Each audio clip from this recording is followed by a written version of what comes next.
2026 PUBG Mobile Global Open Season 1 will be held in Jakarta, Indonesia from June 2nd to June 7th. Top teams from around the world have qualified from their respective national and regional tournaments to secure their slots in this coveted main event. This is the final stop on the road to the PMGO Season 1.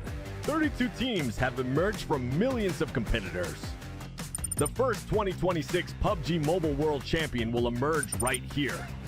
This is the grand global stage where every player has the chance to shine in the eyes of players across the world. These 32 teams from 8 regions will play in 2 days of group stages. Group A playing on June 2nd and Group B playing on June 3rd.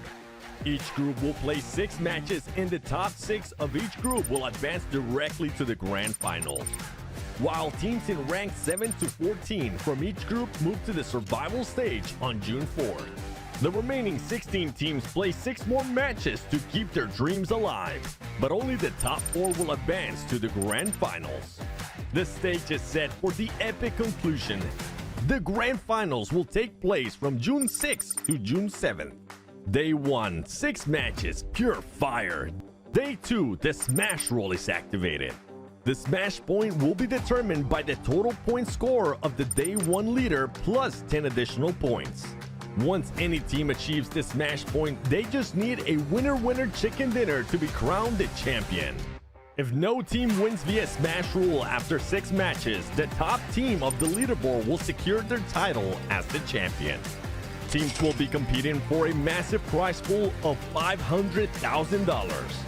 The journey to greatness begins here. The first steps towards the one and only PMGC. The results of PMGO Season 1 will also determine the participating teams for the upcoming PMWC, so make sure you stay tuned.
Drops begin to glow, flame on and go.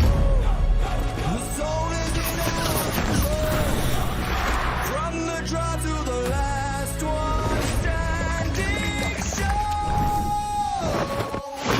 A no-name kid in a high-risk drop, a street food vendor with a victory dream. A midnight warrior looting in the dark. The fuel is passion pushing through the blue. We scan the path at the edge of the gas. A million stories in a single squad. No royal blood, just a drive to our last. The skill, the nerve to on the final gas.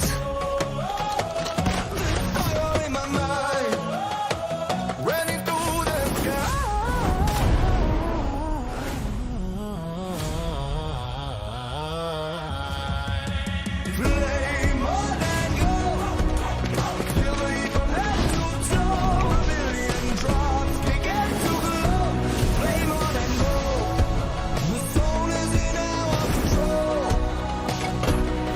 on and go.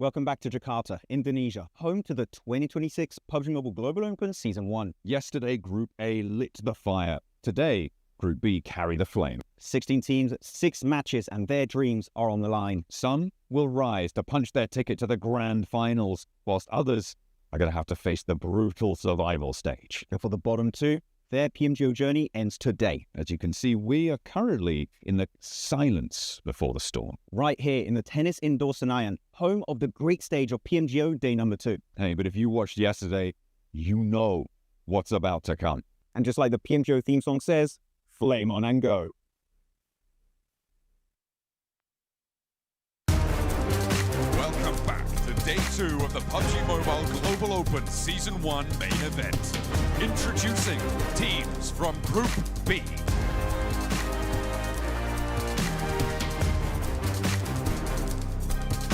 Starting off from Turkey, Gaming Stars.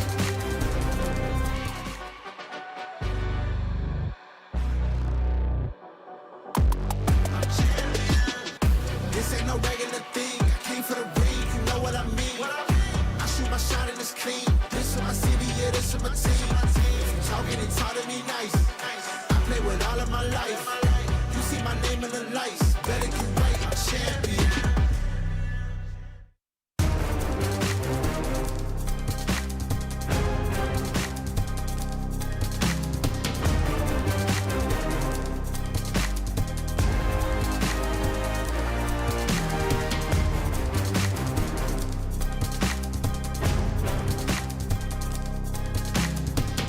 From Brazil, Esports.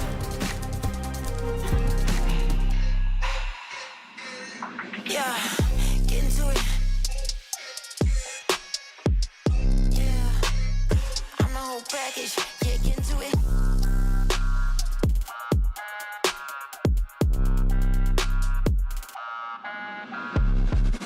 Yeah, these hoes be the maddest. Yeah, get into it. Yeah, I'm the whole package. Yeah, get into it.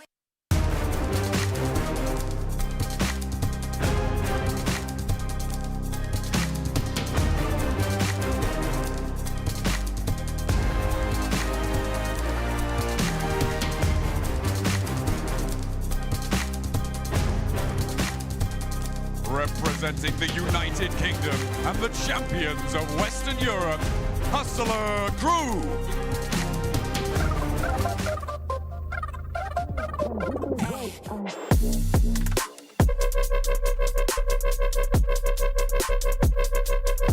Come get this, get it.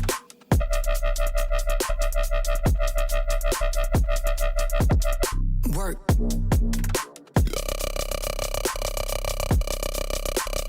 Put in that work, get it.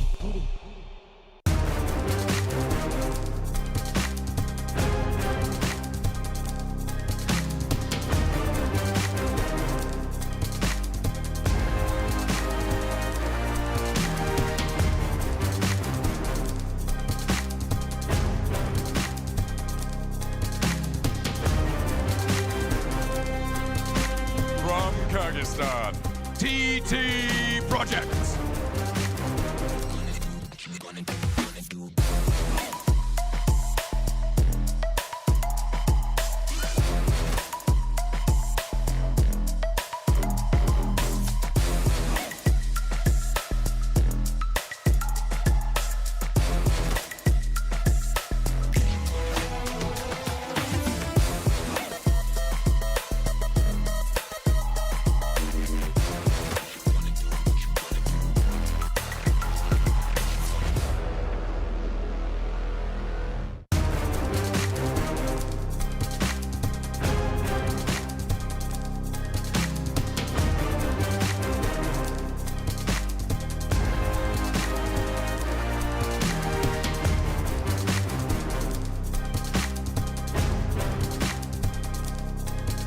Representing South Africa and the champions of the Africa Finals, Esports Rejects.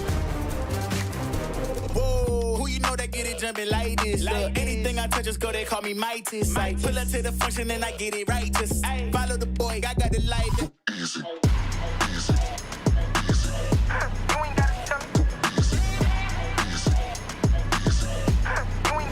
For the drop. Yeah. Get me on the next one. Easy. Get me on the next one. Too easy.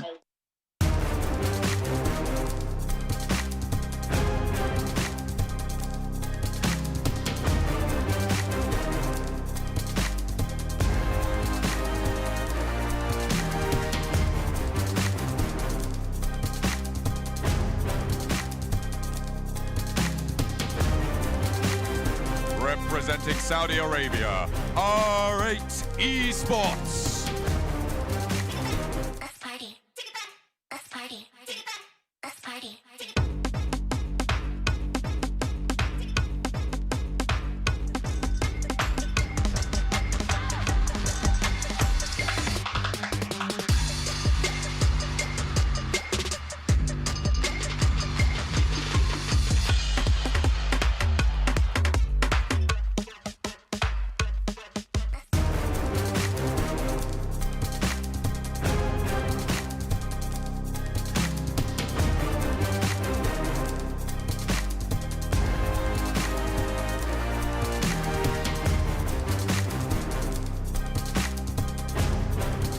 From Nepal, T2K Esports.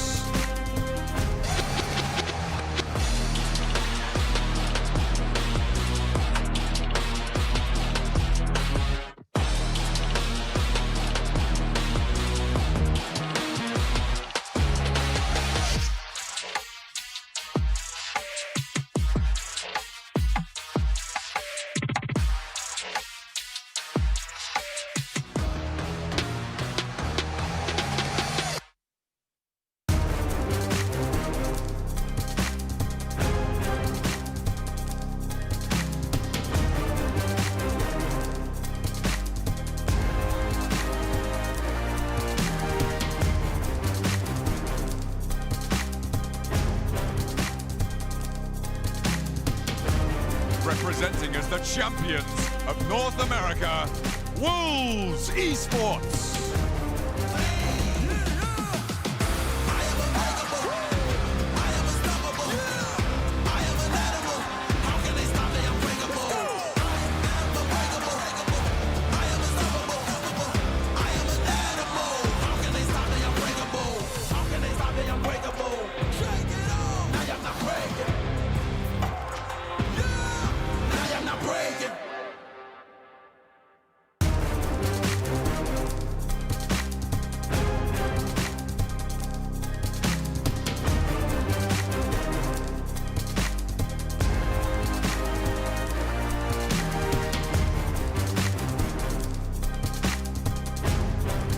Hailing from Romania, the Vicious.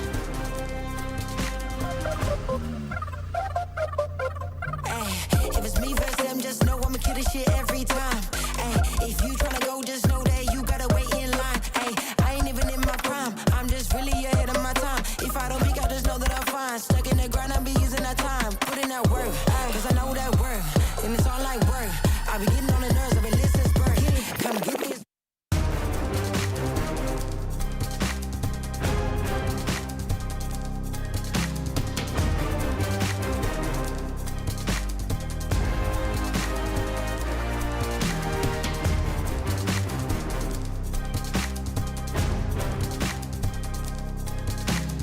The champions of the Turkey Finals, Wolves Esports.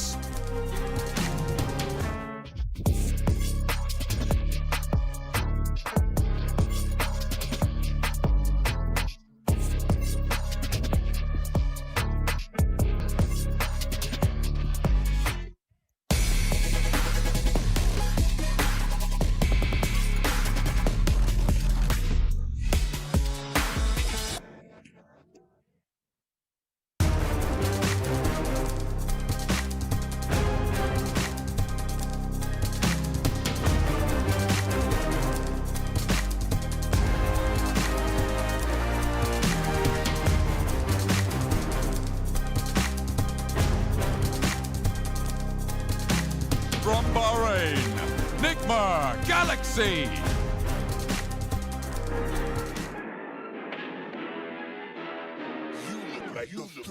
Really, y'all don't know this, y'all in danger. I'm a threat. I'm a gamble with your life, cause you know that it's a bet. Yeah. Still young spits, but you call me young bull. Don't run track, but I run up the check. Run, do it real big, gotta one up the next. Point to the sky with the one up, I'm blessed. I'm young, rich and black, so you know I'm a threat.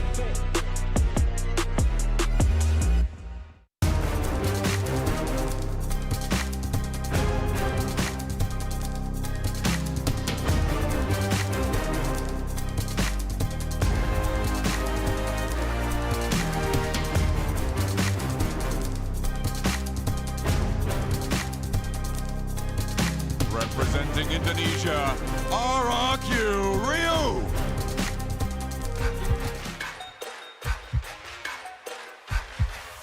Yeah.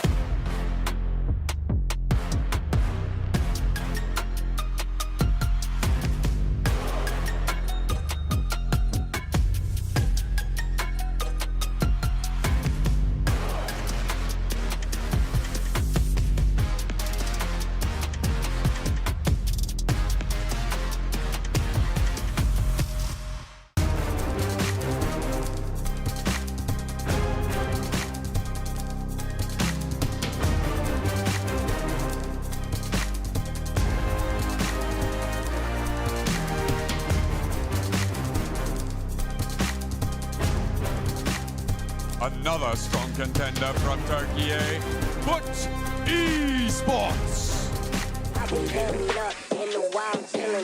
Yeah, foot on the gas, yeah, I'm on the way down. Move out the way, yeah, it's about to go down. Coming in hot, I ain't finna back down. Won't give it to me, I'll take that crown. Moving and shaking, I'm shaking the ground. Gotta stay ready, I'm ready right now. I bring the noise, they ain't making a sound. It's quiet for you, cause I'm hearing it now.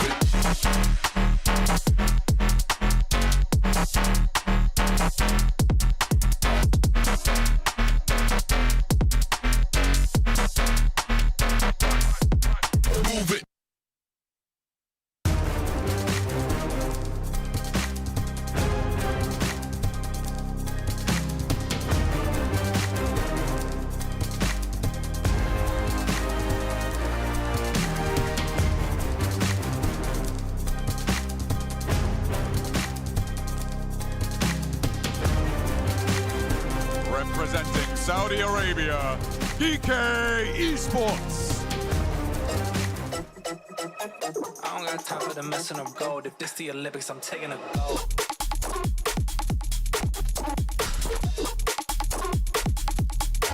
I'm taking a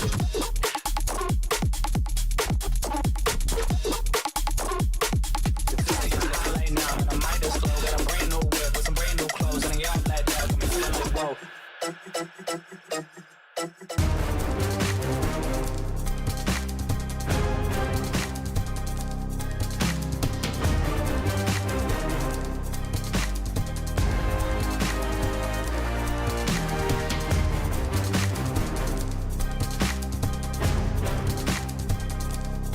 Securing the final slot through the Indonesia Open, Boom Esports. Let me tell him one time, I've been on the grind, this my prime. Huh.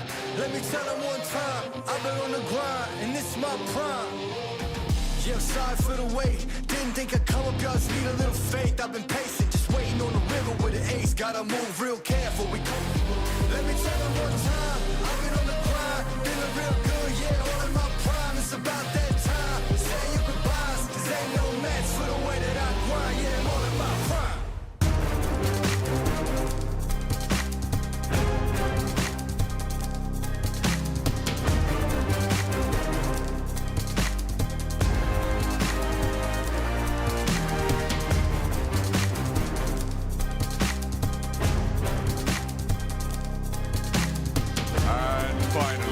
Indonesia's hometown heroes, Bigatron by Vitality.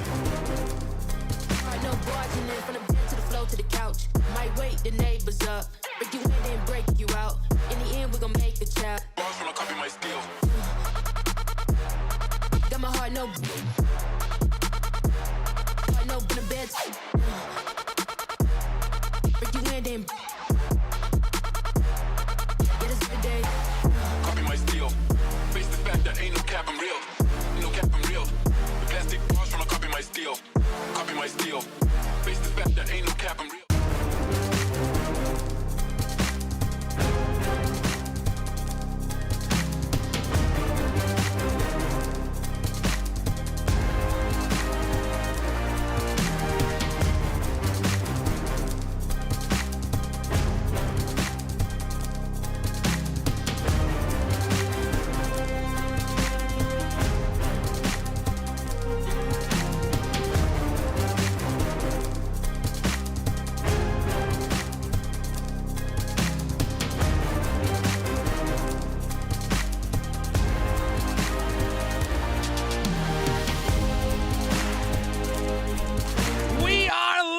Once again for the 2026 PUBG Mobile Global Open Season 1 here in Jakarta, Indonesia. I'm your host, Todd Jukes, and next to me I got my boys, Maxman and the 7WG. Boys, how are we feeling today?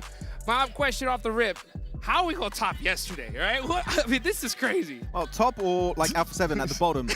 I don't know what we're going to be doing, but no, Group B is going to be very exciting. A lot of really talented teams in this group. And yeah, I'm still sorry, man. That was too soon. I'm just hoping it doesn't happen again here today. I'm hoping it doesn't happen because we do have some great squads here in Group B. And as yesterday showed, anything can happen in 6 matches. That's for sure. Anything can happen. We got some great squads as well. But what else is great? Of course, the Infinix GT50 Pro with real liquid cooling. If you guys want to ascend with 120 FPS, that is the device to get. So, man, this is crazy. Group B today is going to be an awesome thing to see and witness. Hopefully, we don't see any, or what did you say yesterday? That there was no no-name teams at the bottom? Right? You don't have to quote that again. But yeah, as you said, right, 6 games, anything could happen. It happened yesterday, so we'll see. Like, genuinely, the fact that that happened, everyone's predictions we said at the end of yesterday is just wrong outright. And now today, who's going to be in the bottom 2? No idea. We're going to have some teams looking and just being careful whenever they're crossing some roads, checking both sides and be like, okay, we're good to go. I mean, who's going to be at top 6? I remember they were asking me like what my predictions were, and I was like, I don't even want to predict anymore. Like, this is just absolute madness. I was talking to all the players, and it was like a weird like silence at breakfast. You know, you could just see like the energy just shifted, and I don't know if it was from everybody like staying like up all night, just like studying Rondo and like everything, because I mean, it's been crazy. Yeah, we got to stop also calling it predictions and call it dreaming. Yeah, yeah, literally. But no, I think a lot of teams were kind of, their point of focusing on Rondo mainly has been re-emphasized because of how big a lead Pandem created in that one single game, right? Double-digit elimination chicken dinner is massive, and that alone is going to be the reason why they made it into the finals, and I think other teams will try and do exactly that in Group B. Yeah, but then you also have the opposite of that. Some teams maybe making sure that they don't only just perform in Rondo, because then they'll end up getting exactly what Alpha 7 ended up getting. That was the only map that they performed, and after that, poof, they disappear. Oof, good way to put it.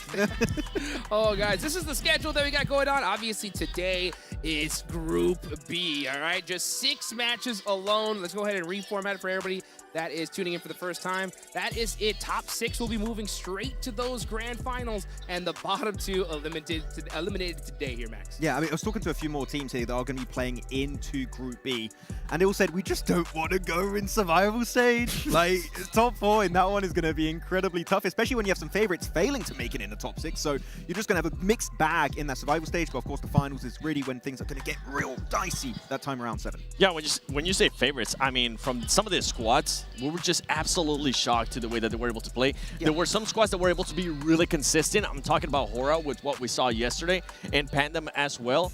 And then we saw some squads just not really doing enough to get themselves within those top 6. One that came to mind was Boar. Boar always felt like they were right there, but it just wasn't enough. And hopefully that sends a message to some of the squads here that you have to do more than that if you actually want to be in the top 6. Especially that they decided to hot drop Pandem and Hacienda, right? They were so committed. They were so willing to do everything that was available for them to try and qualify, and it was just not quite enough. Messing it literally 1 point, Hot Juice. 1 point. They would have made it here to represent France in the finals, but they'll have to make it through survival. It was so wild, and I remember talking to some of these players, and they're like, you know what, just looking at the numbers that we see here, you know, we want to get at least 40 points.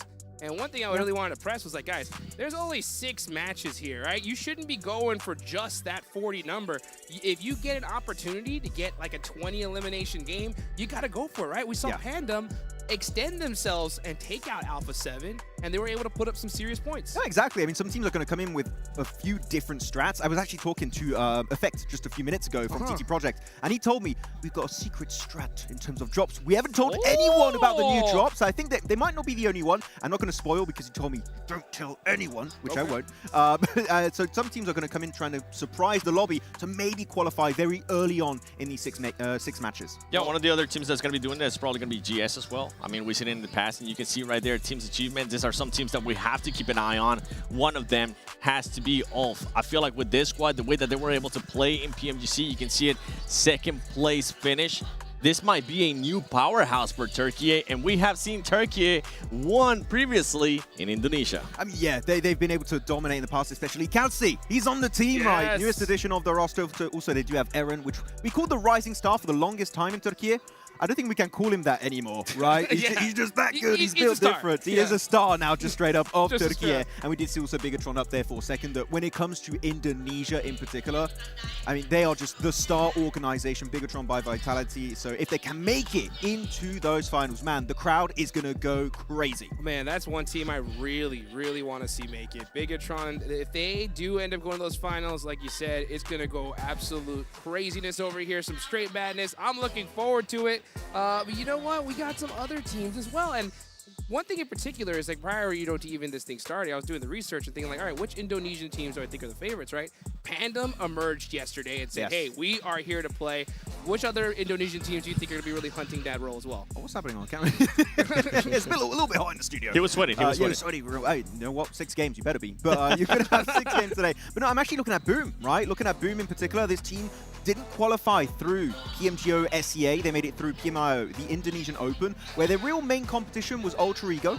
And because of the lobby being so much easier for them to qualify here, I do have my doubts, but I know this roster, especially Yumi, has so much potential. I believe top 6 is in the cards for Boom Esports. Oh, I can definitely see that. I don't think I have them on my top 6. One team from Indonesia that I do have on my top 6 has to be BTR, especially because of Federalis. I've been wanting to see him at a global event where I've actually been at. I mean, we saw him last year at PMHI, but I wasn't there. But now I'm excited because I am going to be here. I want to see if he's going to be able to pop off and just have some of those good performances. Now, he's not the only player from BTR, Max, that we're going to be keeping an eye on. Oh, I love especially Razy and Razak. Razy in particular, they remind me, and this might be a big comparison, but I'm a big fan of them because they remind me of a young Pop and Action, which is a massive comparison to make, but their individual gameplay, Razak is a great player, but Razy, I don't know what, his playstyle just stands out compared to so many players in his regional lobby, and I'm also expecting that to be the case here for PMGO Season 1.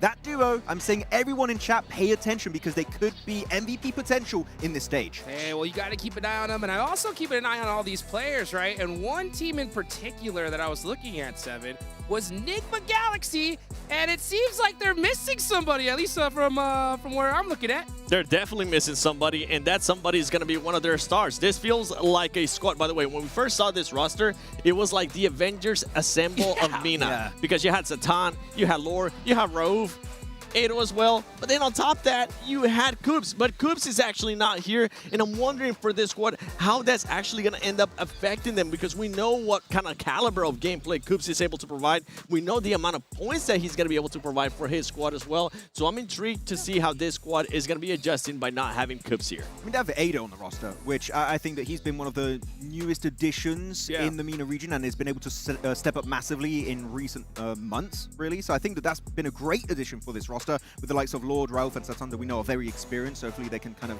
of spread that experience over to Ado a lot more to get him ready for this PMGO stage. But overall, this is a roster that for MENA, they could be the #1 team from MENA in this tournament, and I really wouldn't be that surprised. Yeah, I wouldn't either, to be honest here. But one thing I want to talk about is the #1 storyline, I think, coming into Group B, all right? And that has got to be Loops Esports. After what happened yesterday with Alpha 7, I think all of Brazil is keeping their eyes on this team here, Max. I mean, yeah, if they can qualify for the finals, and I think 7 is, they need to be top 6, right? Yes. If they are top 6, they will take in the finals. In the finals, top 6 in the finals, they will actually overtake one of the 3 America slots available for PMWC, meaning you would not have Alpha 7 at the Esports World Cup, which would be a massive fumble after one singular day. It would be. I mean, I went up and talked to the players. I went up and talked to the coach, V2K, and it was just all smiles around. It felt like a fresh of breath air.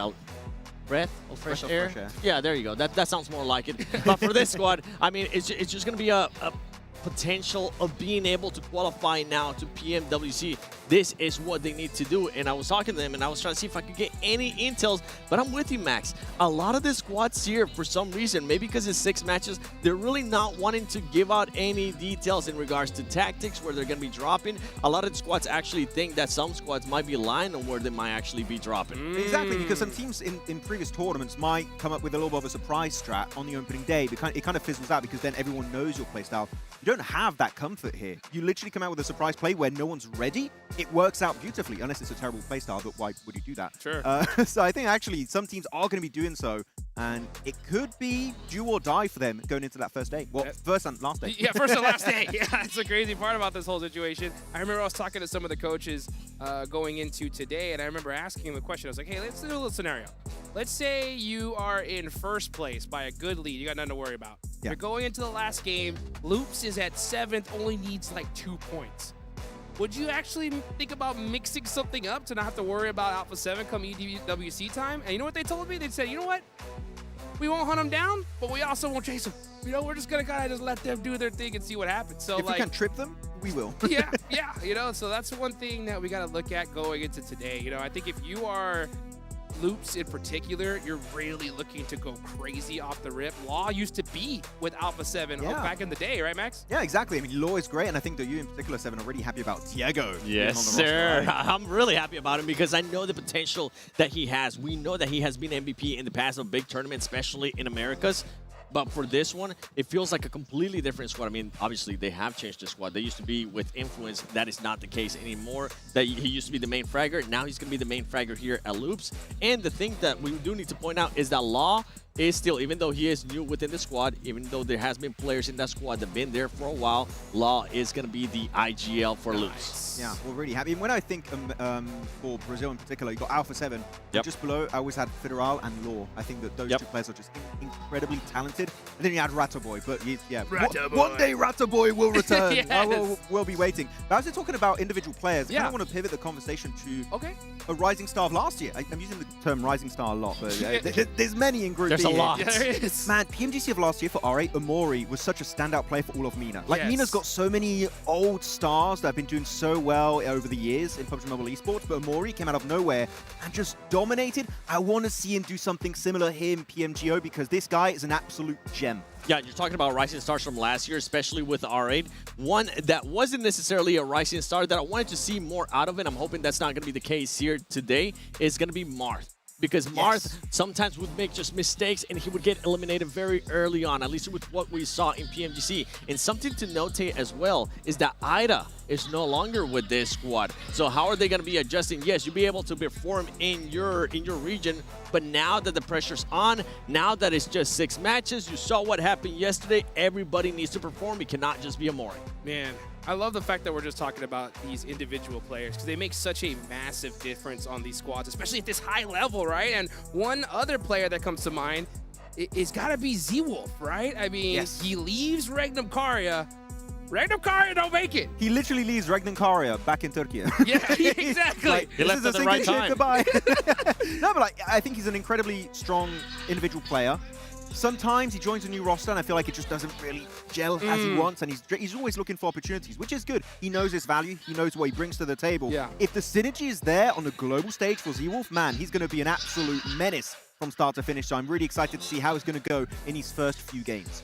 Yeah, that's what's going to be all about. I mean, honestly, I think it's going to be that first game, boys, because we saw the impact that Rondo had yesterday.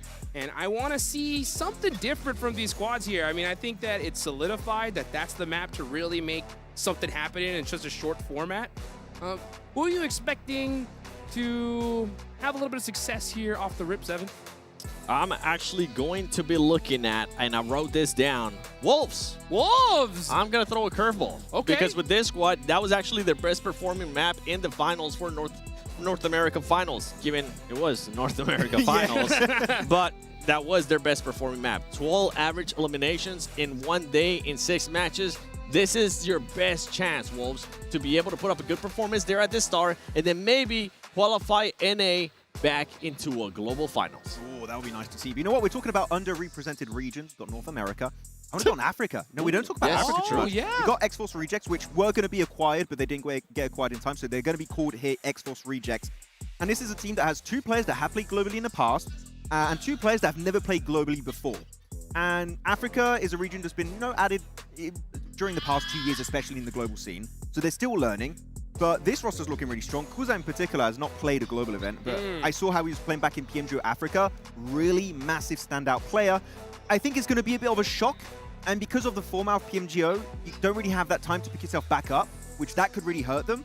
But the potential is there in top 6. If they pull an S2G in Miramar, who knows? Maybe Africa could go straight into the finals. And something to keep in mind, too, with that roster is that they do have Karuja back as their coach with them, and they are super happy about that. They had to get rid of him because of things with the roster, the org in the past. Yeah, I mean, it happened at PMGC. They ended up getting rid of him because stuff that happened within the org. But now that he's back, they're excited. They're going to have him a little bit longer, and they're going to be hoping that he can bring that experience that he has had from being with Alpha 7, from being with a bunch of other teams throughout other regions, and just instill that into them. And I'm really excited by something that Shiva told me, is that they're going to be looking later into the year as well to just step a little bit outside out of Africa and go try to maybe see if they can boot camp in other places to get even more experience. And I feel like that is the best way to go about it, especially because you put it in a nice way. I'm not going to put it in a nice way, Max. Africa it's known as the worst region for PUBG Mobile Esports.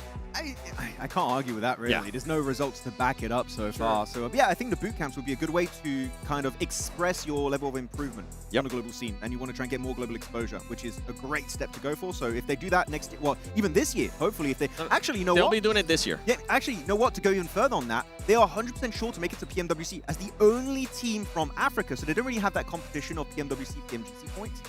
So they can kind of just really take this experience in as a learning experience and hopefully take that going into PMWC. It's the best way to go about it for those teams, Yeah. being completely honest. You got to be able to step out of your region, especially if you do know that your region's not strong enough. See if you can test out different tactics as well. Sure. As I mentioned, Karuja is the coach of that squad. He's going to be having them test out, see if they can actually become a little bit more aggressive, because I know that's Karuja's playing style. Can they actually become more aggressive? And if they do, it would end up benefiting them in a big way, as we've seen from other teams. I was going to say, you got to trust Karuja because he was on Alpha 7, but that's not really a compliment now, unfortunately. That's the hardest thing. When they were winning, okay? When they were winning. Yeah. Well, you know what? Let's see who's going to win this first rondo coming up, baby. Here we go for Group B. The plane is flying. Let's see who could possibly get that ticket to the grand finals in this game right here, right now. Double plane. Double plane. Give me the double plane, please. Double. Come on, please. Come on. I don't think it's going to be Come on. very Eastern. Actually. Yeah. So Yulin, actually, you could reach if you really stretch your parachute path, but Neox, that one's going to get a little bit busy. Yeah, I think we're actually going to end up getting even more hot drops here. Janina City, I'm intrigued to see who's going to be going there as well. Actually, I think because of Yulin being taken out of the equation, you might have teams going for Danching and also Tulane. Those are areas that if you can't go to Yulin, you will go for those positions instead, as it does have a few recall towers around it. I wonder if anybody maybe is going to stretch and go to Long Ho. Let's see. Well, you know what? This is Rondo. We're going to get into the action here quick. So let's go ahead and take it on over to our casters, John Allen and Blank. Thank you very much, Hot Jukes. We are ready to jump into the action as well as our teams. Let's take a look at who is hot dropping. There is a lot of parachutes over Neox Factory right now, Blank. Yeah, way more than yesterday. A lot more than yesterday, in fact. We have 2 teams from Neox. This play map really does accentuate things, though, over on that eastern side. T2K opening up things over towards Boom. El Barrel heading in towards the building, gets one off the back of it. So it's a little bit back and forth here between both squads. But as we know from yesterday, this map is ultra important. RGC as well, also finding shots across the board. This is over towards Neox. Honestly, for Enigma Galaxy, they saw what was happening here, and they've opted to just go for a long parachute over towards the western side, just above Yulin. Taking a more reserved approach to the start of this match. Wolves getting stuck in and amongst it, though. 1-for-1 on the trade. Taking shots over towards GK. Through the buildings, you've got RA behind them as well. Wolves look to try and regroup on their players. I think they're going to be able to find that res, but so are GK. No pushing, no pressure being seen so far right now.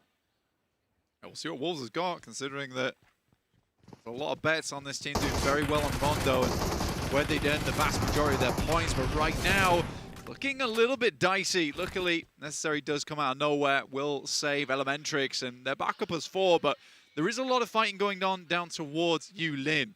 R8 suffered quite a bit. Usually Amori is incredibly good in these early games, but not only him, Marth as well. Marth is a fantastic player on the side of R8.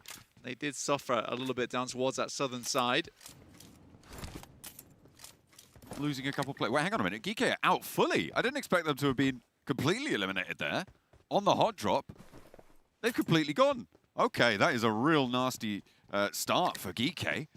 That is a head scratcher.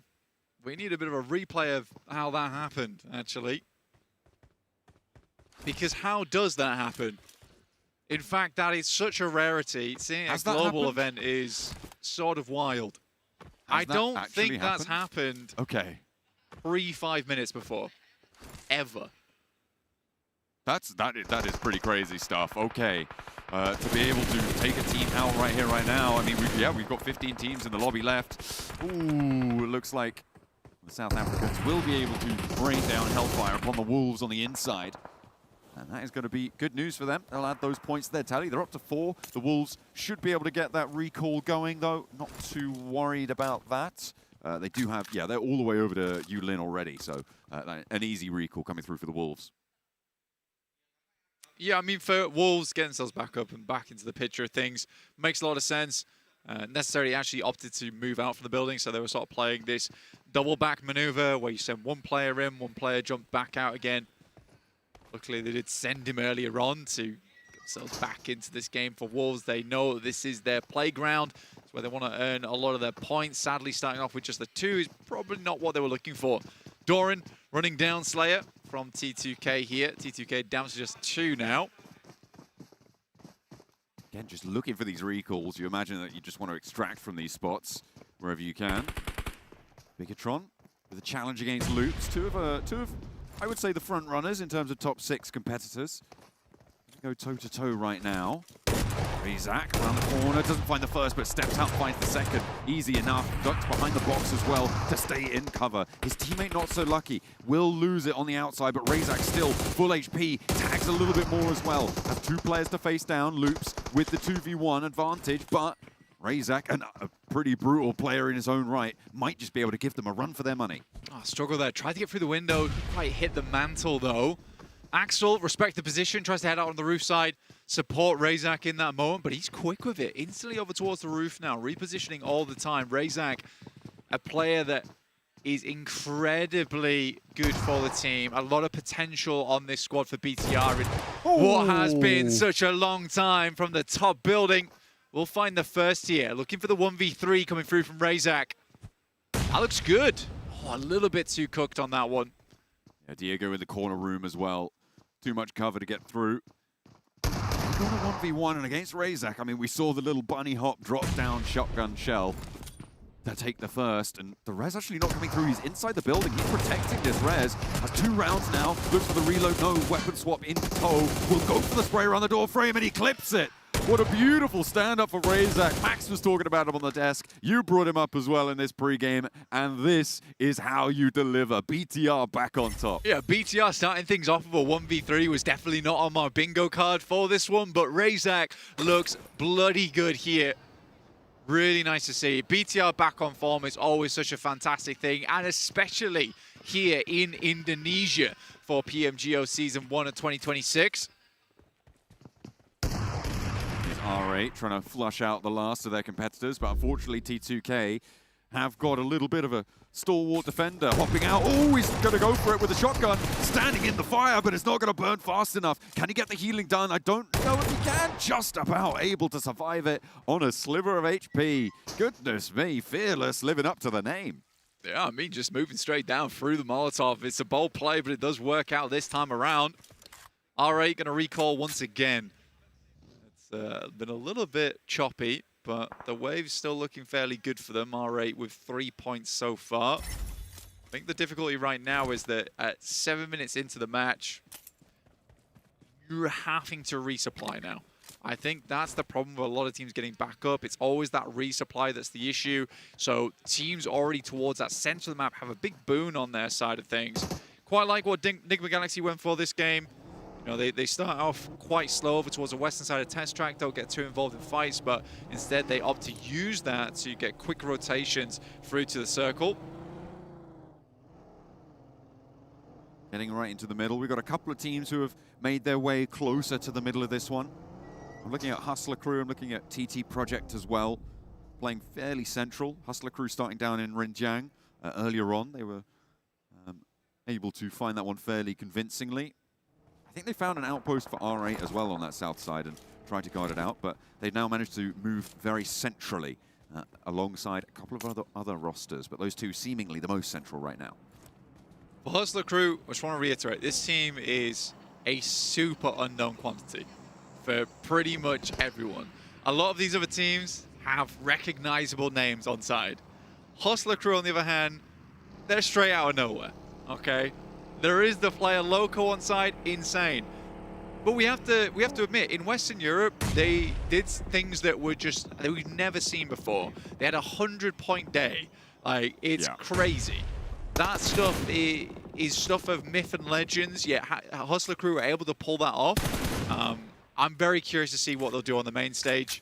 And for now, that's all I'll say about them. Yeah, we'll have to wait a little bit more. They did not get stuck in on the hot drops, crucially, here on Rondo. They didn't want to go into the New York's factory area. They went out to the outskirts, so he's still, as of yet, untested, unproven on the global stage. Ulf held on a 2v2 hold there as well on their position. We just saw that in the picture-in-picture on the side. Nice stuff for them. As more fighting for the Wolves. They're up against TT Project in the corner. Ephius immediately shut down. Very nice stuff. The Wolves do take a casualty over towards Elementrix, but that should be in hand and very much recoverable. TT Project, I don't know if they have access to a recall tower at this stage. Boom, able finally to find an opener. It's over onto Eren on Ulf, but there's the trade. Ketch able to clip from the sidelines, and now Scarface can move in. Eren very low on the bar, but they should be able to tag this res. Yeah, they have to drop the smoke down just in case they have players coming in from the wings here, maybe trying to pick him up. For Ulf, it's very important to keep 4 players up here, especially on Rondo, where Ulf are currently playing. They have access to get in from that northern side too. So I think we were all thinking that Ulf was going to be a big player within these matches, and hopefully they can be now. Real rising star here coming through from the Turkish region. That assembled roster looking good for them. The Vicious as well. A team full of well-known names, Blank. It's safe to say we are also hoping that they can push up those rankings. They've got 2 points on board. At the moment, it's looking fairly flat in terms of these Elim counts at the start of this Rondo, Blank. 4 Elims being the maximum. It's feeling pretty chilled out compared to what we can see on a Rondo, right? It seems that, yeah, teams are playing more sensibly. We saw this yesterday. What we're also seeing is that the recall beacons are slowly being pushed out right now, and there's only a couple of teams that still have access to them. RJC down towards the southeast side with Tinlong Gardens, the one that sits over towards the north side. There is one far on the southwest, out towards the docks, but honestly, the only other really accessible one is the one that TT Project is currently holding inside of Hongshan. So for the eliminations to be fairly flat across the board, this is like 2 or 3 extra points that you may be getting, but practically everyone has that. So it's a little bit mitigated here in terms of how much this performance is going to help you. I respect the way the players are going about it though. You know, if you realize that Rondo is going to be the make or break map, why would you try and cause such a ruckus in the early game? Ulf moves in. It's a good tag on, actually. I'm very surprised he got taken out from where he was and immediately flushed to. Trying to get to, I mean, Ulf trying to crash in towards that recall beacon by the silos there, under control by RRQ. And they are going to have a real tough time to make it on through on that area. But Eren opens up. Okay, so there is an answer on that northwest side. And actually, I think that's a solo player, a solo position there. So Ulf can take control of part of this compound for the recall tower. But maybe they can get Ketch back up. You could see Scarface eyes on immediately, looking to drop the smoke on and go for a swift recall. Yeah, real possibility. And his body will be right there. Yeah, so you just double back and grab it. I mean, there's vehicles here to make it happen. Sadly, his is blown up, but for Ketch getting back into the game. It's good. He had 2 elims this match so far as well. A long time ago, back in 2022, 2023, Ketch was the guy from Turkey, real MVP star, and then he had a bit of a fall off. But over the recent years, 2025, 2026, it felt like he'd been putting a lot of practice behind the scenes and suddenly was way back up there with these other big powerhouses from Turkey. Really cool to see, man. You love to see someone who they go down on one knee, but then they get right back up again. Step into the Vicious, looking to try and step back up again. T2K hurdling in, 1 player down, the solo on the hold around the corner, looking good, and actually able to escape yet another just a little bit longer, and allows his team to reposition in time to step through the door. Beautiful on the regroup there, and the Vicious looking solid. Narvalo able to step forwards. They do lose Doran though in the process, Blank, and I don't think they're going to be able to get him back up. Hey, 3 for 1 though, you'll take it. At the end of the day for the Vicious, they've been moving in from that north side for quite a while, so the fact they're able to get into position is great news for this squad. They're just on the northeast side of basically the central spot on the zone. We do have a little bit of water sat in on that northwest side, which is creating a funnel, but luckily we had that plane path over towards the east side. So a lot of teams are rotating in from the east anyway, and that's mostly open ground. The east side starting to on the center of it, either way. Starting to get a little bit more packed, though, so we're going to try and take control of the area. T2K, though, blasted out of the lobby. Their final player falls, and the Vicious happy to slurp those points up. They're up to 7 elims now, Blank. T2K, they do go down, but they did get 5 points, so not all is lost, and every single point does matter. We saw how important single points were in yesterday's lobby. I think the bubble on 6th place was 1 point, right? So yeah, absolutely can be make or break. 1 extra point and Boars would have qualified, but not meant to be with Fury getting ahead of them there. JC playing it quiet on the northeast side of Hongshan. You sort of have to play like this in this position. It's tough. It holds a lot of teams within it. You don't want to be the first team to start taking shots because it's likely that you'll be the first team to get third-partied as well. Circle centers up quite nicely. Moves away from the water. Kind of expected here. I think a lot of teams realize this. But now we have a difficult scenario. This is no longer decisive between Hongshan and the outskirts over towards that northeast side where it's towards open zone, towards those rows. See how these players figure this one out. I feel like Hustler Crew are in a really good spot here. They've got that buffer of walls on the north side. Just 3 players though. That will hamper them, sure. They do still have a really solid position to overlook a lot of the teams coming from that north, from that west side. Hongshan is its own sort of microcosmic zone. If you're going south, you're going into Hongshan. I feel like they're going to be safe for a long time. I think they can get very deep into this game. RRQ, a bit of a revenge play over on this northeast side. I think RRQ, if you've been a fan of the Esport for a long time, you'll recognize them from days gone past, but they are making a comeback now with a pretty cool team as well, likes of Lepar, Gemforce. You'll definitely recognize these guys from prominent teams in the past too. Lepar, I think, maybe doesn't have the same namesake as Gemforce, but I personally think Lepar's had some massive performances in the past. Really helped a lot of the teams that he was on.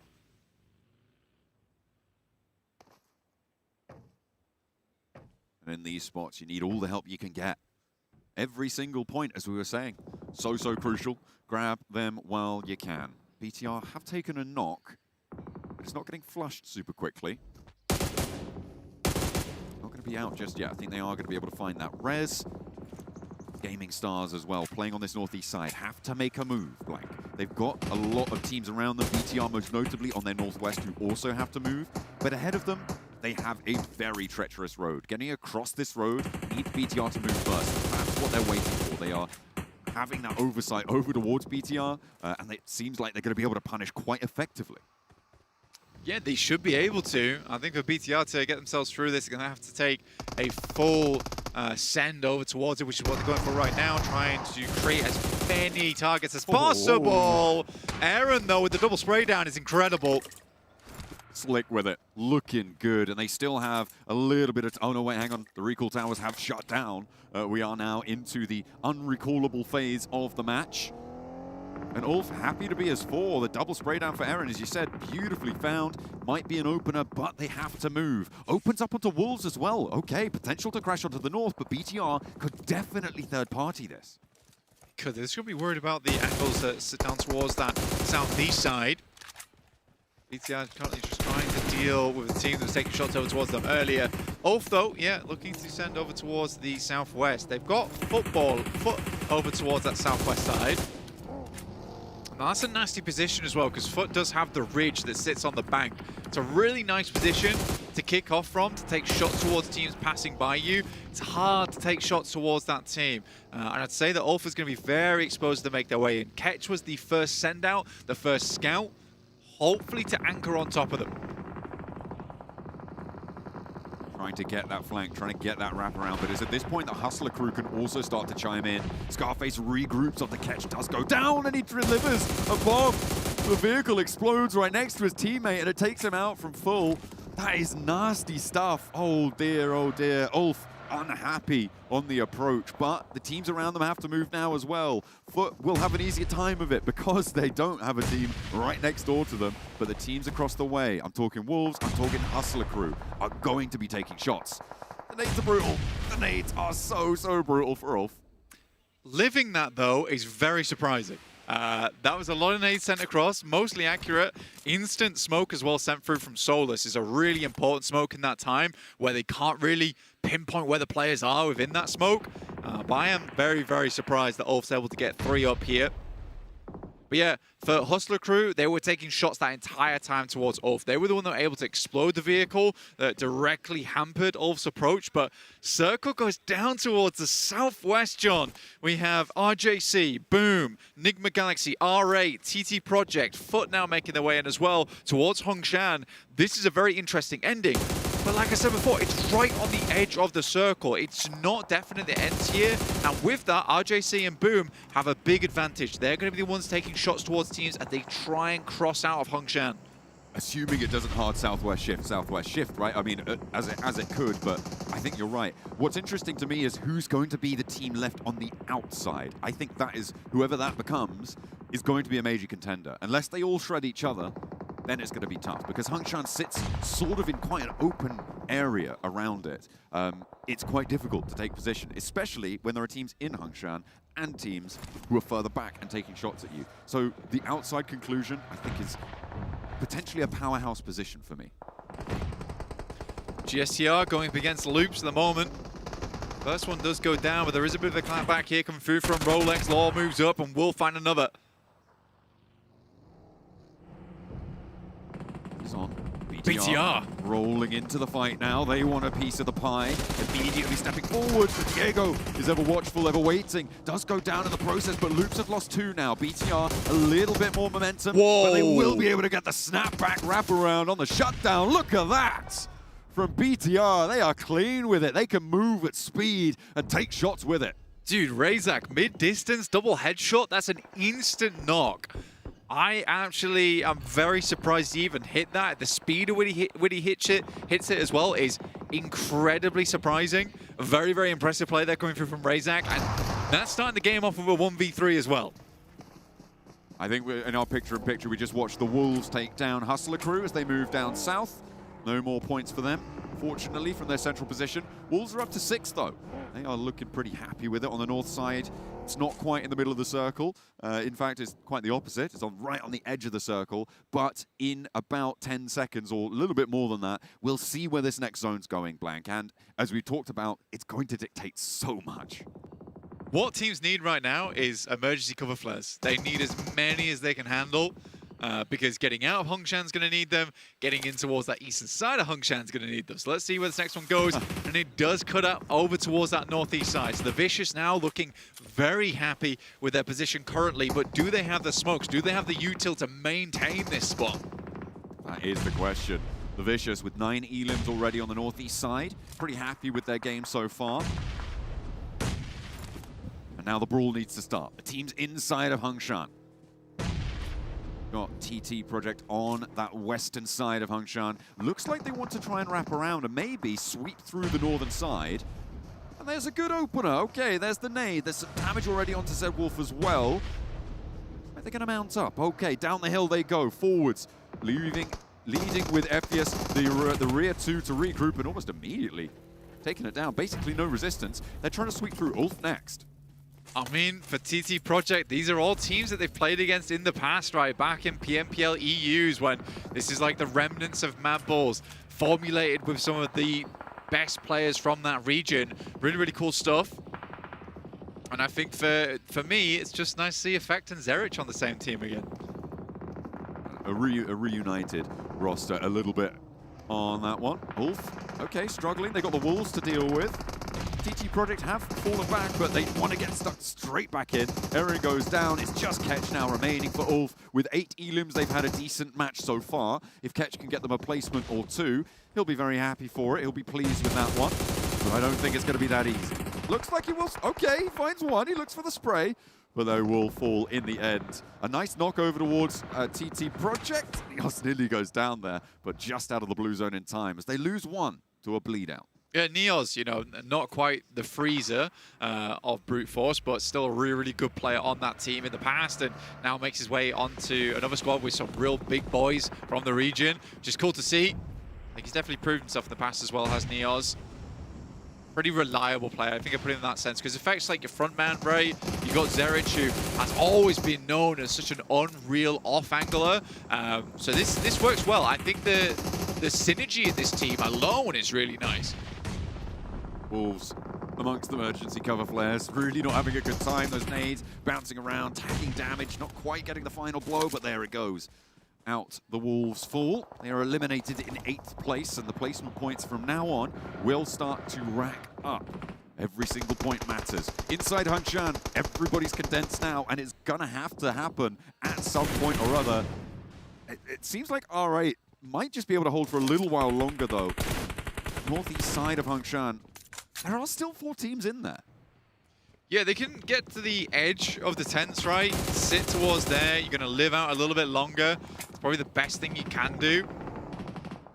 But for R8, next circle is likely going to be a death sentence. You can see the setup that RJC has. It's basically mirrored across here, except that the big difference is that R8 have to move. Yeah, most likely. The lineup for Amori, I mean, his tag is so much damage and actually gets a knock. Okay. This is a big opener, so it might be that they can turn it around. It's a silly move, though, coming through from RJC. They had no reason to be taking these peeks at this point in time. You wait for the circle to push them out whilst they're panicked, whilst they're trying to deal with that, and you just peek off the movements. You don't want to be peeking into peaks here. They move forwards. They drop the smoke train, and R8 have got a big foothold. They're across. They've managed to find an opening knock as well. Prestige does get spotted, and I was worried about this sideswipe coming through from TT Project. It looks like it will come to pass, but now RJC really struggling on 2 players alive, taking some bold peeks and chiming into the whole of this. It's going to be Nick the Galaxy, Ralph and Lord in position to bombard this approach for R8. They are really suffering here. The nades in find 2 almost immediately, and R8 looks like they had a good opener, but it is coming crashing down pretty quickly. It's just a lot to bear for R8, right? They've got the crushing weight of 2 teams upon them, so they're just trying to not get squished over in that location at the moment. Enigma Galaxy take a knock from TT Project, of all teams here, over on that northwest side. But the Vicious, it's a hard pushing, right? From where they're coming from, it looks good, but they're going to be open to a lot of angles soon. TT Project sending in. Are you guys crazy? I mean, they know that their whole north flank is available, so finding an angle, getting across this road, not super difficult, and they could always just retreat back up to the north, but getting involved is a danger. You're absolutely right. In effect, does get knocked for it. They are playing as 3. Forwards they go, finding one for R8, and they'll find that point as well. They're up to 11, but they do get taken out. Okay, yeah. An interesting choice. Yeah, I guess you could wrap behind them. I guess that's a play that's acceptable. I mean, I'd much rather just sit on the outside and try and take pot shots at teams as they come in. Just wonder if they were so low in utility that their only choice was get to cover and try and sweep teams inwards. Sort of like a surprise play. BTR, they were very known in the position to Team Vicious. Boom moved out. They've sent outposts that way. Luckily, they are fending off the likes of BTR, but it's looking raggedy, right? They're looking like they're bleeding out over on that eastern side as well. Luckily, one player is taken down from BTR, and that further diminishes the power of that team. But the Vicious, 10 elims on the game at the moment. Looks great.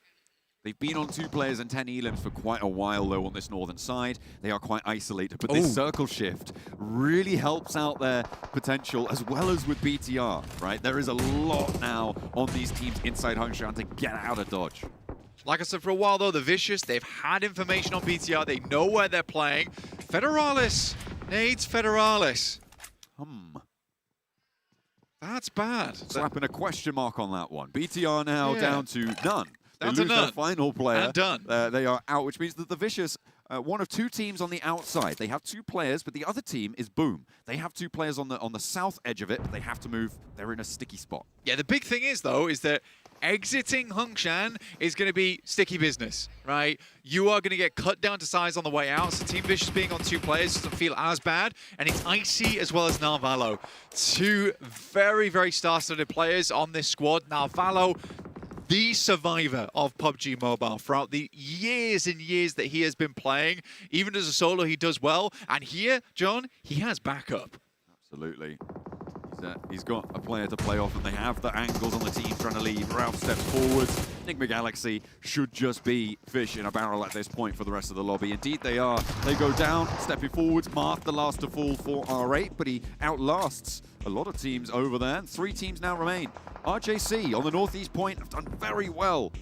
Up to nice. Quite a lot there. Oh, Boom. Okay, they go down. And that's a spray down to RJC. 11 eliminations now for the Vicious. So it's a 2 versus 3. But the outside pressure is there. The Vicious might have a good time with these cover flares. Good thing. They saved these cover flares very, very late right now. Got to be careful on their push-up. They find the first over towards Shiva. That's a good pick-off coming through from Team Vicious. A hard knock to pick back up again. Equalizing.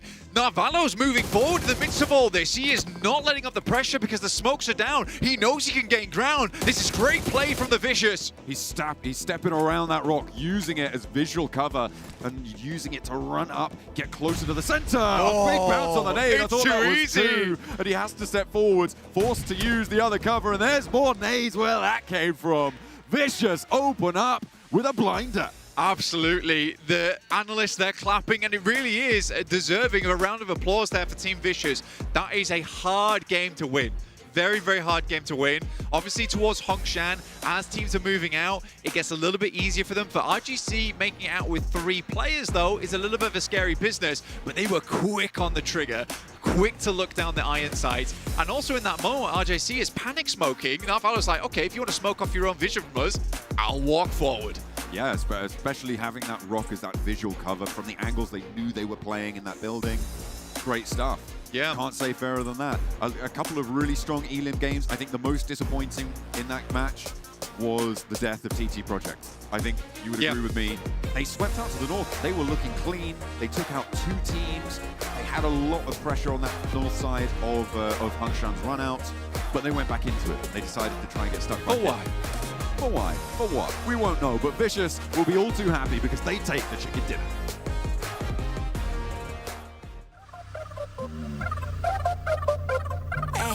If it's me versus them, just know I'ma kill this shit every time. Ay, if you tryna go, just know that you gotta wait in line. Ay, I ain't even in my prime. I'm just really ahead of my time. If I don't peak, I just know that I'm fine. Stuck in the grind, I'll be using that time. Put in that work, cause I know that work. And it's all like work. I be getting on the nerves, I've been listening spurt. Come get this work. Ay. It's the Vicious to pull out the huge chicken dinner here in Rondo. And boys, they did it in style. Oh, what a game. I really did not expect a Vicious win because they're down to just a duo. All the teams fighting in the city, but the thing is, everyone is fighting in the city, Seven. Yep. Infighting each other, and then all the stragglers are like, oh wait, we just won the fight, but no, you still have Vicious to get rid of, and Vicious just instantly got great nades behind those cover flares to wrap it up in style. Not even that, it helped them out that BTR, by the way. BTR, amazing push on loops early on. And I love that they went past the first 2 players and they went up to the POI and just make sure they executed that full push perfectly. But on the opposite of that, I feel like BTR not being able to have cover flares, which I just ended up asking Federales, and he was like, yeah, we didn't have any. That ended up hurting it. Just the end game for them because they had so much room to work with, Max. I mean, you didn't ask Federales. You were screaming, hey, where were the cover flares? I couldn't go over there. Yeah, no, but yeah, we were wondering why they didn't have anything because they just took down loops. I was thinking they must have a ton of those resources, and in a finish like this, it would be a great piece of utility to have. But without cover flares, it's almost impossible to survive, right? Unless you can maybe nade the ground, create a bit of a dip for you to survive into. But Bigatron just didn't have enough to secure the game. And for the Vicious, something that I did enjoy is the way that they were able to control the fight against T2K. That was impressive, especially for Narvalo. They do end up losing him, but Narvalo ends up picking up 7 eliminations. He had a banging performance this time around. And they were spread, right? And you said T2K did send it on their location eventually, which T2K, not sure why they sent it that way. And it was a very quick response. Narvalo, I think in the first 5 seconds of that engagement, it's instantly back on position in the containers in the middle of that open area. And is able to actually get himself that clutch and get a ton of eliminations up to 7. And of course, the Frenchman is deserving of the MVP title of that match. Got it with that AUG as well, putting in that work. I mean, Vicious, that's the kind of start that you're looking for right there. And you know, BTR, they came out swinging as well here, Max. Yeah, no, having a really good game from the get-go. Razak 1v3 and Dan Ching. Man. Oh, that was fantastic fight. Really happy with the overall play from him. And then they go for that push over to the eastern side. And I think in particular going on to Loops, which is the fight that you were mainly focused on right here, Seven. This team is looking mighty impressive, and you know what? Good representation of Indonesia here on their local ground. It really was. For a second there, I thought it was going to be the exact same of what happened yesterday with Pandem, that they were just going to be able to control the zone, make sure they use that macro play, but oh man, the cover flash just didn't end up working out in their favor. Man, you can take a look here at the match rankings, and Seven, I know one team you want to talk about for sure is that X-Force Reject, that aggression from this squad. Definitely, they came out swinging. 10 eliminations, 6 placement points. That's the start you're looking for. Yeah, basically in regards to what I was talking about at the beginning of the show with this squad, they do have Karuja. Karuja usually is a coach that likes to play aggressive, and this is what I want to see out of that roster. In an impressive game, too, considering that I even said Africa, usually known as not one of the best regions when it comes to PUBG Mobile Esports, to see that aggressiveness out of the squad and to have something that you told me, Max, 2 players that have 0 global experience, that is a massive first game. If anything, it shows that Africa has so much potential. You just need to focus it down in the right areas, and Koruja is exactly going to be doing that for this roster. I think that is going to be a great addition for that team. Though, going on to the second page of these rankings, we are going to be seeing some teams that maybe we're not able to really capitalize, and in one team in particular that was a bit shocking, Seven. DK went out before even Phase 1 started closing. They were speedrunning Rondo. 2 minutes in. Yes, that's all it took. We're never used to seeing teams get eliminated that quick. I don't really know, to be completely honest. I don't know what happened there with that squad, but all of a sudden we blink and they're gone. And they're gone. Oh, that's a rough start for them. You know, I do want to go back to your points, though. I want to really galvanize what you said there, because I actually talked to Shiva myself, and he was talking about what their new coach, how much he's helped them out with everything that they got going on. And one thing in particular that he told me that was really interesting was the fact that he only had 1 month to prepare for PMGC last year. And that was a really tough thing for them. This year, though, they came in strong with a lot of work. And I think that helps out big time, right? The fact that they're really prepared and they started off strong. Yeah, I mean, the more time you have, right, you're going to be fully prepared. For a format like this, it might still make it a bit tough. Well, they know what to expect, too, in regards to Karuja. They've been in the past with him. They had to kind of let go of him. He came back. Now they're going to be happy, and they're going to be staying with him, at least from what Shiva told me. They're going to be staying with him for at least 6 months. So hopefully they'll be able to just use that even more. I want to continue to see that aggressiveness out of this squad. I don't want to see it slow down going into Erangel, but I also don't want to see them take crazy fights just because. You're talking about aggression. I'm going to pivot here onto another team. Okay. FUT Esports, I think, had a massive fumble onto the western side. They had a big advantage onto the side of Ulf. Yes. They sent it blind initially, right? You were saying it while we were watching that game. Sent it blind, got completely surrounded, naded down to literally just 2 players, 1 knocked player and 1 flushed.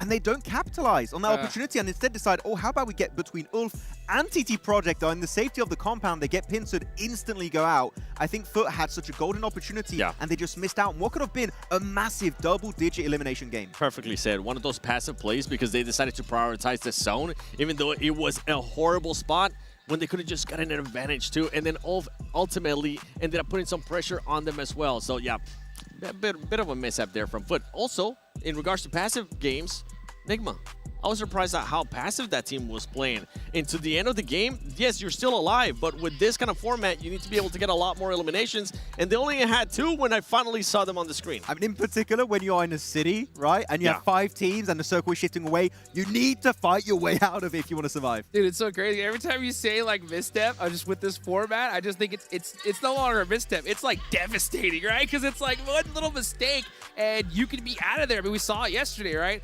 Boars did so good, couldn't make it by 1 single point, right? Yep. Well, we're going into Erangel. Hopefully they can make up for that misstep or big step, right, in that last game. One thing that you talked about yesterday, right, was that loot truck. Just how powerful it is now in esports, and we definitely saw it utilized yesterday. Actually, one team that loves using the loot truck is Vicious. They always have airdrop weapons. I don't know how.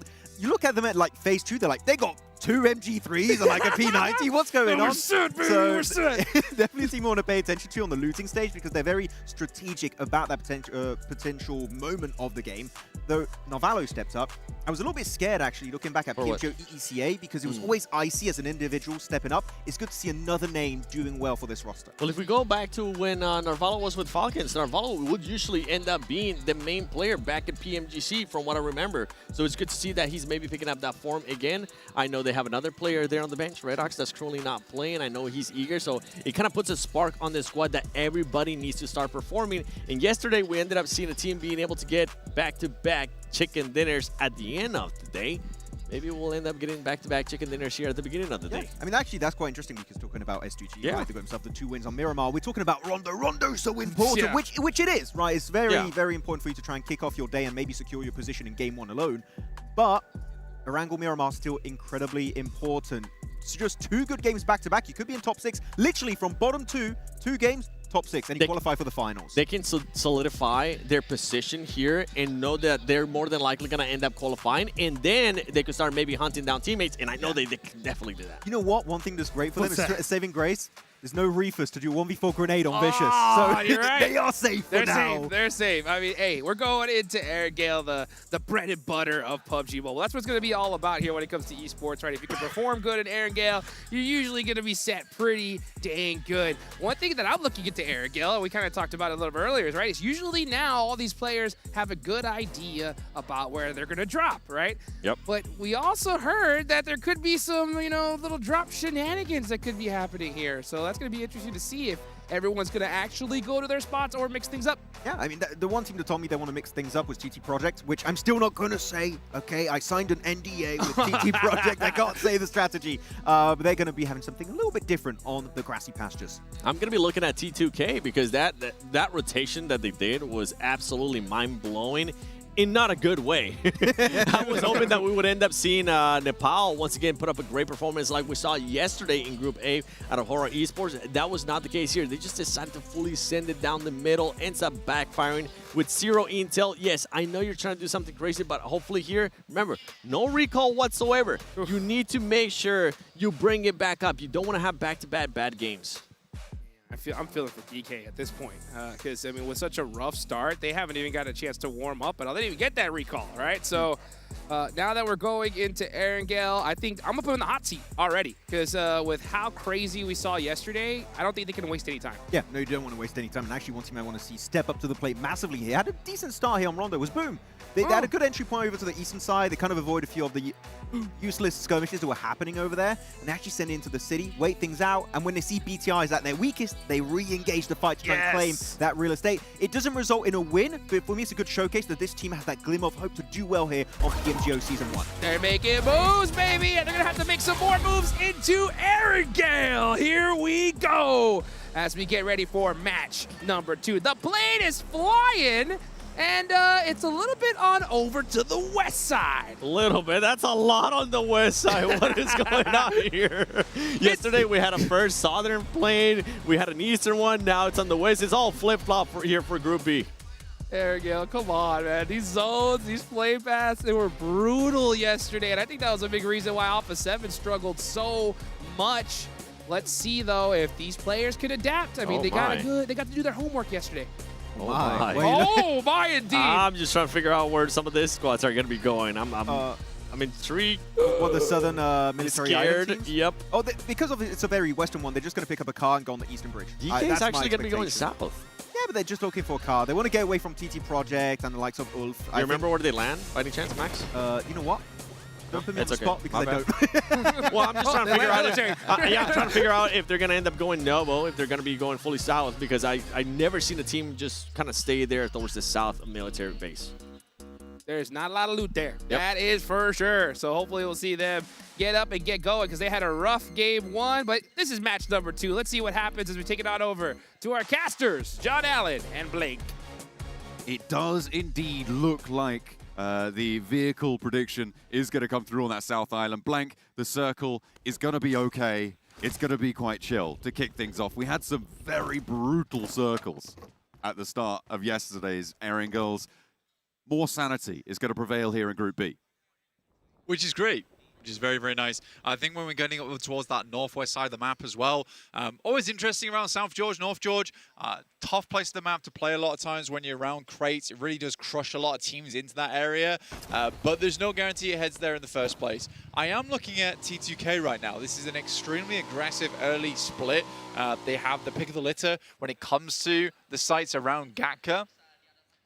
BTR and RRQ facing off against one another early on in this game.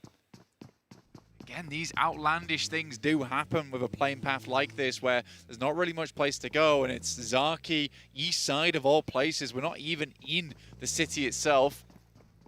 I don't dislike this back off from RRQ, but well, potential back off, I have to say. Just get into the vehicle, get out of there. Standing here, you're just wasting so much time. With the added potential that you can actually just go to Zaki itself and completely leave this entire fight alone. I wonder if they think all 4 players have left for RRQ.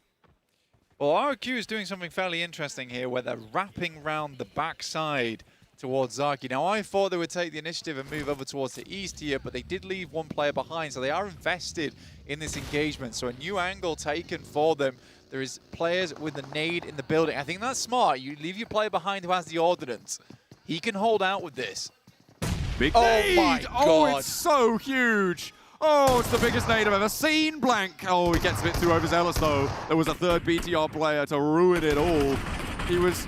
So he had dollar signs in his eyes there, Blank, and now BTR will look to piece this one back together. 2 of their players down and immediately. A snapback on the shutdown there, and RRQ want retribution. It's not going to be easy, though. BTR back and forth, back and forth. What? And BTR win it out. All 4 of their players alive. A clean wipe after a double nade knock. Federalis, the 1v4 is unbelievable. Actually crazy stuff coming through for BTR. The addition in, there's big names on that squad, but Federalis is the one that steps up in the end. How does that happen? What an insane play on the north side. And the fact that they get all 4 players back up and alive. As I said, after a double nade knock on towards them, that was excellent on the revive. Coming back on through. A bit of a misplay from the player up top, I think, from RRQ. Stepping down, trying to go for the flushes. It was a little bit unfortunate there. He might have been able to take the 1v1, but did not expect the third BTR player to be stepping up and into it. It's one of those situations where you need smokes on the stairs, and I don't think he had any. Too early. Kind of confused on what RRQ was trying to go for, right? I mean, you go to the north side, you get new angles on it, get the first nade, and I do think they were slightly delayed in their approach to assist. So I think I have a series of events that kind of make sense. I think RRQ were going to fade away and leave their player solo in this, I mean, biggest nade. Leave this player solo in. But BTR definitely knew that there was a player in there, and RRQ had already tried to think about leaving on this angle. You take a look at Federalis stepping out and just doing the dirty. It was pretty beautiful stuff coming on through. So I think RRQ didn't know that BTR knew that there was a player in that building for them, and that might have contributed towards it. But it was it was unfortunate that they weren't able to get that regroup in time.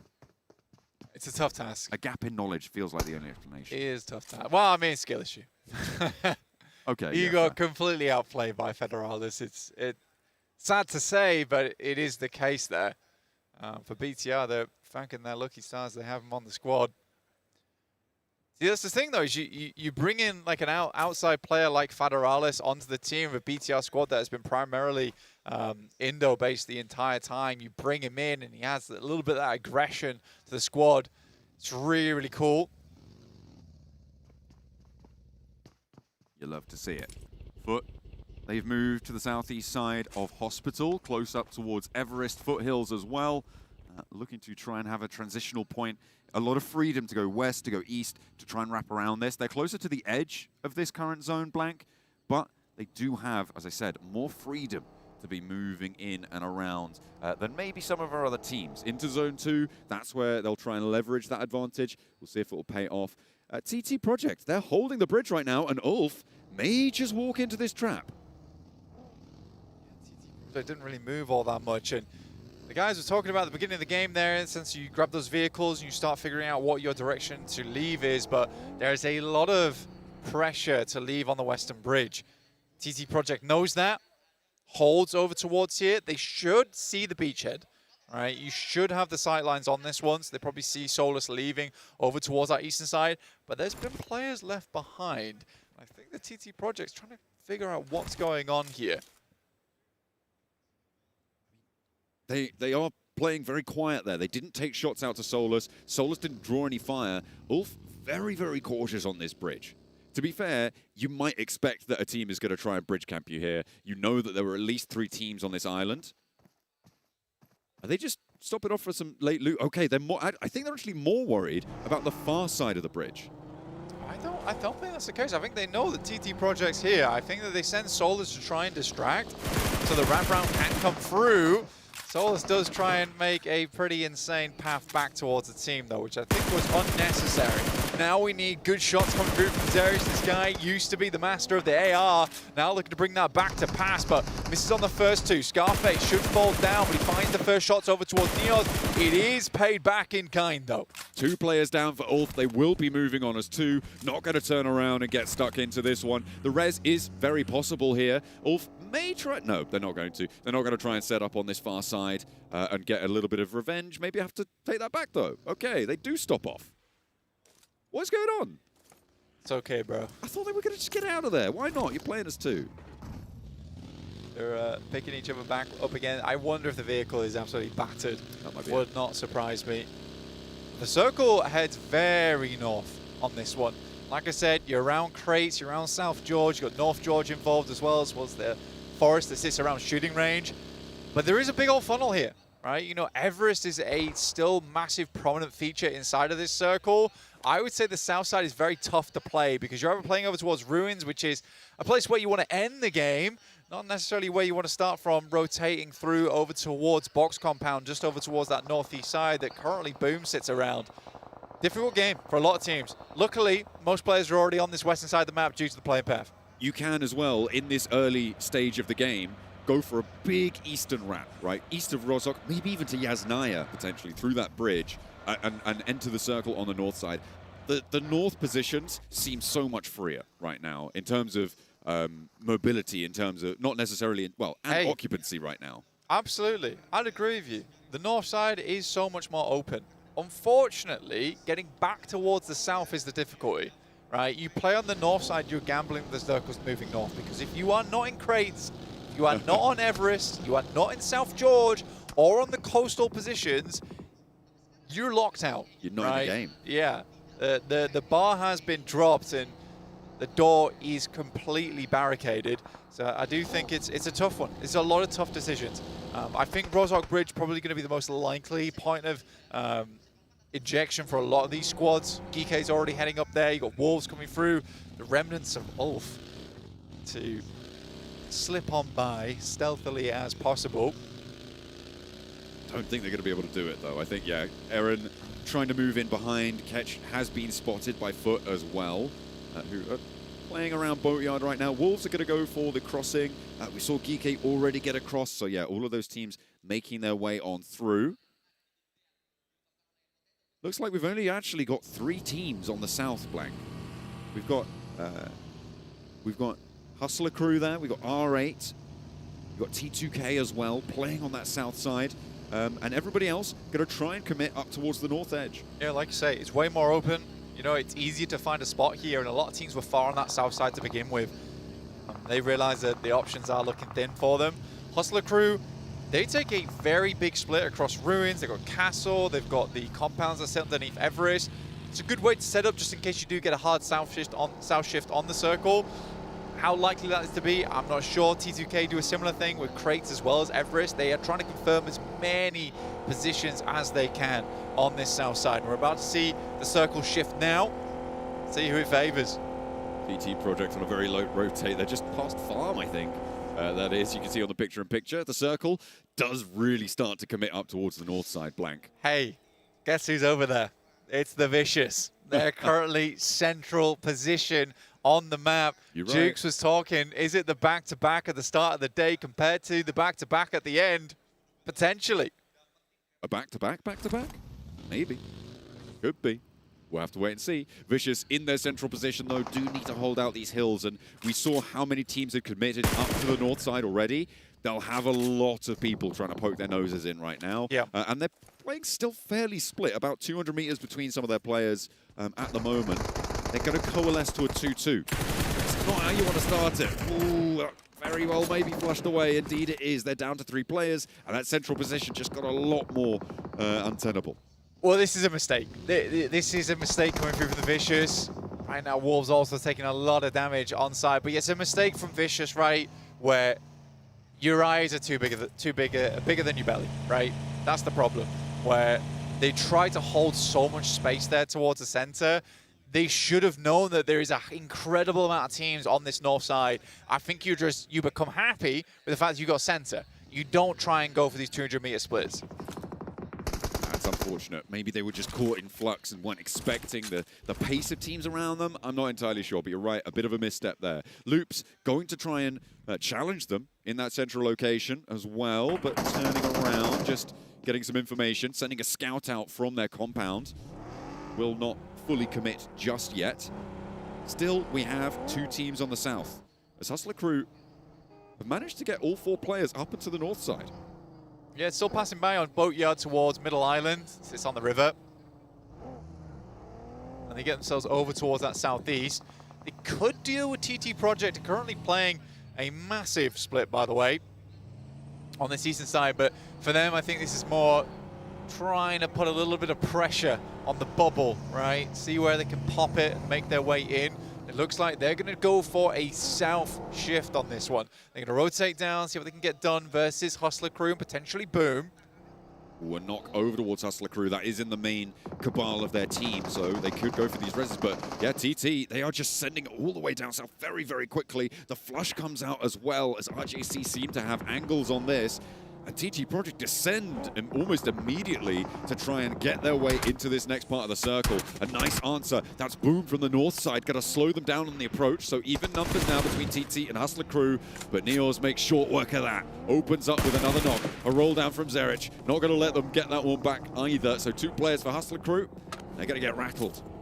They are. And again, for Hustler Crew, I think this is a rude awakening for them, honestly, where you come into this, in their interviews, they were incredibly confident about PMGO. It's a different beast, man. It's not the same as just playing in Western Europe. There are some good teams in Western Europe, but there is quite a few teams that are also a little bit of fodder. And I think that Hustler Crew came in looking very hot there. It's not the same dealio over in PMGO. These teams are insanely good. The circle did pop up as well during that. It's gone all the way west, Blank, which, I mean, does give Vicious a little bit better of standing here. You've also got Wolves very, very central, but both of those teams have lost players. I'm looking at BTR right now. On that north side, they'll be able to move along the ridge lines from those shooting range hills as long as GK don't take them down.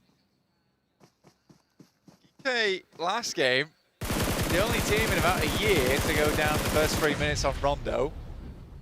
And versus BTR, who are coming off the back of some really big highs versus RRQ. I do have my doubts, but I'm willing to be proved wrong. Nade's going over towards Boom. Man, as if you get taken down by that nade. It's so far away. The shrapnel just hits him in the little pinky, takes him down. Tough stuff.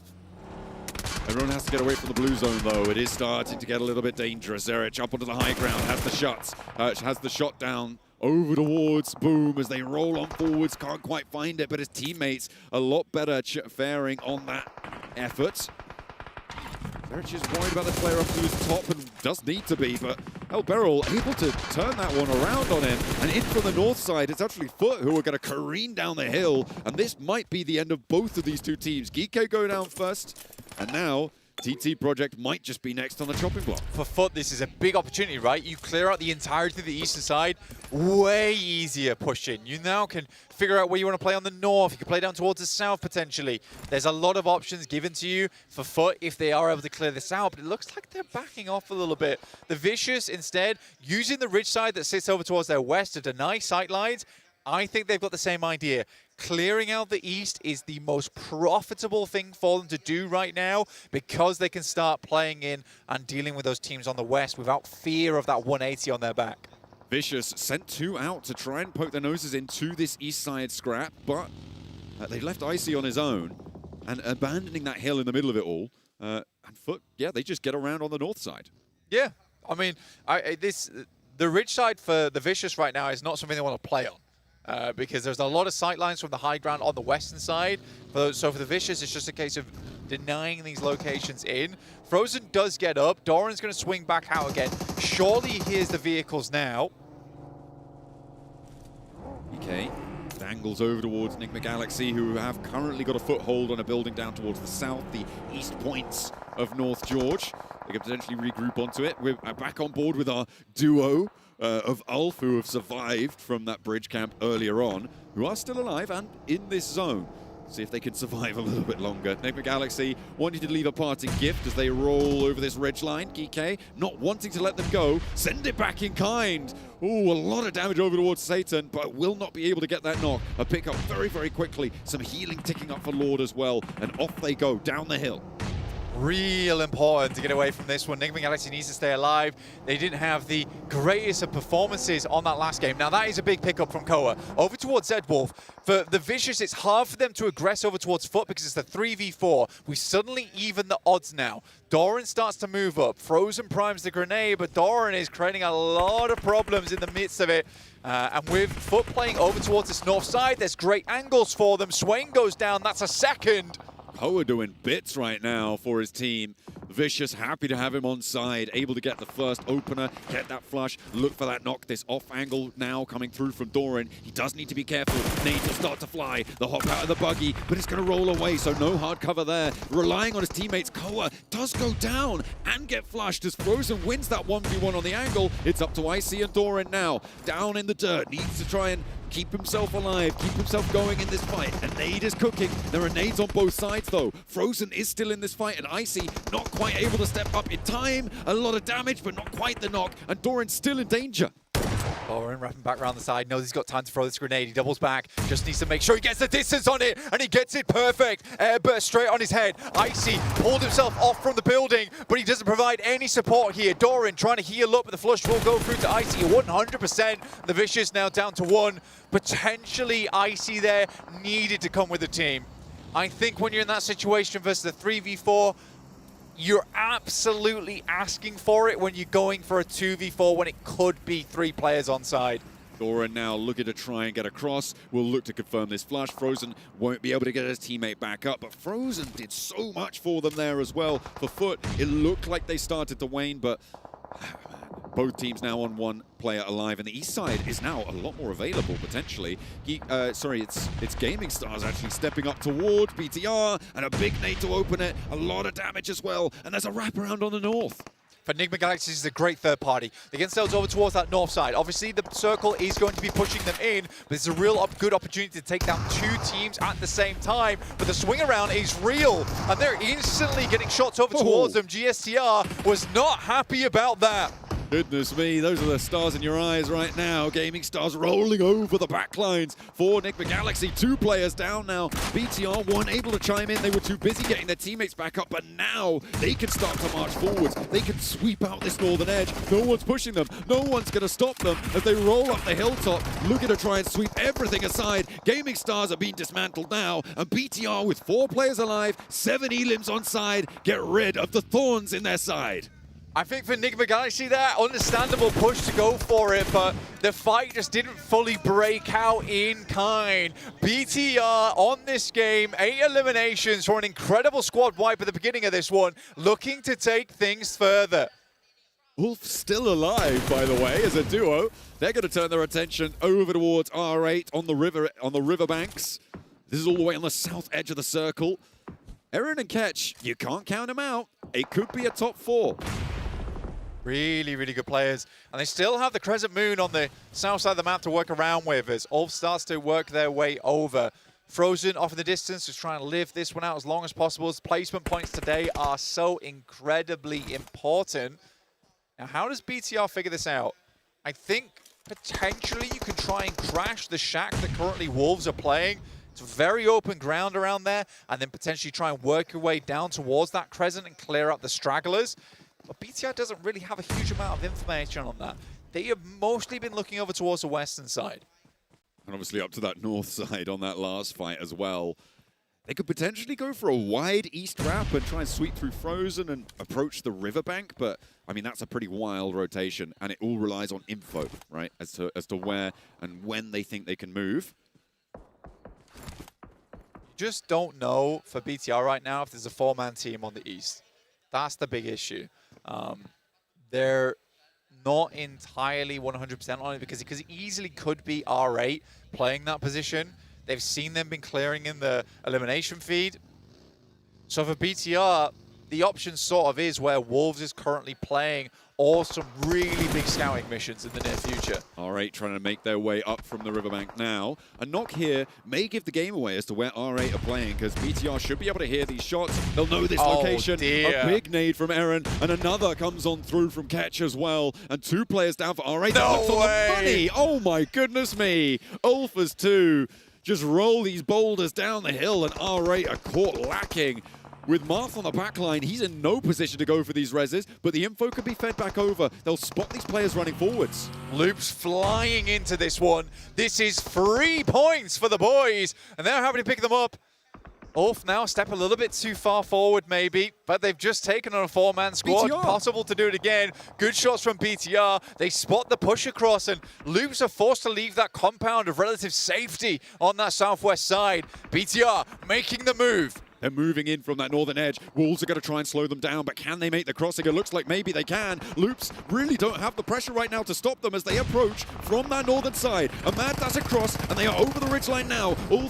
Ulf still have 2. In they go against Loops. 1 down, but they find that answer. Looking for more now as Law still right up and close to them. Aaron finally falls. The first gap in the armor that maybe they can find as Loops' forward position is almost immediately dispatched. 2 players down for BTR. They need to find something back. Rafinha wants to step forwards, but immediately rebuffed. Aaron now, the last player for Ulf, still live and kicking, as is Marth. At this point in time, Rafinha's terrified, right? He can't really step out too much because the placement points aren't really kicking in just yet. Aaron will take down the final player from R8 there. 6 elims on the game. They've done fairly decently at the moment. Currently up toward 3rd place at the moment, 19 points. But it's Ulf on the chase.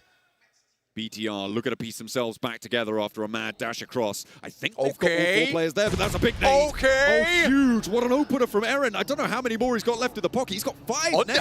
Underarm for more damage. Won't get the flush, though. Has more cooking. BTR sending them back up, but they don't know where he is. He's sidestepping them. He's getting around. 1 burnout comes through. Aaron steps forwards. He wants more. BTR now suffering under the pressure from the nades from Aaron. Moving up now, Razak wants to try and slow him down, but he's going to go for it. Okay. And it. Another Aaron, and what are you doing? How can you do it? Aaron 1v4! Aaron 1v4's BTR! What a desperate play for Aaron, and he makes it work. I said you couldn't count him out, and he will fall finally. But that is just about the craziest thing. Oh my goodness me, and Frozen as a solo from the northeast side of it. Insane stuff. Eren, a rising star last year, but this year he drops like a meteor on the top of BTR. And it is just over. What started as an incredible push from BTR down from that northern side ends in tears. My vocal cords are never going to recover from Alpha 7, followed by that play. Goodness me, it is absolutely insane. And now Frozen in a 1v2. That was a nasty situation over on the northeast edge before, where we saw the engagement that they had and they were getting burnt away against the Vicious. And now he has a chance to take it all home, maybe find that chicken dinner. But so do the Wolves. For the Wolves, it'll be a nice makeup, right? Their Rondo was meant to be their big match. If they get themselves a chicken dinner on game 2, make them feel a lot better here. Frozen taking shots. But I mean, they know it's just 3 of you. You can't really scare them all that much. Couple of love taps from the rifles there. Wolves playing it central. They don't need to move here, Blake. They are so chill right now. It is on Frozen to make the first peak. Wolves, they've got the dot, right? No matter what happens, it's going to end over towards them. Frozen, to be honest, the high EV play here is probably to deny the point. You may well be right, but you don't need to do it just yet. He's got 5 nades. He does have a boatload of nades, probably and 20 bandages. Partly errands. I don't know if he stepped down to go for those loot crates, because there's a lot down there. There's all the BTR knocking about too. He's going to break wide. Okay. Looks like he's not going to go for the denial. Along the ridgeline, stepping forwards. A nade over the top. They should spot this one incoming. Maybe not. Does take a lot of damage, and another nade to find it. Frozen drops wide, goes low against Elementrix. Position not going to be known, but he walks nearly back into the nade. With 3 more in the pocket. Wolves are not giving him anything. The American team not giving for any freedom here to work around with. Wolves continue to pressure forward. One nade has to hit. That's basically the only way he gets anything done, and he's spent. He's completely spent. It has to be a wild 1v2 now for Frozen. Pushes up, takes a fair bit of damage. This is over. It should be. By rights, it should be completely over, but he spots one. Has to duck around the bullets, but the final damage from the nade there takes it down, and the Wolves find a chicken dinner. Some crazy situations in that game, though, Blank. Goodness me. I mean, it's just wild, right? I mean, Eren, previously on Zeus, throughout multiple teams, now finds himself on a bit of a god squad here, and he certainly struck like lightning over towards BTR. They never saw that coming. We're having a quiet, cool contemplation of what happened that last game. Eren seems quite pleased with himself. The rest of the team trying to figure out what went wrong. Not giving Eren everything, giving him more nades, you know? That's what he needed, maybe, in that scenario. What a really, really incredible position for him to be able to hold that with the nades that he had. I mean, Frozen was able to close it down, but that kind of is the standout play from that game. Yeah, again, for Vicious, it's just these tiny little mistakes that can cause you big problems, but those mistakes can then be broken down a little bit further on the desk.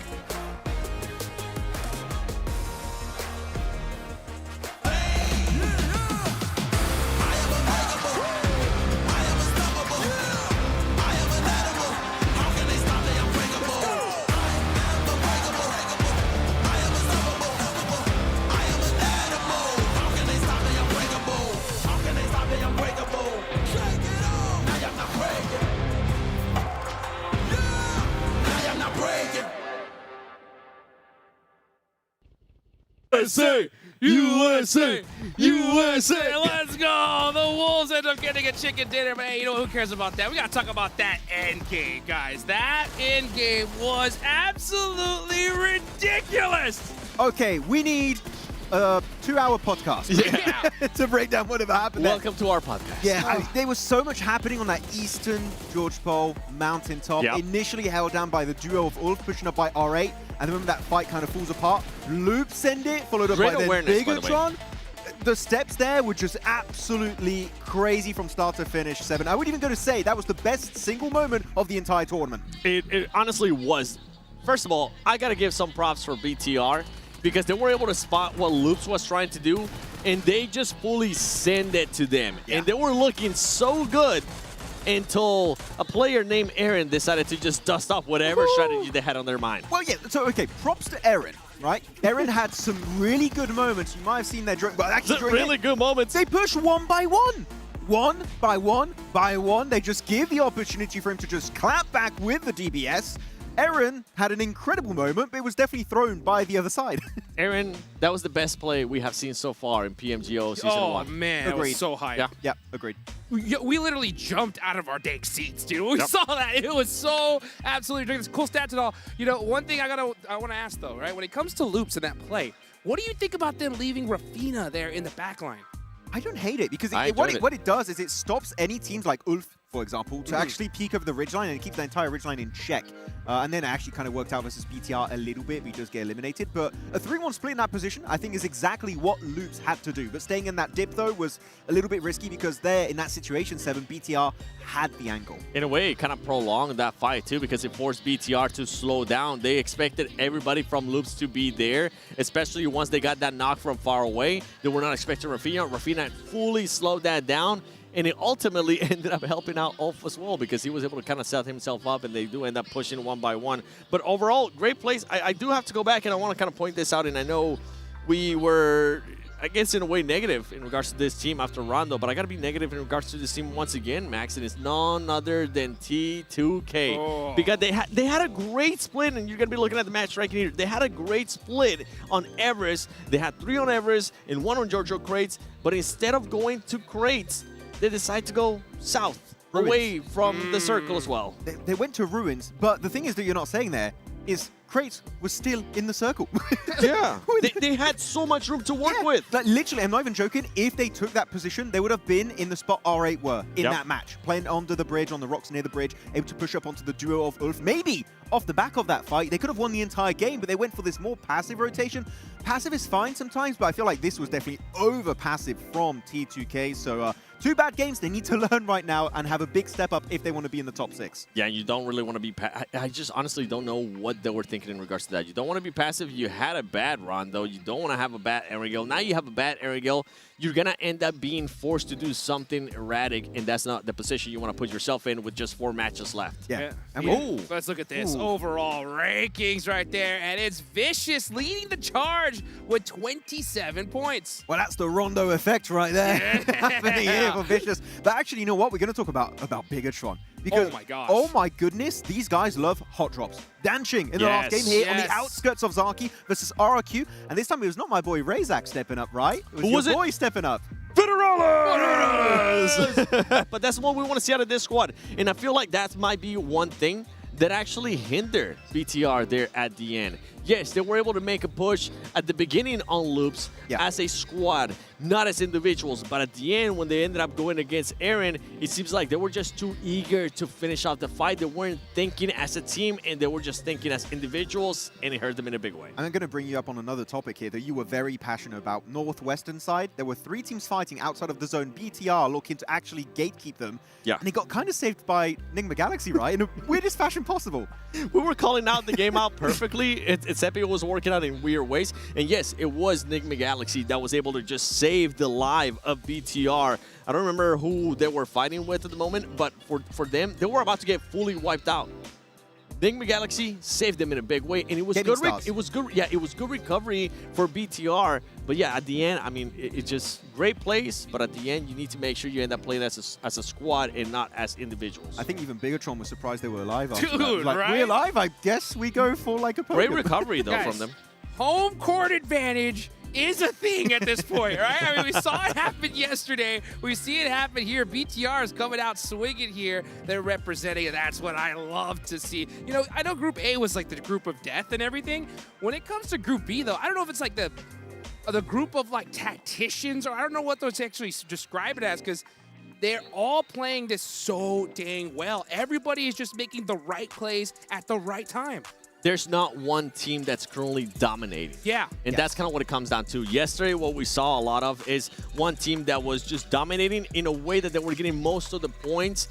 Right now, that's not the case. I mean, we saw it perfectly on the overall. You saw first place, 27 points, all the way down to sixth place with 19 points. It's even more compact than yesterday. Actually, I want to go on the little bit of an early stage. We talked about the last fight a lot, so I'm going to take us a little bit back here on Circle 1 with the plane path. Western Bridge from Military Island over to the mainland. 2 teams involved, TT Project and Ulf. I don't think TT Project intended of gatekeeping the bridge as much as they did, but the main issue I had is Ulf sending it without checking if if a team is going to be set up over there. Cost them 2 players. If they had 4 players in that position, I think that was an Ulf win waiting to happen. You don't think they were being set up? I thought that TT was actually setting themselves up for it. With the angles that they had, they expected Ulf to just fully send it like that. And one thing that I didn't actually like about TT after that fight, after they ended up eliminating 2 players, if I'm not mistaken, from Ulf, was that they decided to just go all the way around. The reason why I didn't actually enjoy that is because the circle at this point was very far away from where that fight was going on. If they knew Ulf, if they did a little bit more research on Ulf, they know that they were just going to be fully focused on getting to the circle, especially when you have less than 4 players. You don't have your full squad anymore. I feel like they just took out way too much time on a necessary rotation to the east. I do think because it was a very Western playing path, it kind of forced teams in the positions they don't usually go to, like GK, right? Yep. And I think that really caught them off guard, and they have to try and adapt because you've got 2 more angles, so you better try and fix that. Otherwise, that's really going to cause an issue for, again, your only 6 games you have total today. Man, it's so crazy here. I think that this group in particular, more than any other one, right? Or at least the Group A, just shows that you have to capitalize on every opportunity you get, right? When it comes to one game where you get gifted a zone, you got to put some serious numbers on the boards because, I mean, we saw that push all the way from the other side from BTR. That timing was so incredible, you can't guarantee that you're going to get another good match. You're talking about teams being able to take advantage of what's given to them and like put up some serious numbers. We were looking at Wolves there at the end. They were alive. They only had 1 elimination. That was the most given. You can see they only ended up with 2 elims for that win. Hey, we'll the most given win ever. They fell asleep a little bit. The game's still happening. We're taking the match ranking to third place. They got the 3rd most points in that one. Hey, but if you're giving it, you'll take it, especially here at this point. 4th place overall. Yeah, that's what it's all about. You know what? The timing was right at the end. We're joking about like, okay, all the other teams are having big fights, but the timing was right. They took the ridge line. They used the circle to force that one solo player coming their way. And it just didn't work out. So GG on Wolves getting a win, but I feel like if the circumstances were a little bit different, it would have been a little bit harder for them to wrap up that as a chicken dinner. A lot harder. But one team that we didn't really get a chance to see in regards to placement points, but I do got to give them some props because they're continuing to just go on the trend that I thought that it was going to be going. It's none other than Esports Rejects. They were able to get 4 elimination points in this Erangel, and honestly, for this squad, I had 0 expectations for them. I was expecting them to be, and as bad as this sounds, I was expecting them to be in the bottom 2. Right now, they're showing me that they can probably be a team that can be in the top 6. Well, let's see who's going to be at the top 6 at the end of the day. But this is match number 3. We are going into Erangel once again. After this match, we are halfway done with Group B. And we can take a look here at this play path. Woo, we're going to the south side on this one. Well, again, it's not a good. Wait, this is the same play path from yesterday in the first Erangel. Aurora, no! Luminous, not them. Wait, what's going to happen now with GK? He's going to get a freebie there in Novo. I want to see some of the other squads. What are they going to be doing? Actually, I think Ulf, you have to be aware that you might get gate kept again. Yes, but TT Project normally, I think they're going to be the ones trying to make their way into Nova. That's usually one of their past locations, unless they decide to just relinquish it fully to GK. And it seems actually, yeah, they've just given up that location entirely. So no. And they will be going for their secondary drop location instead of usual Novo. But yeah, very southern. These planes, they doesn't like Group B that much. Dude, I mean, it didn't like Group A either. When it Even comes the to Rondo was a bit weird, right? Yeah. This is going to be wild. Are we going to get that military circle, though? That's going to be the question. Will it go down south? We will find. Is all switching it up, boys? Oh. I'm not seeing all. They're going to here. mansion area, shelter mansion. Yep. Oh, Oh, okay. Which makes sense. Yeah. You don't want to get next to TT Projects. Yeah. Well, they learned their lesson, but guess what? Gaming Star is going to take advantage of it. Gaming Stars are going to be going for military base instead, so a big little bit of a change here we are witnessing for these teams. Well, let's take a look at the circle. Oh, wow. So not a military circle. It's going all the way up the top. But let's go ahead and take it on over to our casters, John Allen and Blank. All right, we're going up to the northeast this time around. Thank you very much, Hot Duke 7 Max. We are going to be heading into our second Erangel of the day, match number 3 of our 6-match set for Group B. The plane paths have been pretty nasty, I think it's safe to say, at PMGO. It's just what we're delivering, I guess. That's what we're pulling out. Yeah, we got one of the most brutal formats of all time into nasty plane paths, nasty circles. It's a double whammy. And we don't like double whammies here over at PUBG Mobile. Last game, something to behold, honestly, from Eren on his 1v4 to BTR with Federal. I think it was a 1v3, actually. But still crazy stuff. Absolutely insane stuff coming out from that match on Erangel. And, you know, we've had to pump the gas right at the beginning of the day, as well these guys, with Hustler Crew on a bit of a replay here versus RJC.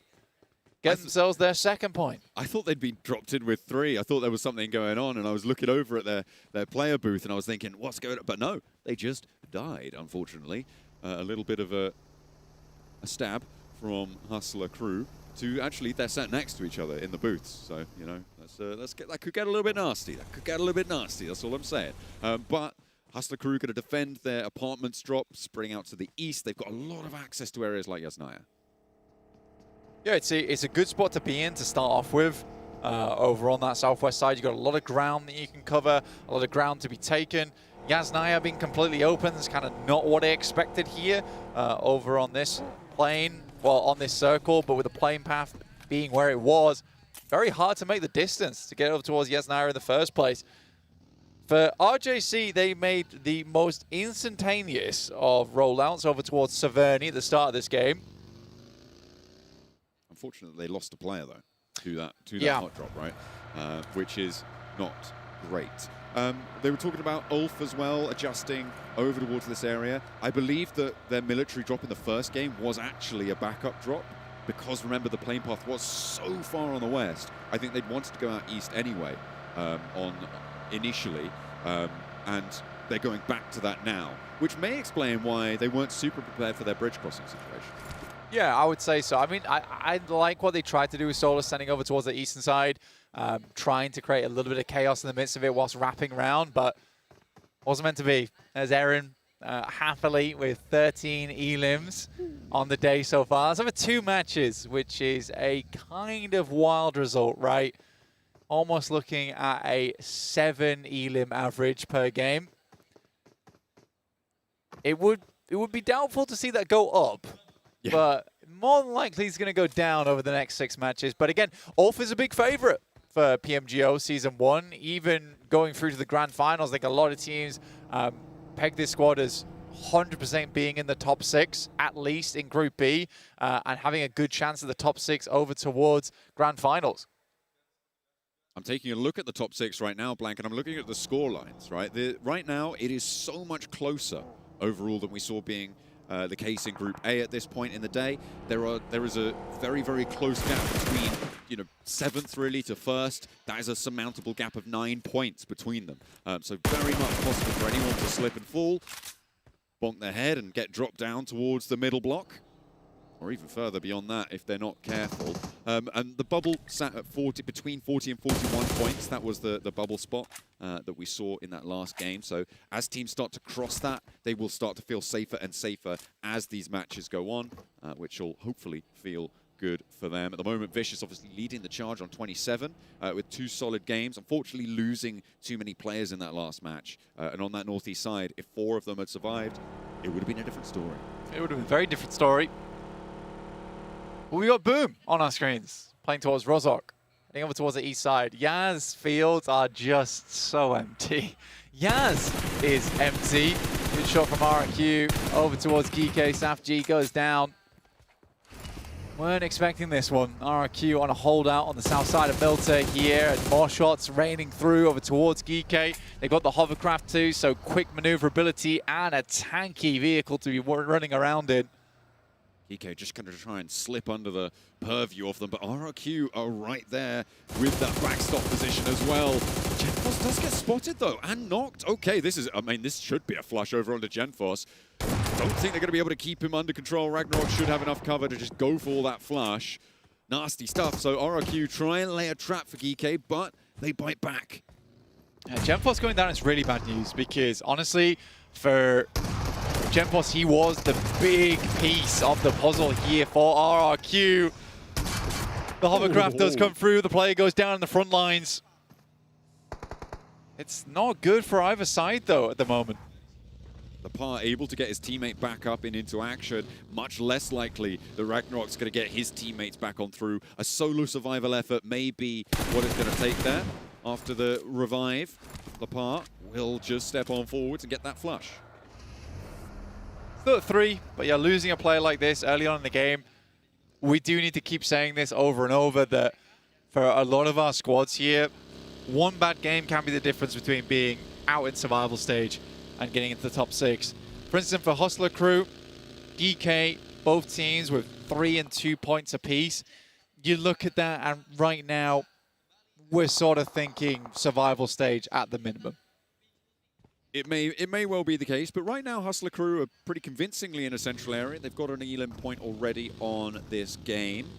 So could maybe turn things around, but they've been in central positions before. It tends to be what we've seen from them, right? Getting central early, then not quite able to convert in this global lobby. And it has been unfortunate for the first 2 matches. Won't count them out just yet. Yeah. In my book, you know, an S2G is possible, but that it is. It's very, very unlikely. But again, we have to give credit to Hustler Crew. This, like we said before, super unknown team, very little experience on the main stage. So I do think for them, this is a learning experience, right? That's how they should look at it. I think that you're trying to test the waters with a lot of these teams that you maybe haven't played with before either. So yeah. Again, I think it's a big thing that I need to consider as well, just for teams getting into this who maybe just don't have that information just yet. It's just a tough format. It's just a really, really tough format for that to happen. The rush for Stalber now.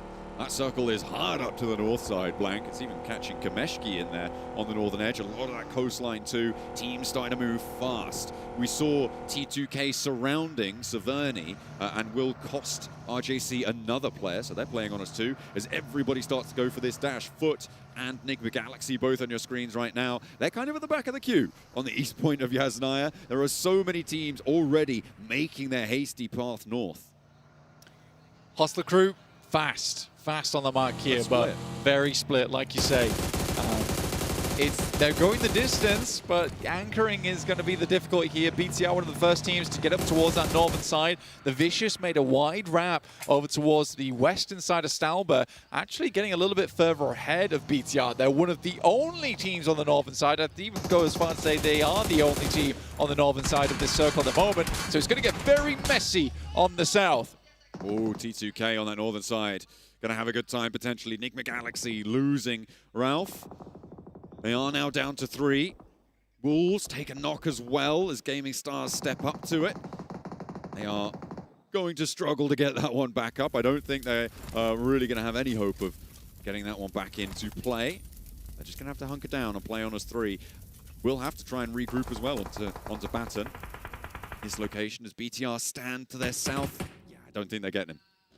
With such a southern playing path, this is what's going to happen, right? So many teams coming up from that south side. The Vicious play a blinder by getting over towards... T2K play a blinder by getting over towards that northern edge of the map, which is great news for them. No one else is going to step there. I mean, R8 on the western side may actually be able to get up towards the top of Stalber and may give them pause for thought. But T2K looking to take down the rest of Wolves, who have already lost Elementrix as well, which puts them on 2. So quite a bloody rotate up towards this northern side for a lot of our rosters. A lot of damage being dished out, but there have been quite a few full 4s that have made it through. T2K will sort of preside over proceedings for the time being and see what they can see. For the teams further down to the south, there is still quite a lot of ground there that they can cover. Yeah, it's about stabilization, isn't it, really? Nice shot from Slonic. We'll find Fearless there. It's a great pickoff for Wolves, who needed to get themselves into a bit more of an even footing versus T2K. Sadly, Federales, from the off angle, will find Slonic, and Nade doesn't quite find him. But is that spot very resable? I would probably say no. Almost certainly not. BTR will be denied the point, however. That will go over towards T2K, but losing Fearless there. Nasty when they're looking to try and leverage every angle that they can. That's going to give R8 a better time there. And actually, TT Project, all the way out on the west side, they've been late on this rotate in the last game. They're going to be similarly delayed on this rotate as well. They're going to be inserting from that western edge. Past R8 though, and it should be a 4v4 on that angle, but actually from the south as well. Foot are going to crash into the R8 compound. This could be a great opportunity for TT to try and third party. It will be. I mean, they do need to get themselves over towards this position. On the southwest side, that compound is usually very, very nice for the likes of R8 as well as Foot, but TT Project still a ways away. Information gain not really there for them either.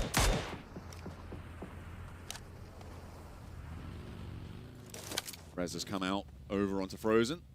Foot will not be able to push up towards the R8 compound, and actually the north point of R8's hold, Marth, is a bit isolated. TT may be able to cut this one off, and R8 going to be very reluctant to leave from their compound. Such a strong position, and Foot will try and backfill it. Marth, it's on him to regroup with the rest of the roster and do so successfully.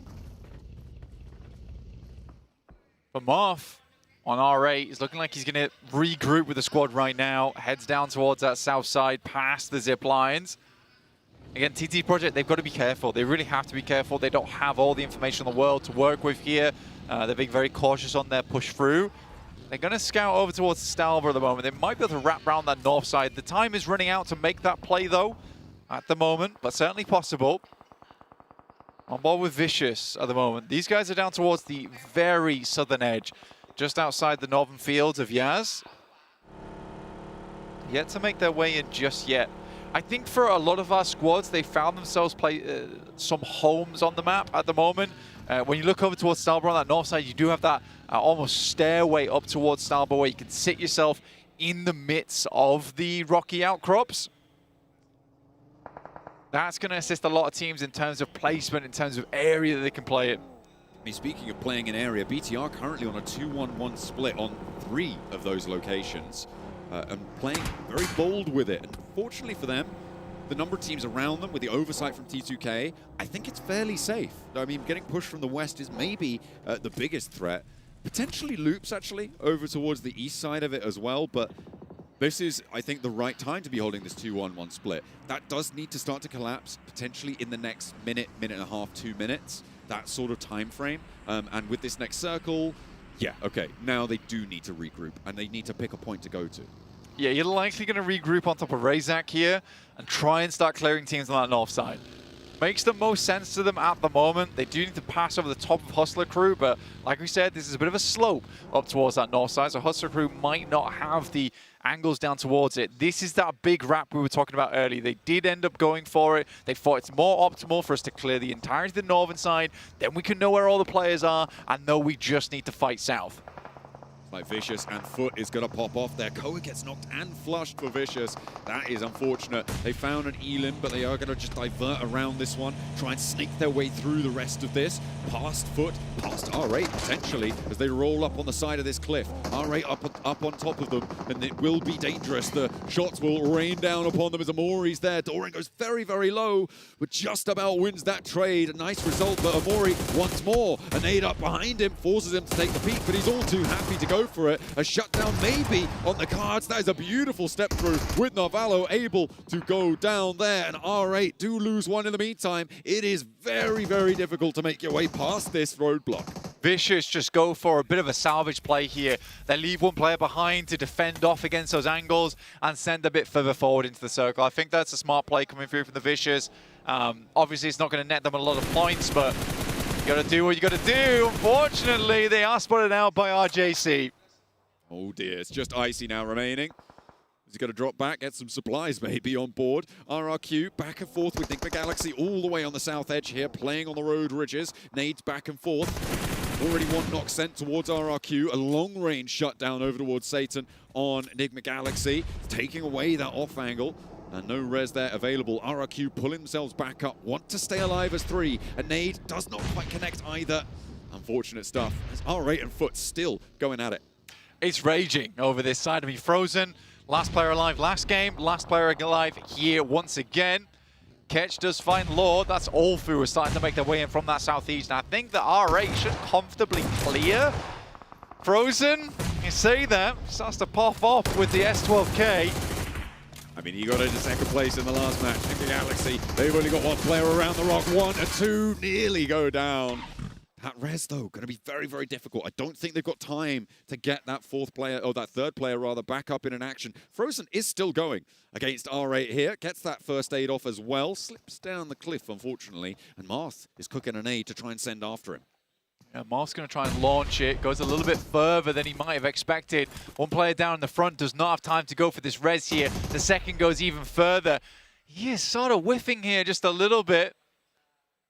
But it's a tough position to be in, and it looks like you might be right here, John. Frozen might just do it again. Jumps the vehicle, tries to bait the sound cue, and through the smoke, a demon in the mist. My goodness me, Frozen puts them on ice. That is nasty coming on through. Foot have a guardian angel somewhere who is laughing. That is incredible stuff coming on through. R8 go down to it, and now we're going to refocus to the southeast side as Ulf trying to march their way up. You've got Gaming Stars, Boom, Loops as well for them to try and deal with. The circle shifts down to the southeast and gives them a little bit more time to play with. GSTR getting pretty far into a lot of these matches, honestly. They are holding their own here. They are down towards 12th place, sadly, but again, I think you got to give them credit for how far they get into a lot of these games. They're always prevalent towards the 18 to 20 minute mark, which is great to see from a squad like that. Aaron having to back off. This is funny that Ulf has basically said, Aaron, you now need to go deal with the entirety of Boom. You got a 1v4 last time. You can do that again, right? Surely. Crack on, lad. Give him 6 nades, see what he can do. He is downhill this time, and it doesn't look like he has first aids. I think he might be a bandage only, or maybe stims ticking up. Yeah, it's bandages. He's only got bandages for Ulf. Yeah, that's not ideal. It's going to take Aaron a little bit of time here to wrap the entire body, it seems. The rest of Ulf still up as 4, though. But for how long? Because I think Aaron evacuating this portion of the map, pretty difficult. Very, very difficult. Under the purview of Boom. I think it might need some smoke cover or maybe some assistance from the rest of Ulf because they are only dealing with half of Loops on this northern flank. So it feels a little bit... He's taking so much more damage. He spent so long healing the back up. And now there you are. Ruin it for him. Nade over. That's going to be the knock. Okay, yeah. Aaron now down. It's going to happen eventually. Not going to commit for it. Yeah, it really is a case of Ulf. Where are the boys? Where are the boys right now? They are pincered, to be honest, and I think right now for Aaron, his big objective was to delay as much as you can.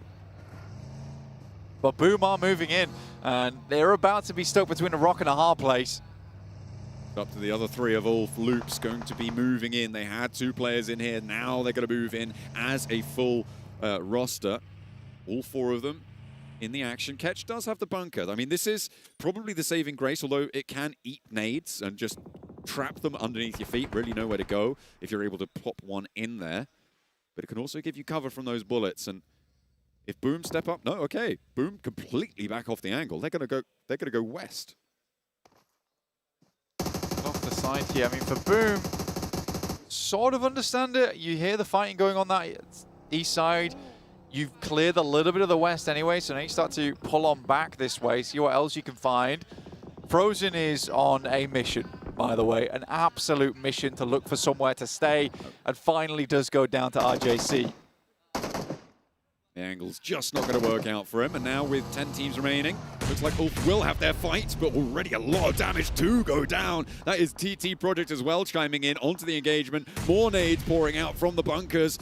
This is a really difficult push now coming through as Diego goes down. That is Gaming Stars chiming in. Solus falls though, and Vitinho might try and get Oh, that get him, flush. Get the flush, go and get the res, go and get the res. No, they're going to let him go.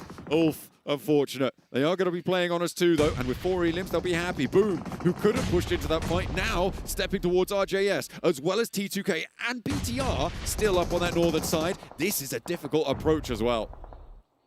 Sad stuff. That Ulf getting absolutely blasted by GSTR, who go for a big old third party on this one.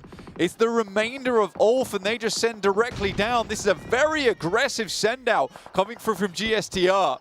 Boom do manage to dispatch the team underneath them, and now BTR on the northern side look to try and roll down the hill. They have got the compound, they have got that high ground, but it's not going to be in the next circle. Hustler Crew, who have been a little bit quiet up until now, are in a bit of a strong position. TT, though, I think they've got their eyes on it. For Hustler Crew, you can empathize why they're playing slow. They know that for them, a decently large game, 10, 12 points, is what they need to get themselves back in the running. It's quite tight towards the top of the tables, and you just need one decent game to get yourself on that springboard. So I understand it from Hustler Crew's perspective, but there is a lot of 4-man squads here, and that's what's going to really test you in the end game. I think fortunately for them, BTR is kind of stuck because of Boom. They are locked into this fight. They're much more concerned with getting down the hill. When that fight concludes, if TT and the team on the west side try and push into them, it will start to struggle. But that hasn't happened yet. There's still a lot of time, and they can also make moves themselves. They could potentially try and flex out in one direction or the other. But he may be in danger there, but managed to hop back in the vehicle and wrap back around to the rest of Hustler Crew. Boom has been on the last legs for quite a bit, right? You know, going from fight to fight, not kind of finding that success here. And now Hustler Crew come up against TT Project. Effect opens in a big way over towards Loco. One of the best fraggers on the team for Hustler Crew. It's looking like it might be going from bad to worse as more and more players take damage. AZM is down, and Hustler Crew seems to just be getting bulldozed. This is a huge opportunity for BTR. TT Project did have a knock sent their way, a big double nade and a shutdown immediately. Hustler Crew get nothing for their position. That is unfortunate stuff for them. I thought BTR might be able to third party this with TT having a player knocked and them being a little bit split, but they were more preoccupied with Boom and trying to put the pressure on them. Turn the screws on that southwest side.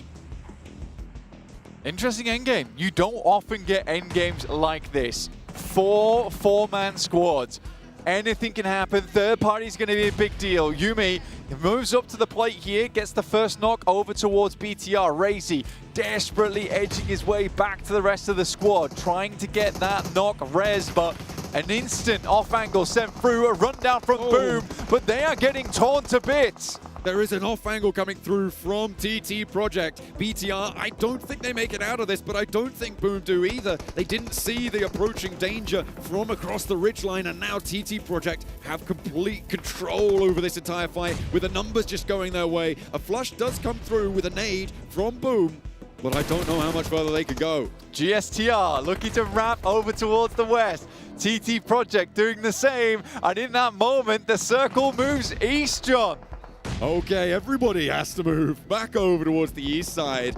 More eliminations come on through, and Boom do fall. Now BTR trapped in the middle, but who's going to make that break to the east side first? TT Project are starting to envelop, and they are going to take charge of the northern side of this next part of the circle. This is a decision that you have to make. If you are TT Project, but losing effect is bad, it's a decision they have to make. We wrap towards the east, we give up on some of these flushes, some of these eliminations to get more presence in the circle. It looks like Neos is doing just fine. 4 players alive, 4 gaming stars here as well. With TT Project losing 1, the numbers advantage is there, and they do have a little bit of a foothold on the western side. TT Project being isolated, 2 players close to Federalis. He finds 1. Derich goes down, and they haven't managed to answer just yet. Neo's there in a spot of bother potentially. He knows exactly where he is. His sights are trained on him. Federalis steps up, but the bullets just don't connect, Blank.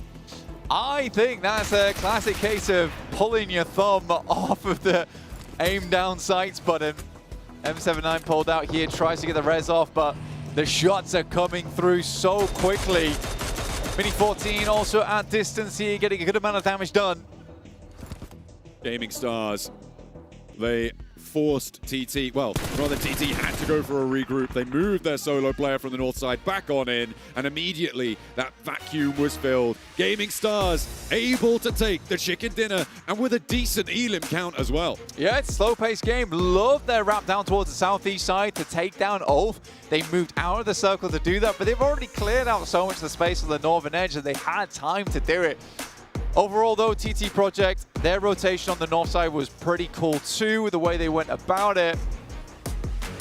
Bit of a slower paced game, though, definitely, on our side of things. BTR consistently in the conversation, as is Ulf. There's some clear teams moving ahead of the pack. Absolutely. Really interesting stuff coming through from that game. I'm sure the desk have a lot of opinions about quite a few things there. Obviously, the plane path still pretty brutal on that match. The circle was a lot more reasonable. The big feature of that circle was, of course, Stalber and that big northern shift that we saw in stage 2.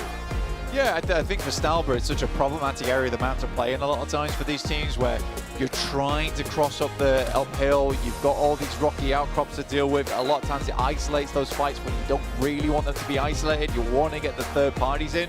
It's tough, John. Absolutely, but in the end, only one team weathered the storm. Gaming Stars able to take the chicken dinner.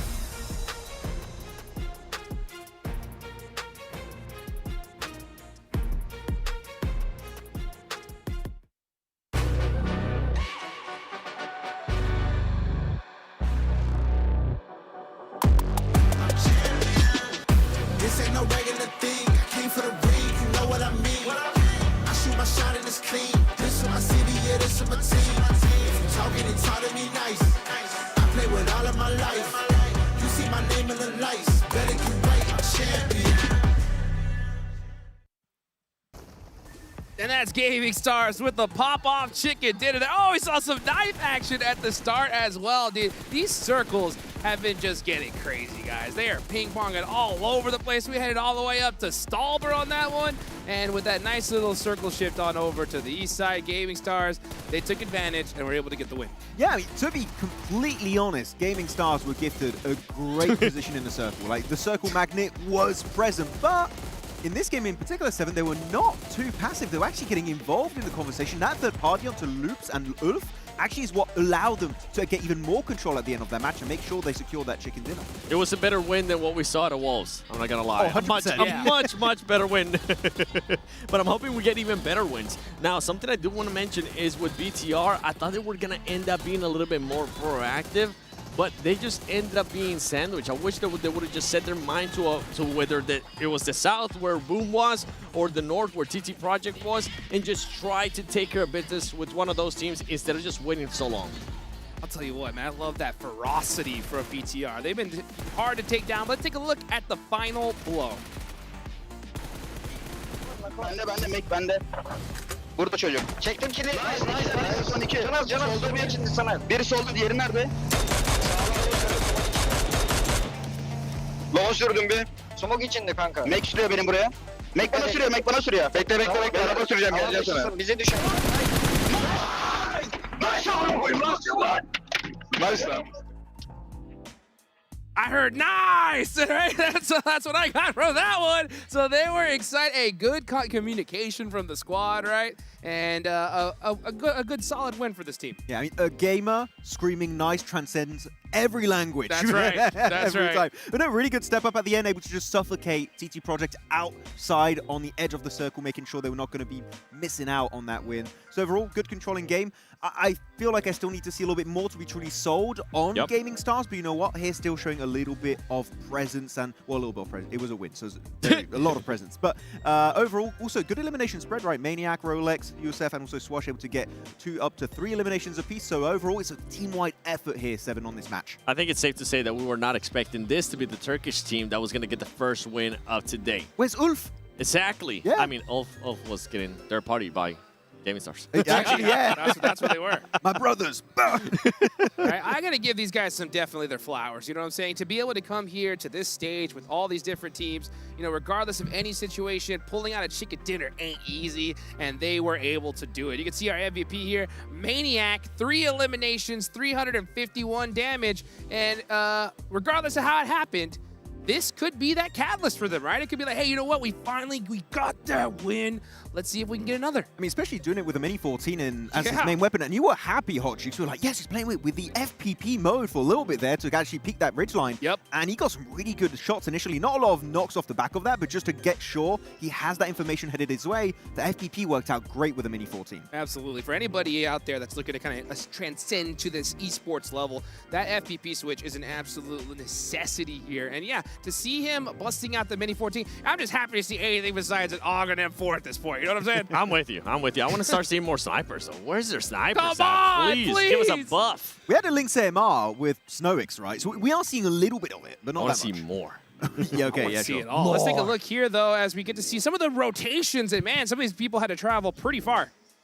Yeah, big rotation from TT Project in particular, western side of the island. Very late on the rotate, but there's the typical TT Project way, because that's what they told me. We're going to play Edge every single time. That was the NDA, if you wanted a bit of a spoiler. And it's been working actually decently well on this game, able to go for a bit of a sweeping motion up north and able to suffocate especially Bigatron in that dip.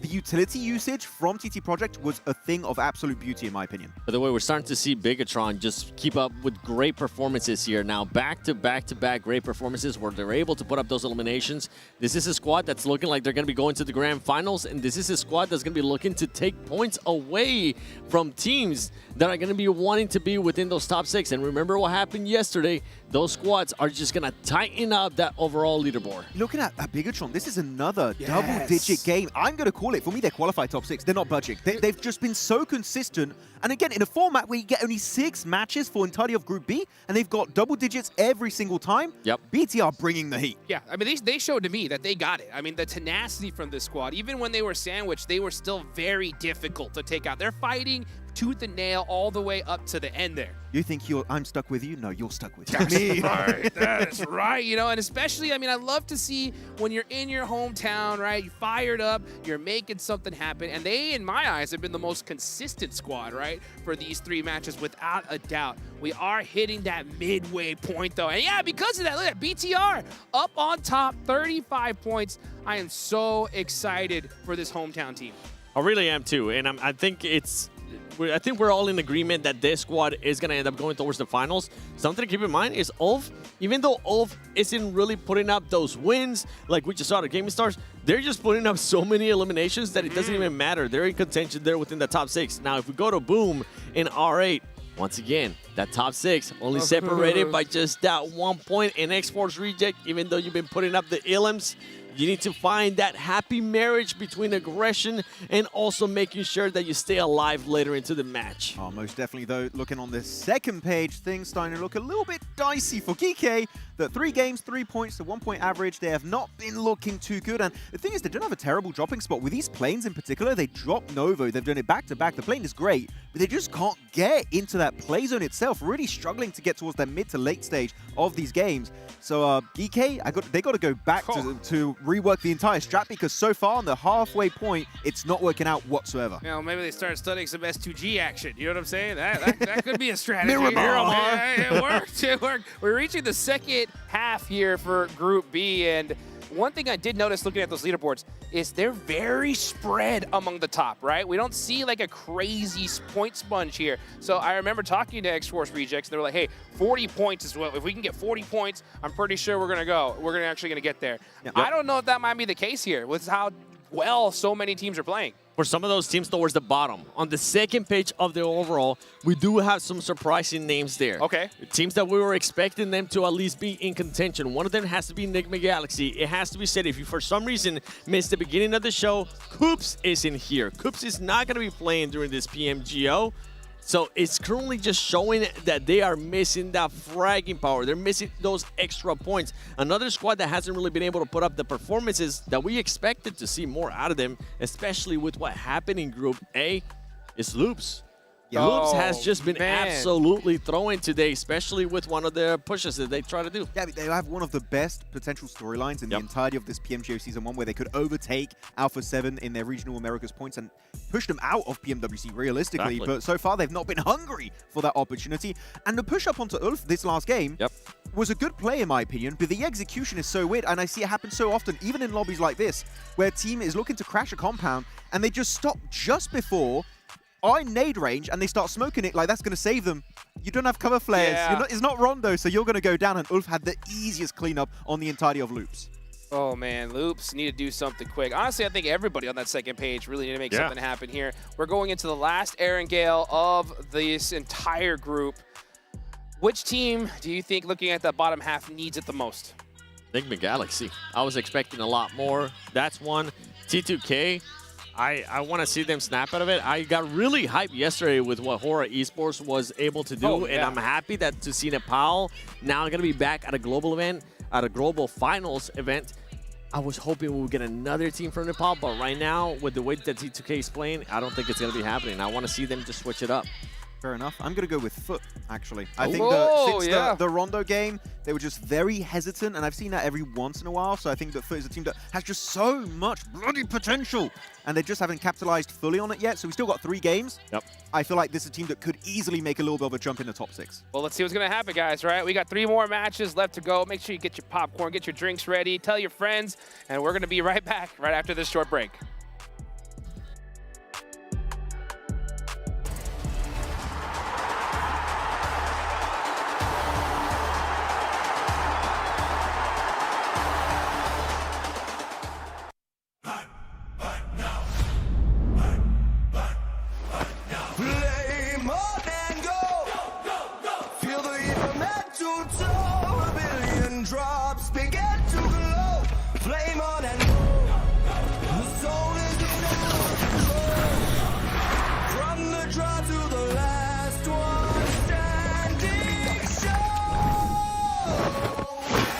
No-name kid in a high-risk drop, a street food vendor with a victory dream. A midnight warrior looting in the dark. The fuel is passion pushing through the blue. We scan the path at the edge of the gas. A million stories in a single squad. No real blood, just the drive to our last. The skill, the nerve to on the final gas.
Flame on and go. The soul is in our control. From the draw to the last one standing show. A no-name kid in a high-risk drop, a street food vendor with a victory dream. A midnight warrior looting in the dark. The fuel is passion pushing through the blue. We scan the path at the edge of the gas. A million stories in a single squad. No real blood, just the drive to our last. The skill, the nerve to on the final gas. Fire in my mind. Ready through the sky.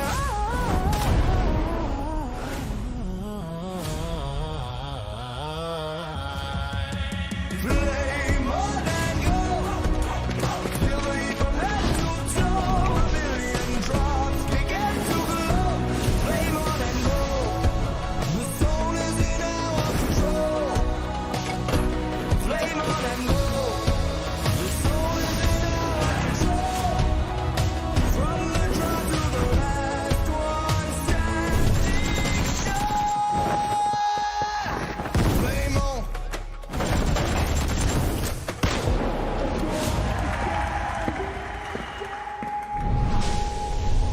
Flame on.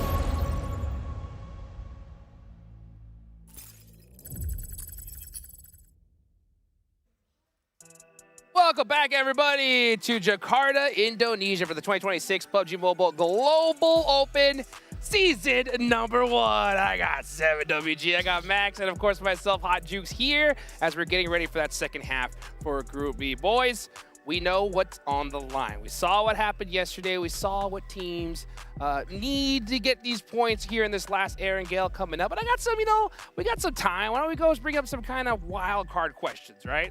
So I want to ask you guys, with all the players here in Group B, if you could just make like a legendary squad, right? A team that just got it all. I'm talking about IGL, right? Fraggers, 2 fraggers, and a support player. If you could make that perfect squad, what would you do? I want to go first. Who would you pick? Who would you pick? Come on, 7. I want to piss off Max. What are you going to do? For my IGL, I would pick Rauf. Okay. Rauf, let's go. He leveled up quite a bit. I'm not annoyed at that. Oh, you're not? Oh, man. If you told me that 2 years ago, I'd be like, terrible pick. Wait, you didn't like it? Okay.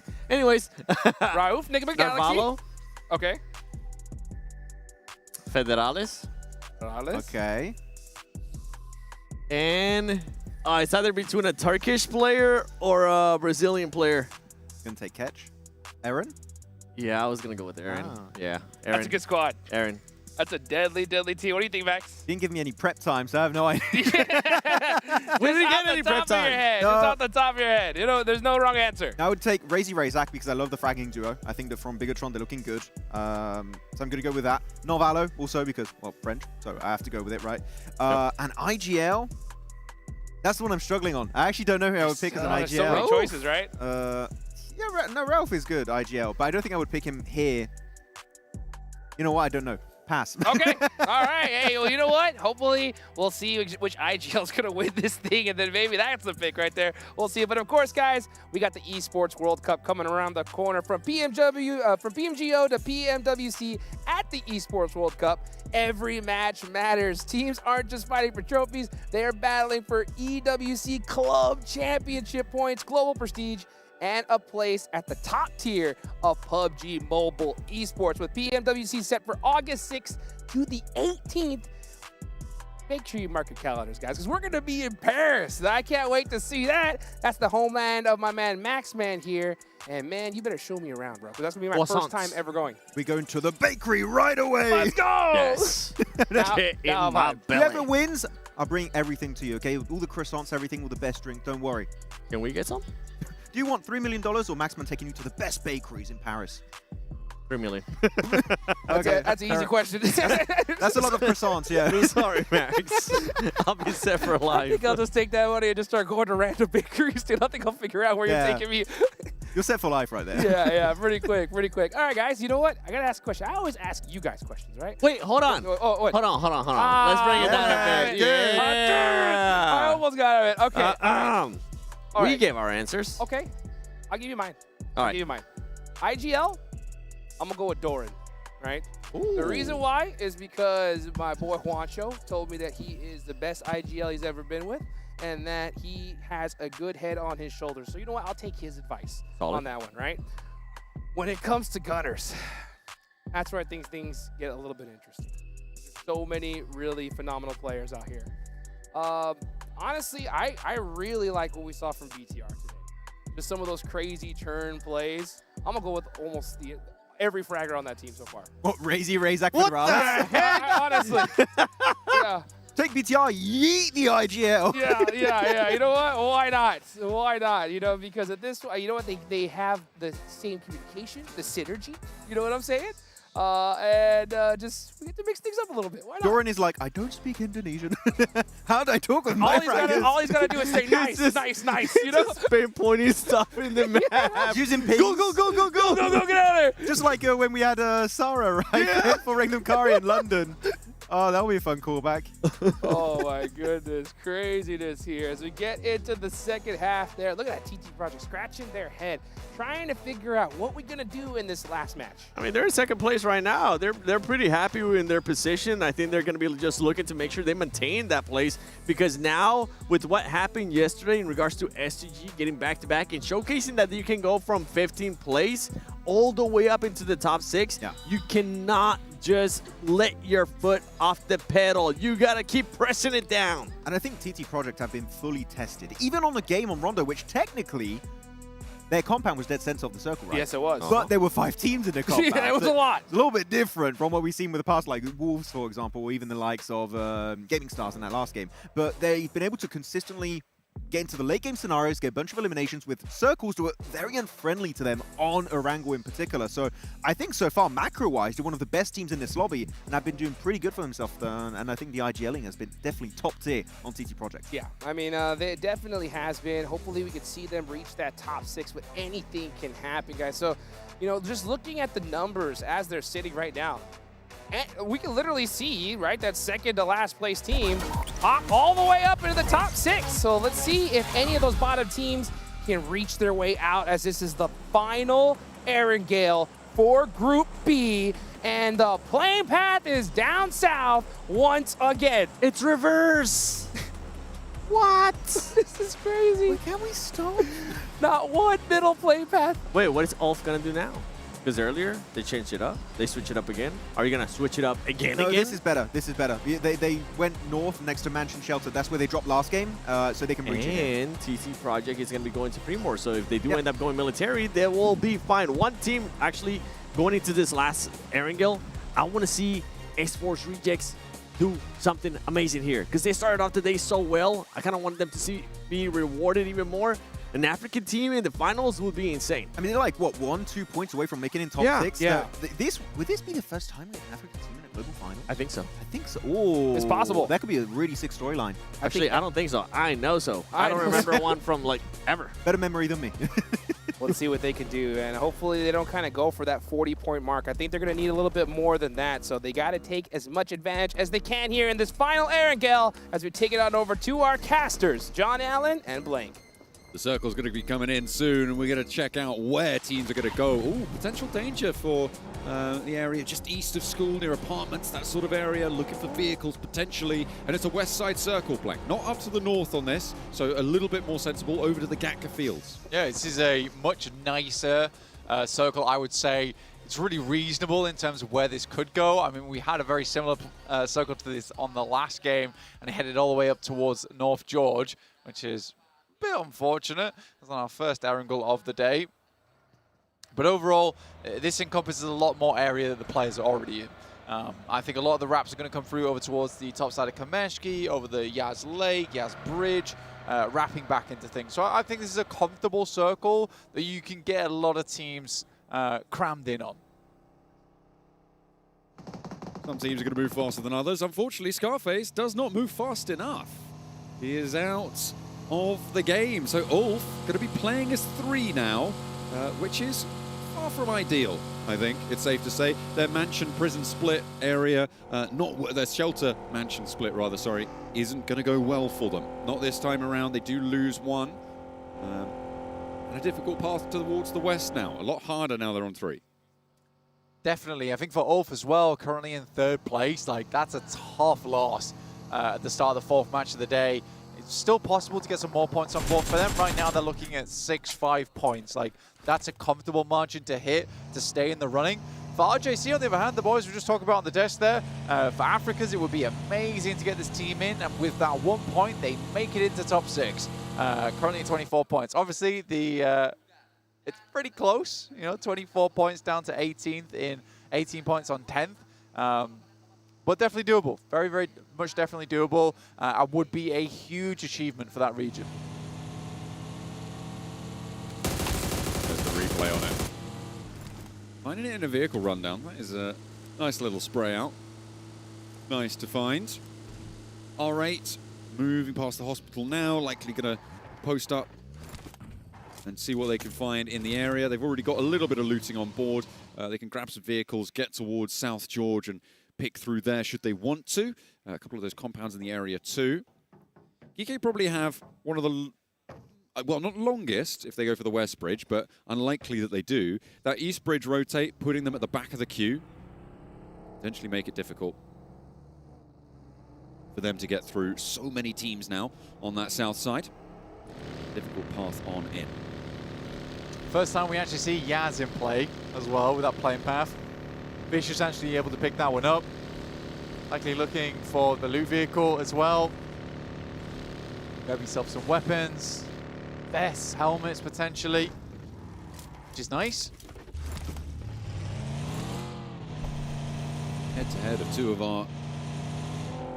our teams there. A couple of stat comparisons for some solid players coming on through so far in the first 3 matches. Fourth match now on the cards, and our final Erangel is underway. Unleashing the vehicles from the garage there. RRQ stepping in for their rotate out towards the west. Teams are now starting to crunch in together, Blank, and this is going to be tricky. Wolves trying to make their way through, but they're quite split right now, and actually Foot is going to be between them. Going to make it tough for them to regroup onto one another. So it could potentially be Wolves losing a player on the front.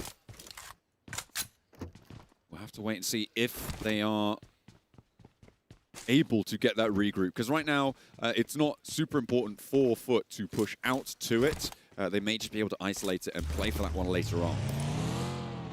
Yeah, I think for BTR as well, these guys were a little bit further towards that northern edge. Trying to make their way on over now.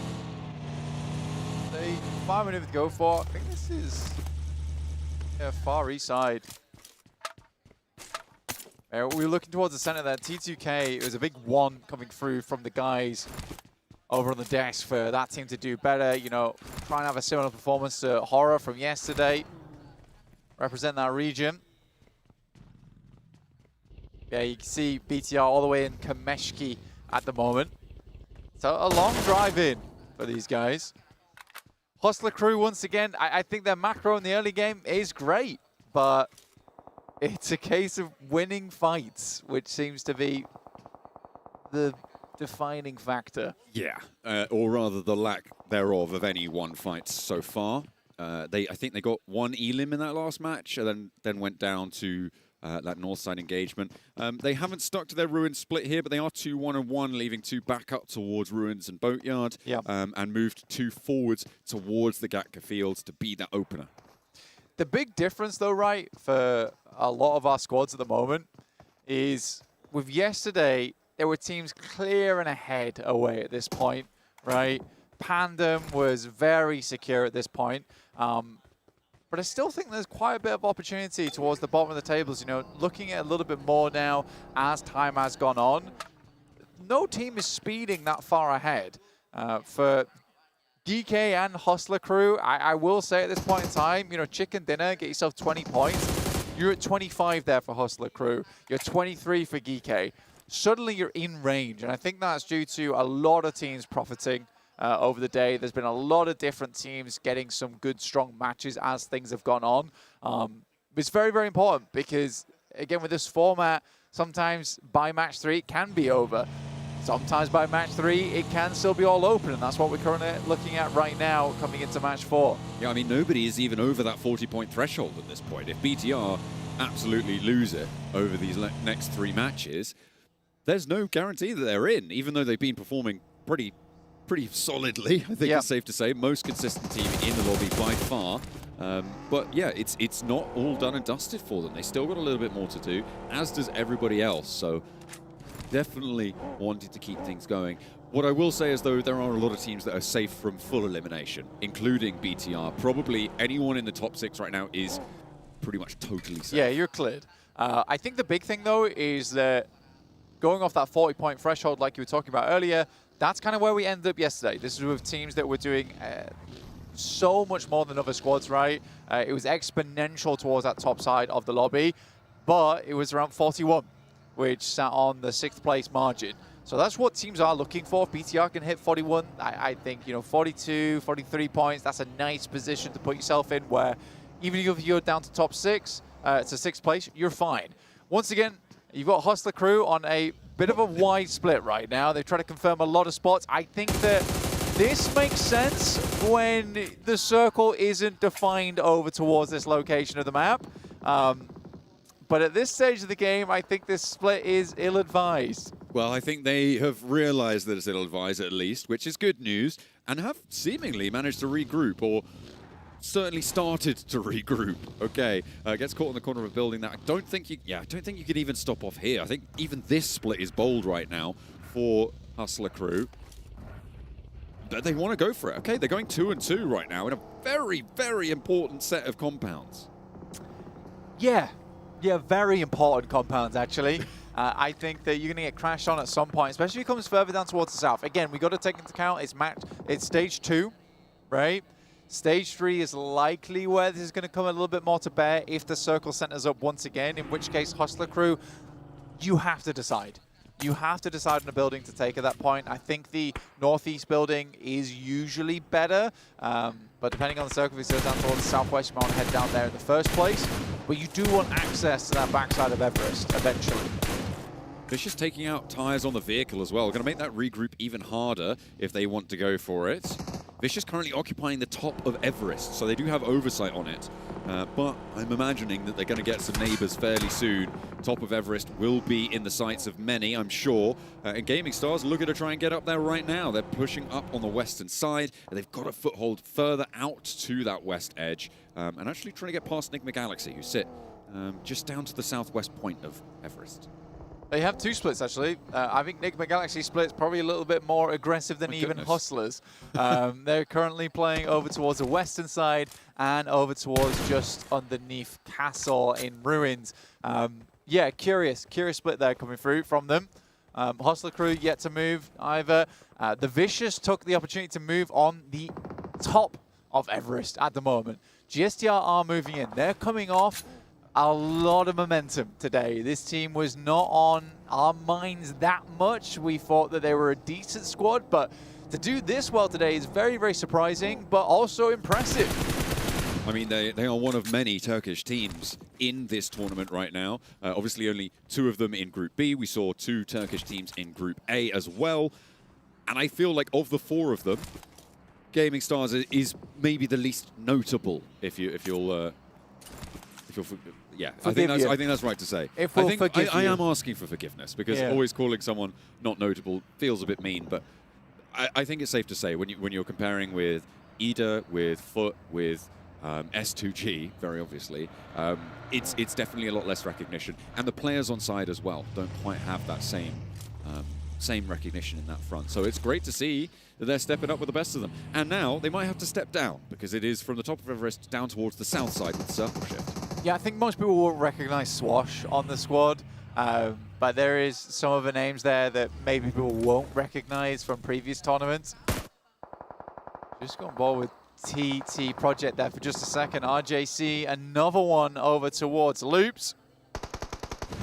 Law looking to try and help his body out. Barafinia's already down from that watchtower position. RJC consistently taking advantage of opportunities beset around the map, which is great to see. You know, this is some nice macro coming out from this squad so far.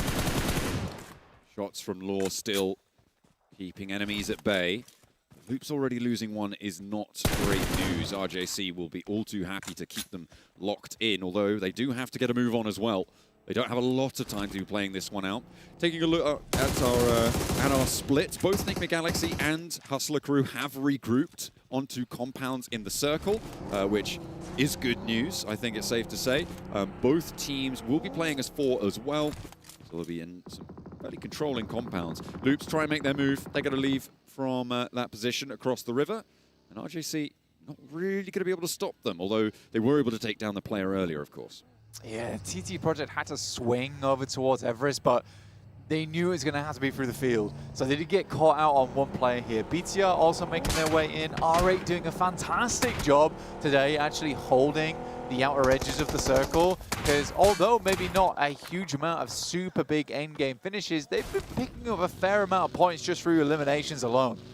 I think that's the case for quite a few teams, actually, as well, at the moment. Obviously, not too many placement points to be given out just yet, and a lot of Elim come on through. R8 with BTR going back and forth, but I mean, BTR seem to just have this one in hand. There's not much that's slowing them down, except for seemingly that bridge line. And R8 not quite able to get it, needs the reload on the Scar. And yeah, can't quite find the spray down there, fortunately for BTR. They will not be losing one out in the open and will remain fairly healthy as well. Second knock, I think, was there for them. And now R8 down to 2 players. That ridgeside was crazy. I don't really know what happened there, but it felt like we had turbo supercharged brakes on that vehicle. I've never seen someone stop so fast before. But yeah, BTR do make their way over towards this southwest compound. A very, very famous compound, honestly, where a lot of fights are lost and won in terms of those chicken dinners. Sadly, it is further out. So they've got to get further in here. And as you can see, just by taking a quick glance towards the circle itself, oh my God, that's a lot of field right now. The lawnmowers are going to have to be pulled out to try and catch some of these players off guard playing inside the grass. The chopsticks, a big feature on that southeast side, stretching out near Gatka. Teams will be looking to try and jump in there, I guarantee you, as well as the compounds that sit ringing that field area. More damage pouring on through across to T2K as they are suffering, trying to make their way across and into the open. It looks like they are going to lose at least one there. Yeah, they have lost a player on that crossing, but they do manage to get to a position fairly solid for the time being in this next circle, Blank. This is okay. It's okay for now. RJC do need another checkpoint, and that checkpoint is far away, though. It's very far away, and it's past BTR. They need to make that work with. Good exit moment here from the Vicious, just as a slew of nades are lobbed over the top of the rocks here. Icy already found a little bit of a landing point for them. Boom is off in the distance. You can see Federales there once again taking shots over towards RJC. We sort of expected this to happen. There's a mad dash happening from RJC. They're just looking to get a player in the circle. That's all they want. There's a fight as well on the south side for control of the base of the chopsticks. RRQ, Geeky, we're on board with them now. The nades are flying. RRQ are suffering more than Geeky at this point, and they might be being pushed down to the bottom 2 with this one. The drop down, 2 players fall on in, and that is going to be RRQ out, as well as RJC in the meantime. And Geeky take position from RRQ out of the bottom 2. Yeah, I mean, RRQ dropping down towards 15th, that is a big result, right? That is a crazy result. A lot of players, a lot of teams, a lot of fans had their eyes over towards RRQ as being one of the big contenders here inside the lobby. Not the case. Not the case for Geeky. It's a big deal for them, though. Easy for Bad Boy is a fantastic player on that team. I think he does have the star power on that squad. But yeah, for a lot of these other matches, we just haven't seen a lot out of Geeky. The 4 points here drops them up above them to 7 points. We've got to remember, they started this match on 3. Every point matters, especially when you're competing for one of those survival stage spots. Get real dicey. You need to take them when you get them. Vicious descending from Everest successfully. Boom, trying to cross the streams there as they rotate on through and pass, but a good opener for Vicious. Finding one, finding 2. Koa able to hold his nerve. Out and up in the blue. They do have an outpost still, but all 4 of Vicious are alive, and Boom are shredded in half, down to 2. Yeah, Narvalo goes down as well. He is living for the time being, but I think it's very unlikely he stays alive now. As Boom were able to get the initial knock, but Hustler Crew looking to finish the job. Vicious was a tough push in. Boom, it was even tougher as they were sent away with just one player alive. BTR makes the push over towards R8, will clean them out. And a position to play. I mean, BTR has been struggling on the outer edges for such a long time now. I'm very surprised they get this spot, and they kept in another time. Gatka, a focal position here on the map. Vicious move in. It's a big maneuver from Wolves. Vicious tried to crash into the center there. It's not going to go well. Icy will not be able to control over his two teammates there. Two players from Wolves rolling on in with the nades pulled already. I think Necessary might be able to just get that one done and dusted right there. Does do a lot of damage, but doesn't quite find the full knock there. Has to heal. Doran is resable, and in comes TT. Okay, this is a chance maybe for Icy to regroup, but no, Doran, I mean, Elementrix really hungry for that one, and Doran does fall, but now TT are a real big danger for Wolves. They've put themselves into separate buildings. They've isolated themselves from one another, and TT could potentially exploit that.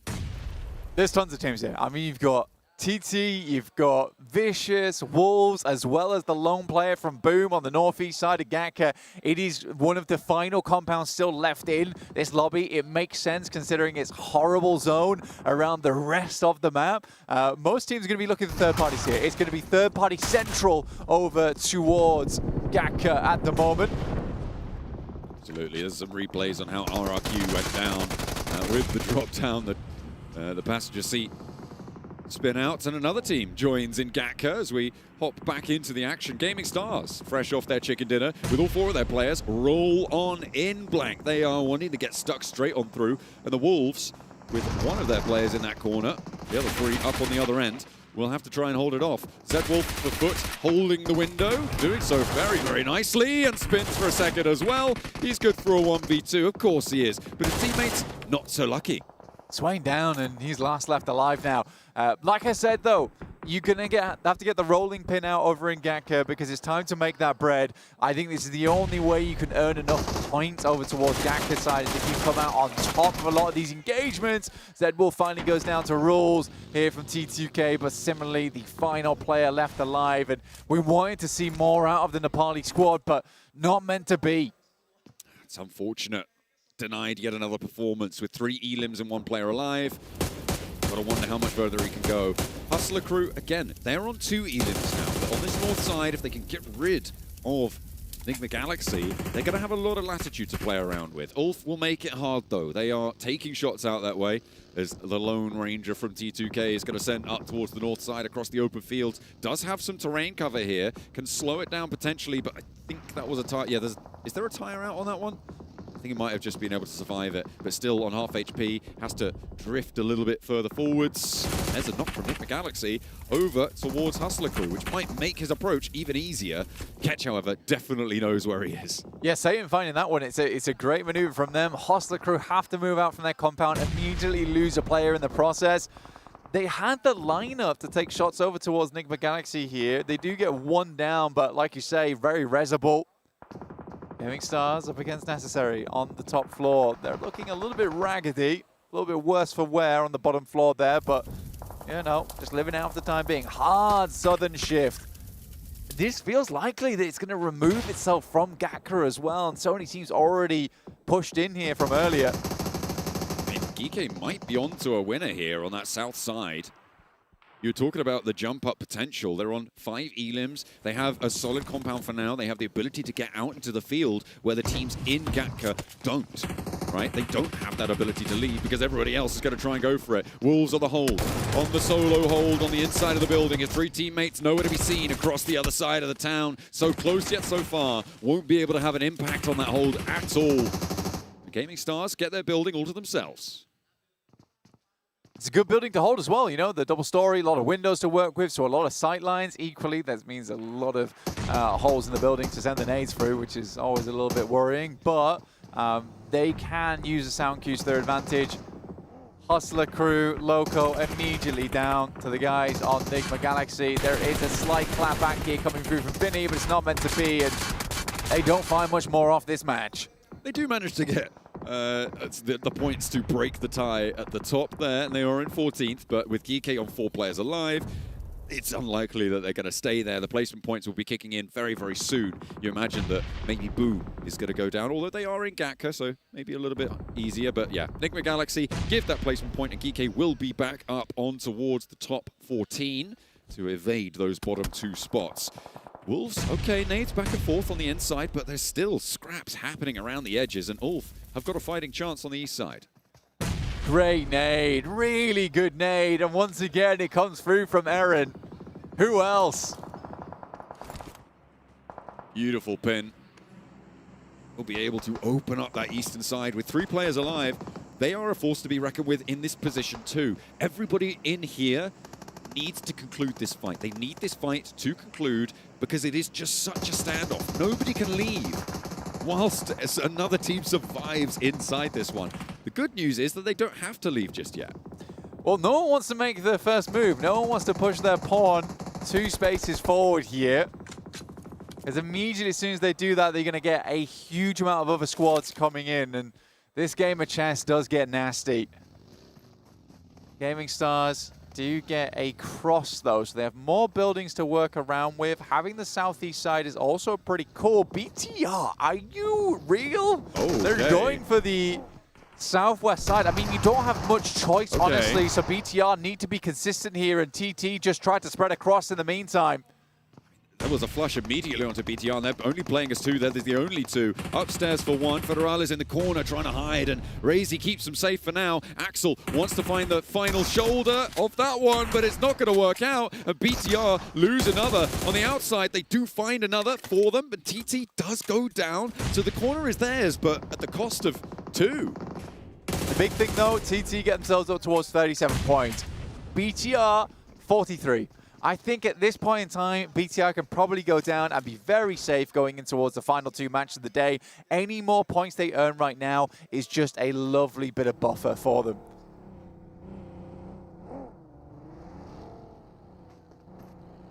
A little bit of breathing room is always nice, especially in a lobby like this, with so much on the line. Gaming Stars, I mean, they are now in the only corner of Gatka in this circle, as well as having all 4 of their players alive. It's them and Geeke, for me, that are really the 2 opposing forces. But Geeke are going to struggle to move for quite a while now. They have managed to get a player forwards, but once these teams on the Northwest start to have to pop off against one another, they can start to move a lot more freely.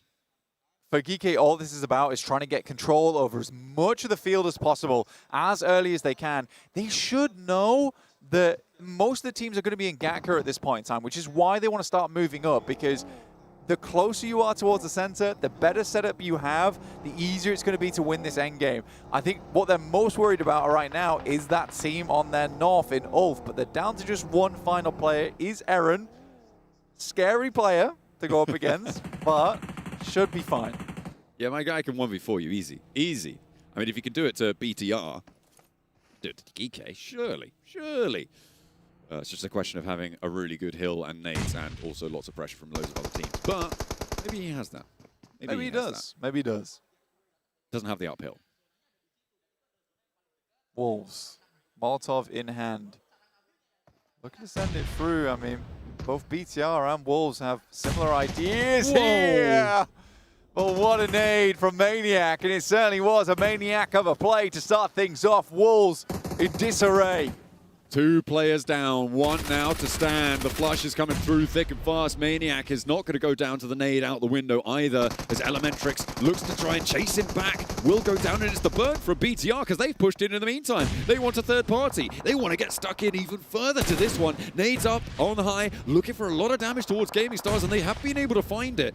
It's difficult for them to hold this one out with a knock on the ground floor. They've already isolated that sightline. Federales with another nade. Geeke looking on and jealous that they aren't getting these points on their tally, but happy that teams are starting to fall. More nades still for BTR to post in through the window. Elementrix is going to bombard them from the opposite side as well, as the top floor for Rolex needing to try and keep it under control. 2 players are standing. They need to get this res on the ground floor to have a semblance of a chance of getting out. An unfortunate bounce there doesn't catch Rolex. Been quite a few of those so far, but I think it is difficult. Got to give him credit at the moment just because of the amount of smokes that had to be thrown in for BTR to even make this play in the first place. Razy gets up, still has 3 more nades, which is so silly. BTR saved up every little bit of util for this exact moment. And now Gaming Stars only have 1 player on the north, and it will be difficult for them. BTR, in the meantime, just running rampage on the inside of the building. They moved in against TT. They've run through Gaming Stars now, and Elementrix maybe on the chopping block too. A nade out the window and 12 elims for BTR. Rolex drops down, trying to change the story, but he's going to get forced away, and they shut down by Geeke. Out in the open now, this is the time that Geeke need to have the control, need to have every angle under lock and key. But no matter what we say during this game, one thing is clear, BTR is back. Spray down, 1 down, 2 down, BTR are out, but Aaron is surviving up into 2nd place. He's out in the blue zone. This may very well be a point denial. Strafe across, the blue zone claims it. 2 of them, dude. He got 2 knocks there? Okay, Aaron's still giving it good up until the last moment, but you said, Blank, all it might take is for Geeke to get a decent chicken dinner, and they could be up there. They very much have just found that. That's what it's all about. You know, it all comes together in those final games of the day. BTR, though, what a wonderful match from them. Really difficult spots on the map to work with. They had some rubbish compounds on the western side. Circle kept moving away from them. Little rotations here and there. And then the big decision that they were going to clear from the western edge of Gatka. But it makes so much more sense knowing how much utility they had. They were just waiting for it to come to a boiling point. Beautiful stuff. Geeke held their nerve on the south side. A lot of teams more focused up towards the areas around Everest. They played that south edge nicely. Able to move through. It wasn't huge on the Elim count, if not mistaken. I think they may have been able to get up towards 10. But it's not a massive point score for them. As much as it is a very needed one to get out of the bottom spots, it's going to be a little bit further before they can think about jumping into the top 6. Absolutely is. But Geeke, they opened the door. The question is whether they can step through it now. Ulf looking good, BTR looking great. It's time to finish this off with 2 more matches on the day. I don't got time for the messing of gold. If this the Olympics, I'm taking a gold.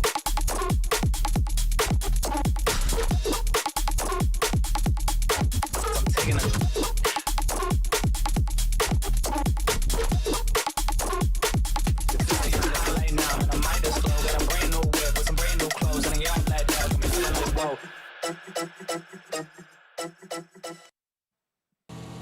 And that's a massive win on the side of Geeke, having a horrible first half of the day.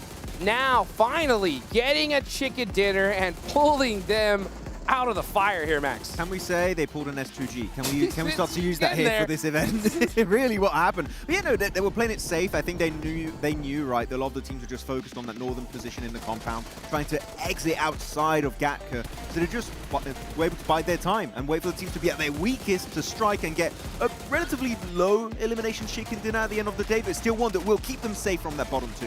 They knew that big brother, BTR, was just going to be going into Gatka and spanking everybody that was in there. This team is playing with confidence. This team, ladies and gentlemen, we got to watch out for the next 2 matches because they're going to be doing something that I didn't expect some of the other squads to do yesterday, especially when I thought about Pandem on the second match. This team is going to continue to be that aggressive, and they're going to continue to push crazy stuff as well, Max. We just had a slow-mo, by the way, with the sniper shot. Oh, man. That was such a sick shot from the western side. But look, the nades from our boys, Razy and Federale7. We're like proud parents right now looking at this team, swiping every single team inside of this city. Looking so good in the process, bro. Yeah, they will be out there. They will be out there. Yeah. I don't have a smoke, maybe I will get locked. I knock one. Nice one. Last one on the right. Check, nice. Go drive, light. I see him. Oh, here, in front. Kill him. I can't see him. No. On my right. GG! Nice. Let's fucking go! Let's go indeed, Geeky. That's how you do it. Get that chicken dinner and make it happen. So great on the side of them. I do want to harp back on BTR, though, because, man, I'll tell you what. This team is just looking like they're on another level here. I mean, honestly, when I saw Pandem perform in the way they performed yesterday, I was like, this looks like they're going to be the dominant Indonesian squad. But, yeah, that was silenced really quick because I'm telling you, just that play in Gatka was ridiculous. BTR is the best Indonesian squad in this tournament. Yeah. I mean, I have to say it. I would say in the world right now, actually, even. I would say out of every single team. Saying that. Yeah. For this group or just for the whole in general, tournament? Indonesia right now. Wow. The best. Yeah. Okay. That's fair. That's fair to say. I went big scale. Unreal. Here you can see, look right now at our match MVP, Ragnarok. You know, 3 eliminations, 366 damage.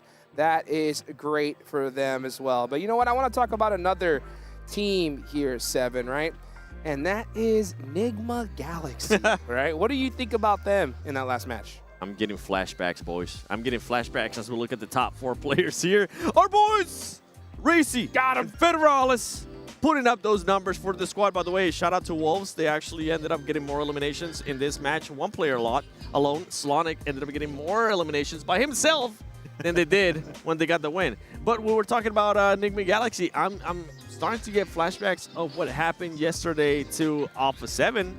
And Alpha 7 is probably currently watching the show from the plane. So if you're Nigma Galaxy, you need to start reacting. You need to start waking up. I know Coops is not here, but you need to be able to readjust. Somebody's got to be able to pick up that slack. Yeah, I mean, if Coops was here, maybe it would be very similar to Eren, just solo carrying the team for Ulf, for example. Which actually, I want to kind of talk about Ulf. Yeah. Sure, they do get 10 points this game.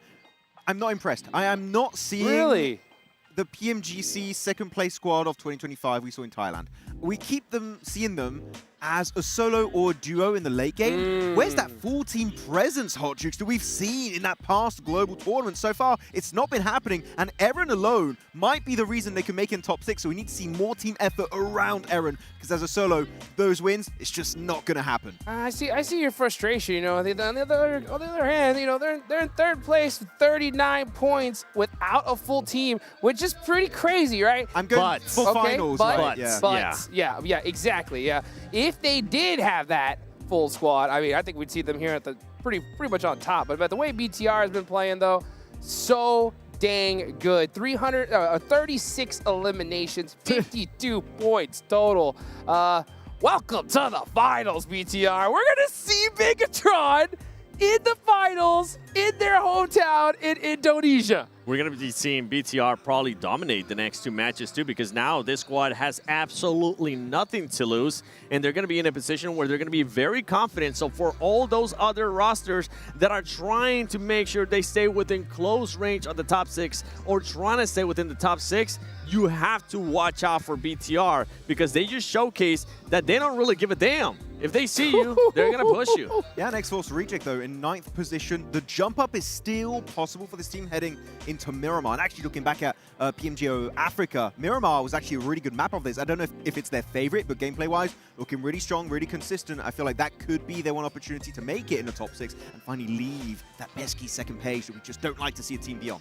And I'm going to be looking at some of the other teams. I know I talked about Nigma Galaxy earlier. I'm going to be looking at Loops as well. This is a squad, Brazil. We always go into Miramar. We always expect them to be able to at least start putting up some points.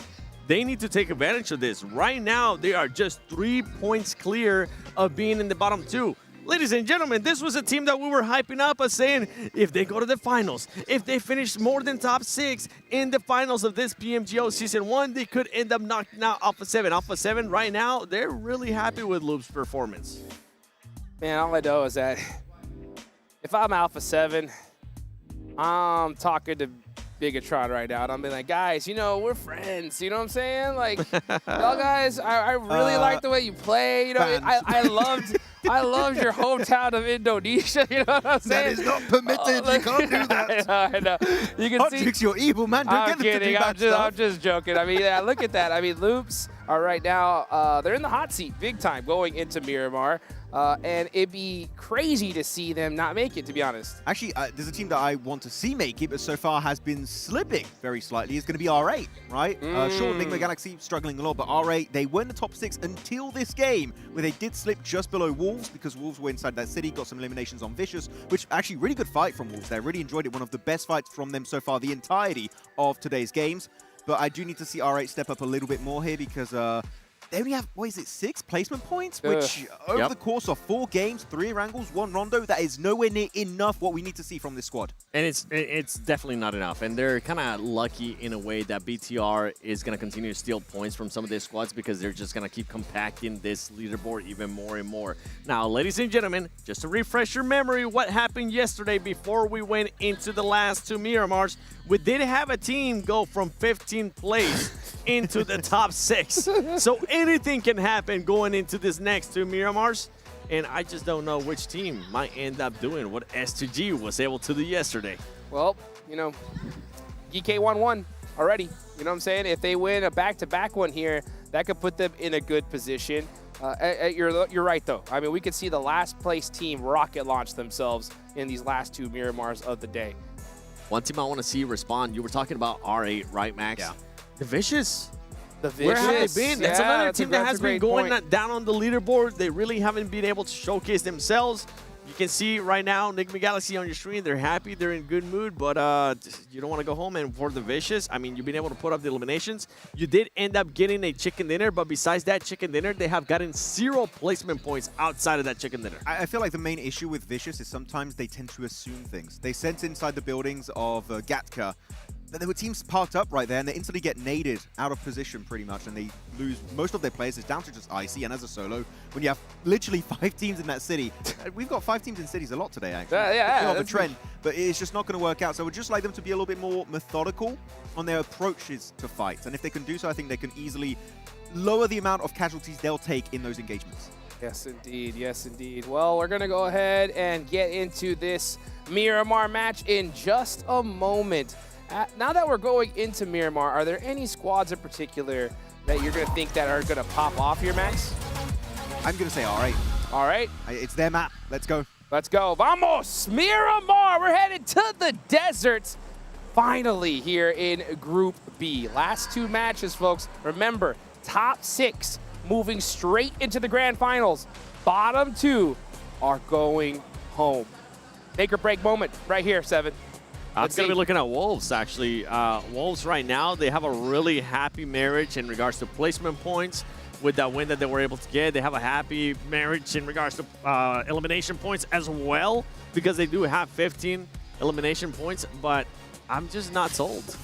And I usually I'm a big supporter of North America, but right now I'm just not sold, buddy. They're on the limit, right? Top 6 currently.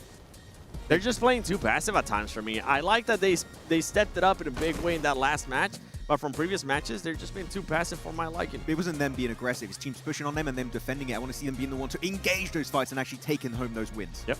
Well, this is a big win that is needed for so many squads. Let's see who's going to be able to pull it out as we go into our first Miramar of the day with our casters, John Allen and Blank. Thank you very much. Over on the desk of breaking it all down, we are going to be with a hop, skip, and a jump into the hot desert sun. And it's time to get stuck straight on in. I'm watching out for any hot drops. I don't expect any, but you never know. It could, of course, come to pass. But seemingly, our teams are keeping each other at arm's distance. R8 and Loops a little bit close together, but they're just dropping long, grabbing some vehicles near Hacienda and San Martin.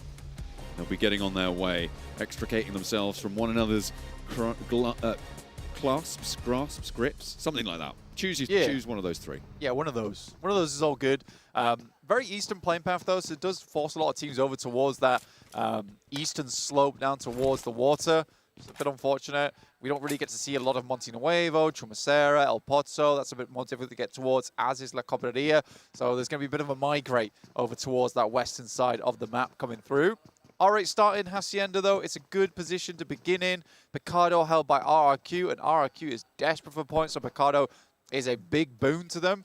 Having Picado open is a lovely spot to rotate from wherever you want on the map, but like I said, more important for RRQ, it just gives them options, and they desperately need those.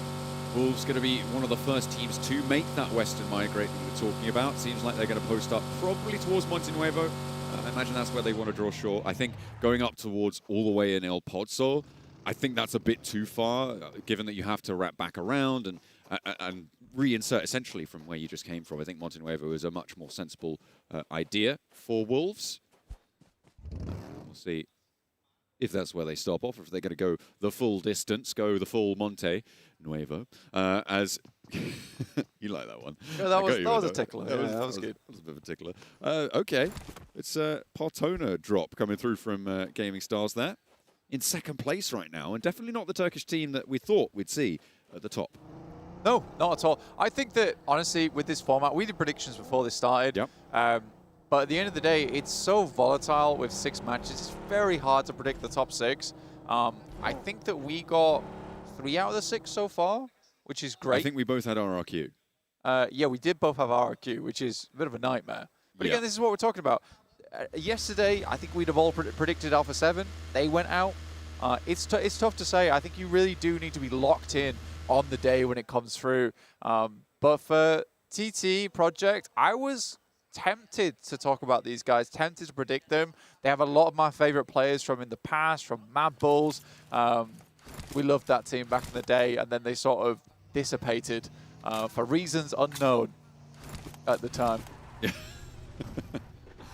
Well, at least said. As they are going to try and get that reformation going, though, on that south side, they're near towards Valle de Mar, and will be rotating in probably past Monte Nuevo, maybe up towards La Duguera, and getting in that way. They could, of course, break down towards the south side and wrap Chumacera on their way. Puerto Paraiso is the territory of BTR, and I don't think anyone's going to try and take that from them. I feel like it might be a bit of a mistake. Well, Seven put it really well on the desk, is the sense that BTR can play with a huge amount of confidence now, and there's no reason for them not to, especially if they have the data from yesterday. I think that's the big boon coming today as Group B, is that you roughly know where the markers are. Most teams are like, if we're above 40 points, we should be set. But that depends on a point sponge, right? I think as soon as you get above 50, you know you're in towards that top 3 bracket from yesterday, which means that there's no way you're going out at that point. Yeah. So for BTR, their run's done. They're in a similar boat to Horror yesterday with some really good points on board. 52 at this stage of the day is fantastic. They might even overtake Horror on these last 2 matches, which would be phenomenal. Again, the Indonesian team doing an absolutely incredible amount of work today. But again, I wanted to pose a question to you, John, in terms of where do you think the cutoff lies right now? Because I think there's only 2 teams that can be really taken over, and that's the Vicious and Wolves at the moment. I think everyone else is a little bit too far up. See, this is the thing, right? Because it's a 6-match set, I think it's more volatile than even that. I think Ulf, whilst close, and you're right, like Gaming Stars also potentially could drop down, it's unlikely that more than one of those 3 teams has a bad game. So, or a bad 2 games, rather. Yeah. So for me, I think it's potential for one of the 2nd, 3rd, 4th place teams right now to drop down and have one of those 7th, 8th, 9th, 10th place teams, maybe even 11th for Foot, jump up with big games coming through into these next 2. So, yeah, I think you're pretty on the money in that Vicious and Wolves are the most volatile in terms of their position right now, but there's definitely a world where TT, Ulf, and Gaming Stars could drop down. Well, yeah, I mean, if we go back to yesterday, Boars, 5th match of the day, 0 point, big goose egg. And I think that actually costed them the top 6. Yeah. Even if they'd got 1 elimination out of that fight, very different story at the end of the day, which is a really sad thing when it comes to it. But that does put Boars in the survival stage, which is a frightening prospect for a lot of these teams. It is, yeah. But yeah, I'd agree with you. 11th place here. I think that there's a very unlikely possibility we see another S2G moment coming out at the end of the day here. I just don't see it happening. And even if it did happen, again, those have to be big games. And for T2K, Nick Galaxy, Loops, I'm not really sure. I think that the big outside chance probably is Loops here to have 2 massive games, but we're talking like in the 1%, right? Yeah, that's a real outside chance. You're right. I mean, as they were saying back on the desk as well, Alpha 7 would love it if Loops got dropped down as well. So. Oh, dude. Actually, I didn't even consider that. Yeah, if Loops go out in 15th, 16th, then for South America's, it's easy pickings for Alpha 7. They still go through to PMWC because remember, Loops need to get top 6 overall in the tournament. So this is something we'll be keeping a close eye on. It's a great point to bring up. Absolutely. I mean, it's RRQ is very capable of jumping up and over them, right? As well, there is a real power behind these players, as we've seen and as we've talked about. It's just not been brought to bear in these first 4 matches, as maybe they'll have their mental reset on Miramar. Of course, going into a new map can bring that as well, that idea of like, okay, new map, let's forget about what's happened. We are going to play our Miramar game. It's an untested quantity. We don't know how it's going to fare against these other teams. They can definitely have that mental reset here. I'm hoping that something similar can happen for Hustler Crew, but it's still just losing fights. They're not setting themselves up repeatedly to lose these fights. So I think really the struggle at the bottom, that's a tough shift, but the struggle at the bottom is really between RRQ and Loops, as well as the teams that sit slightly above that. Yeah, 100%. Again, we'll keep a close eye on Loops as well as RRQ because, yeah, very huge storylines there overall. For RRQ to go out, big deal. For Loops to go out, even bigger. Right now, though, we do get this rough circle shift over towards the northeast side. You've got the crossroads involved here towards the eastern side of Hacienda del Patron. You've got the fields that sit up towards that eastern area too, which is a little bit rough. And what a lot of people will refer to as Graveyard Valley, which is the Valley of Death, down towards the eastern side of Picado. That's a horrible spot to play for a lot of teams. So an uncomfortable area of the map to open up into. Okay. First knocks, first blood coming on through now. Foot have gone down to 3. Boomer taking casualties as well. Heavy hits, blasting them back, but they will stay alive as 4 blank. So not to worry for our Boom fans out there. Another hometown team looking to try and break their way in towards the top 6. So not losing a player here, very important for their run against it. Yeah, they're getting closer and closer now to top 6. 2 Indo teams in the top 6 would be an unbelievable result, honestly. Like we said, for RRQ, the chance is it's so minimal that we're not going to consider it. For Hustler Crew, on the other hand, like you say, the fights just haven't been won. I think they came into this tournament with really high hopes, but was sort of humbled by a global lobby, which is fair enough, right? It's your first taste of like international action, so sometimes it can be a bit too spicy. Yeah, they definitely have. They definitely have some confidence coming into this one for sure. But you're right, they do need to swallow that bitter pill. Vicious though. Able to run toe-to-toe with TT. Back and forth, both teams taking knocks, but it looks like TT are coming off worse on this one, but Doran goes down as well, and that might be turning things around. Zerich with the oversight, as well as Ephius on that high ground might just cut Vicious a little bit too deep for them to be able to recover on this one. Where is the rest of Vicious? Okay, I say the rest of Vicious, only the one player, actually, for them. Guess who it is? It's Narvalo. Well, for Narvalo, he needs to pick up the flushes. That's the only thing he can do. But right now, they are so in cover that it's almost impossible. He could try and pick up Zerich as he pushes his way in here. That's the best he could do. Tries to go for the prone for a little bit more stability. I got to hit these shots, and he does. It's very, very nice. Immediately looks for the spray transfer. Can't quite find it. Again, these guys need points. They're on 30 here. It's going to come down to the last match if it's meant to be. Peppering the ground around them. He's guarding out Zerich. Knows that these points are valuable. Wanting to keep them in towards the top 6. Remember, they are not safe at all. So every point is going to matter. Both for them and for TT as well. So the more damage he can do, the closer he can keep them in terms of those overall standings. The breakout in the blue zone. It's not going to tick super hard just yet, but the blue zone does shift away from them. A little bit closer to the east side. Neo's actually breaking all the way up. Trying to get close and in Narvalo's face.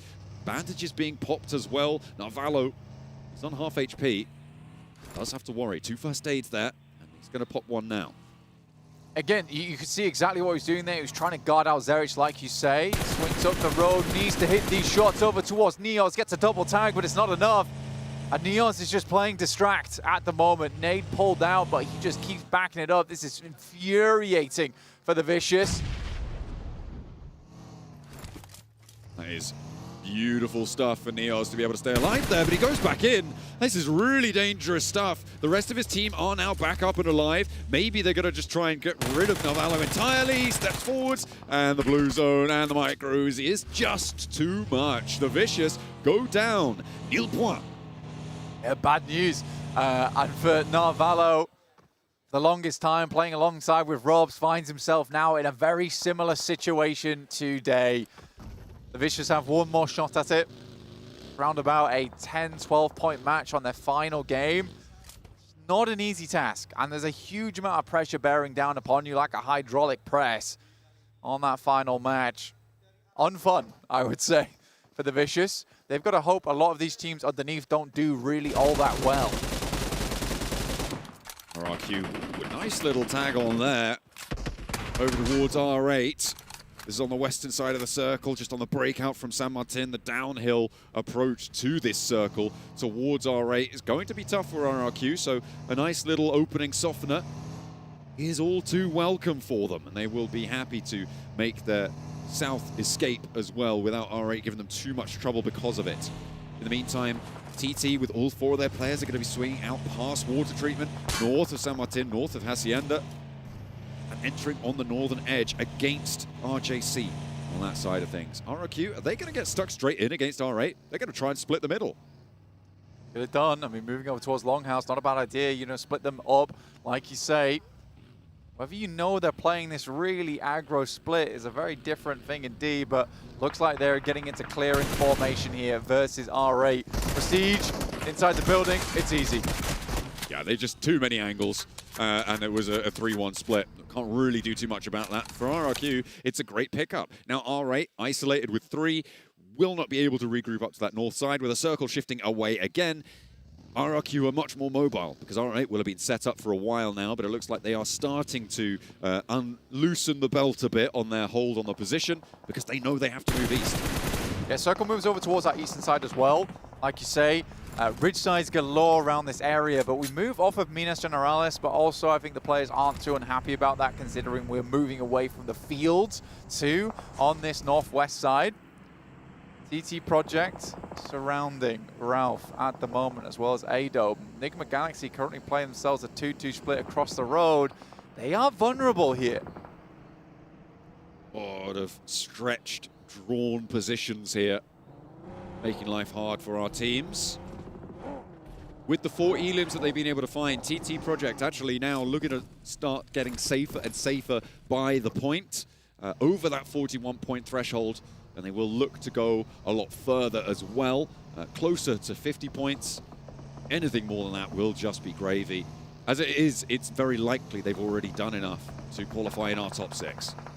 Yeah, for TT Project with those 4 initial limbs at the start of the game, yeah, it's really, really nice pickups for them. For Ulf, they're quite central too. They can look to finish off their day as well at 39 points, but Easy for Bad Boy opens up over towards Ketch. Yet again going down as one of the first members. First to face usually as the scout for the squad, so understandable. That nade, bobbling, dribbling down the side of the hill is rough. RRQ now up against the wall, and suddenly they're out. Evaporated. Goodness me, RRQ try and get a rundown towards TT, and that is going to give 4 more points over to TT Project. They are just getting further and further away from this danger bubble. They're going to be so chuffed with themselves right now with the 8 limbs and likely 4 players if they get the res ongoing, which looks like they're going for now. They're just going to be able to sweep this one through, start to think about drawing a level with BTR, which is great news for them. RJC want to slow them down a little bit, but Loops are going to chime in and make that a little bit tougher. RJC. Those shots coming from Loops are across the road down that southeast side. He does get flushed out too, and now suddenly they're in somewhat of a 4v4 if they can get the res off over on TT Project. 4v3, sorry. But effect does go down, so we are even pickings. Yeah. Thought they were going to be able to keep themselves as 4, but they'll play on as 3. I'm sure they'll give it a good go. Why not? Why not? Points are points. Points mean prizes, in this case, a top 6 qualification spot. TT just need a couple more in this match, play for 5 points in the next game as well. They're happy, they're laughing. It will be a great result for them to be able to qualify. Reverb able to hit the med kit, which is a lovely reset for the player who is closest to TT Project, but they have rough information on everything right now, does TT Project, and this nade isn't that difficult to post. The top, that's the spray down that's going to get it. The damage from the nade doesn't even come into the question there.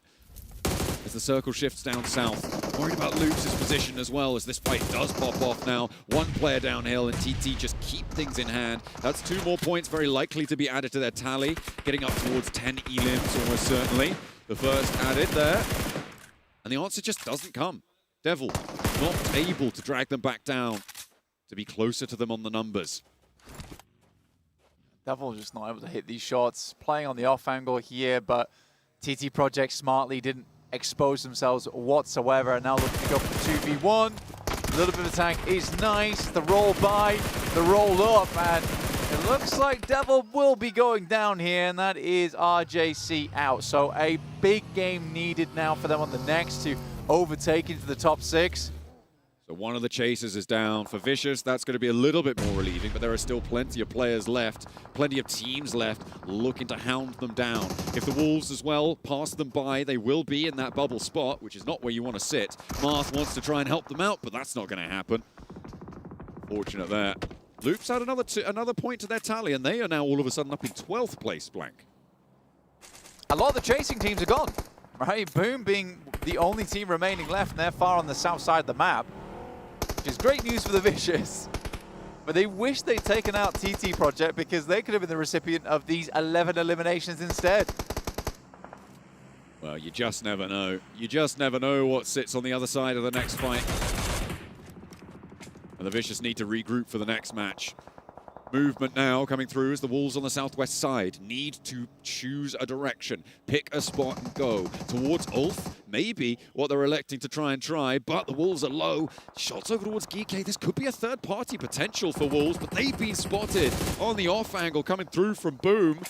It's going to tear them apart for one, and it's not how you want to make your approach. They slow down a little bit too much. In the meantime, TT Project lose 2 of their players, and they're down to their last laugh. But they are laughing because they've already gotten so many points this match, Blank. They're going to be happy no matter what. Yeah, they should be 100% done here. It should be fine going forward for TT Project. They made a mad dash of it. It was a brazen push down towards that south side. They knew roughly where the shots were coming through from earlier and just looked to make the crash. Gaming Stars, though, ever present in this lobby. They'd heard the fighting going on the northwest side. They didn't want to push too far out onto it, so they were just setting up the net in between. Necessary will finish off the final player there from TT Project, ending the game at 20 minutes with 11 eliminations. Really impressive. Really nice stuff. And at 48 points going into their final match, it's pretty unlikely that they get pushed down. With a bubble sitting in the final match, 18 points behind them, it's nigh on impossible for them to drop out. Nick McGalaxy try and send forwards. Lord goes very low, but he doesn't go down all the way, and that's going to leave T2K on our bubble at the bottom of the tables. Yeah, successful push from Nick McGalaxy. Good to see. Wolves trying to evacuate this location on the map. This is very, very tough stuff. They're moving over towards Ulf as well. If Ulf can pick up these points, they'd be very pleased. You wonder if they've heard any of this going on and move up towards the side, because again, for Ulf, for them, it is just a matter of a few points. Every single point in these games matters so much. It is such a huge percentage of your overall point scoring, right? You just can't let any single point go to waste. Point denials, I'm surprised we haven't seen more of them as well in these final moments, but it is what it is, and in the end, they have been attributed already. Nick McGalaxy trying to push themselves away from that bottom bubble as well, because at the bottom, it is very, very volatile. Massively so. I mean, Loops is quite pleased that they managed to get themselves over towards 13th place, above 14th. Hustler Crew still going over on that south side. Again, for them, this matters for survival stage at this point in time. Very difficult to get any further than that. They just don't want to go out early. Good nades coming through from Gaming Stars once again. They are on an absolute tear today. All for taking punishment on them in the meantime from Boom across the way. A nice nade in from Gaming Stars. Loops as well, taking this opportunity to make a move through all of the chaos, and this western side starting to really get hot. Nick McGalaxy taking heavy punishment from pretty much every angle, leaving Lord on his own on the spray down, but he's good for it. Gaming Stars lose one, and the flush comes through almost immediately. Nick McGalaxy earning yet another point. But they are so low and so down to the wire, trying to keep themselves alive. Last player to stand for them. Gaming Stars will play on as 3. Nick McGalaxy was so split here, right? You got Satan all the way over towards that eastern side. He went down, and now just leaves it down to Ado, and he is torn between 2 players. Lord on the northwest, and Satan over towards his east. Ulf goes down. A little opening for all the teams looking to chase. Ulf on 39, they are nearly out of harm's way, but it is not done and dusted for them just yet. In the meantime, BTR, who have been a little bit quieter than we've been used to from them, still, they've up to 3 elims now as they try and roll through foot. Zedwolf lying in wait, could prove to be troublesome though. He has to step up big though for them to stay alive. He is not going to be able to find it, and BTR rack up a 5th elim. They are looking to push past that 60-point barrier. It's another very clean fight for BTR as well. Boom, this is a big pickup here. If Loops can take them down, it means that Boom is not in contention for the top 6 on this game. A great nade over towards Rafinha from El Burrell, who has been doing some incredible stuff today. Not only is it a big fight if Boom go down, it's a big fight if Loops go down. So no matter what, it's a big fight because Loops will be in even more danger if they stay near that bubble, which they very much are at the moment. Going further, so important for Loops. For Boom, they still will potentially be in the contest, but they'd love to go a little bit more. Octo with a nade. Looking to throw this over towards the top side of things. Looks fairly on target. Diego takes a little bit of punishment here, but Boom is able to restabilize in a big way. Yummy with another big one. Oh no, Law. Very, very low. Just about staying up, and it's up to Vitinho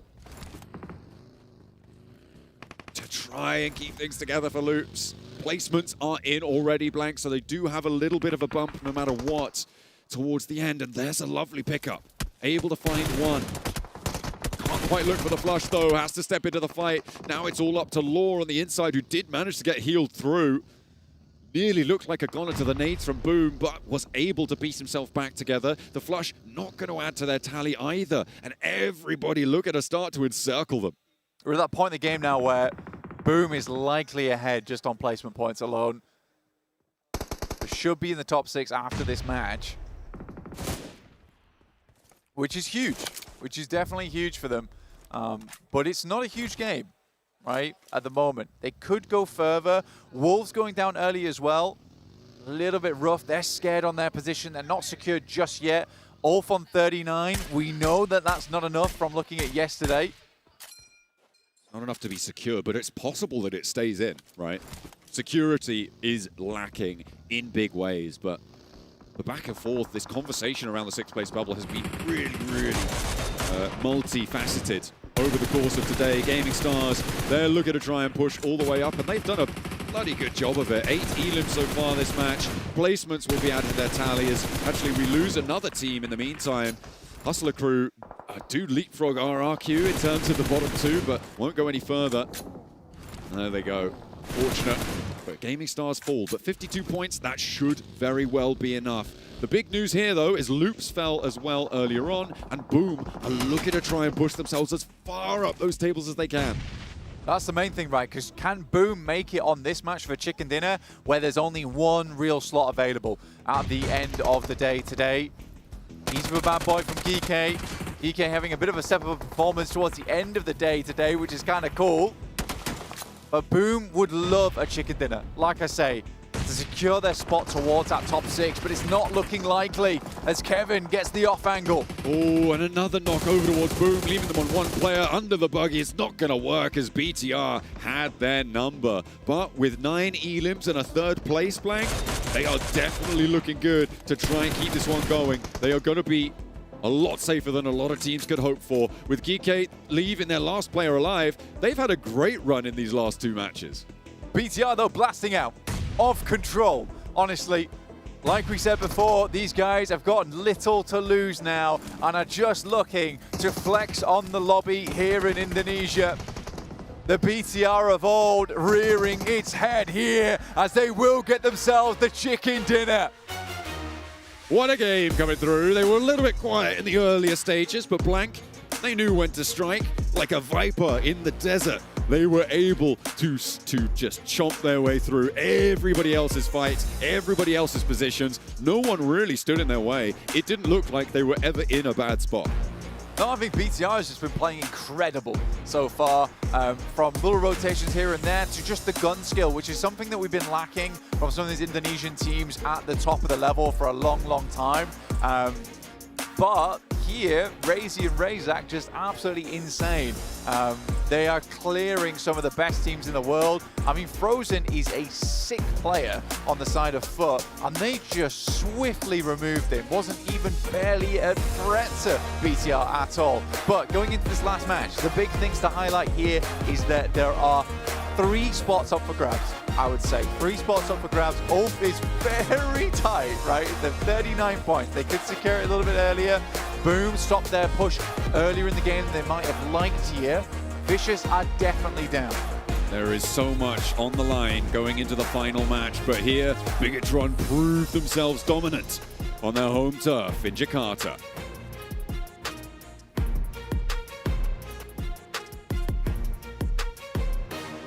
Got my heart no barging in from the bed to the floor to the couch.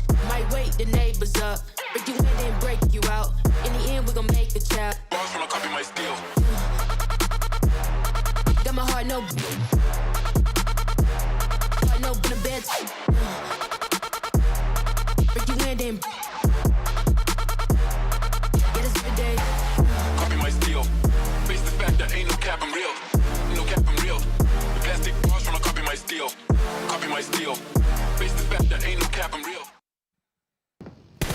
And the hometown heroes get their chicken dinner in Miramar. Bigatron looking unstoppable here. Give me that 2019 Bigatron energy. Woo! I'm feeling it right now. I was saying it right after that game, and I feel like we kind of all agree on desk.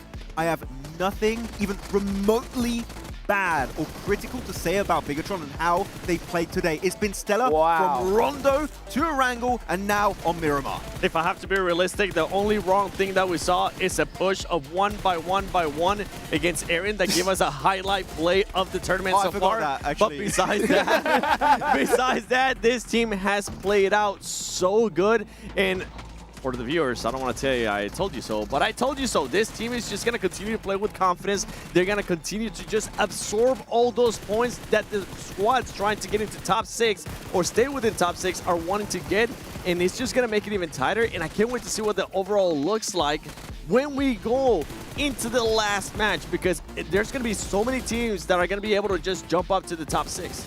Yeah, you want to see some targeting happening with that team. Let's take a look at the final blow, though, and get a little listen in on what happened. Ayo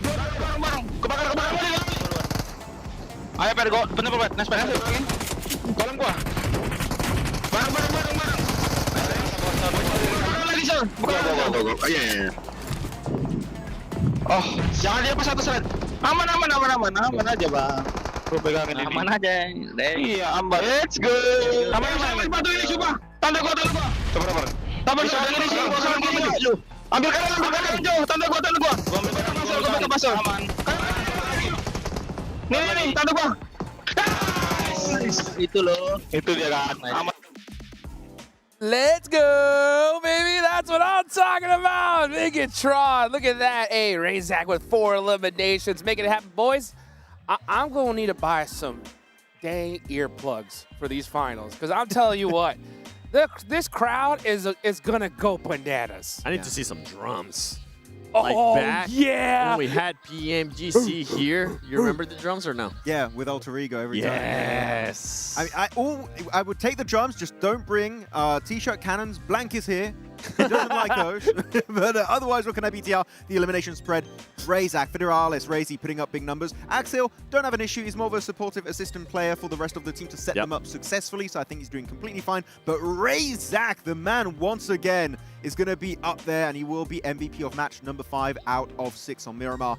And the way they swept over to the eastern side, I mean, in particular, 7, their fight onto Foot, which did not even look like a fight. I'm sorry, they just stomped them right in the dusty dunes of Miramar and just got them the entire eastern side to sweep that game and take home that chicken dinner. What a dominant performance. And from that push into Foot, I actually enjoy how much they were wanting to just spread out. They had a 1-2-1 split, just trying to get as much intel as possible. And then, as you said, they just ended up crashing into Foot, and it wasn't even a fight.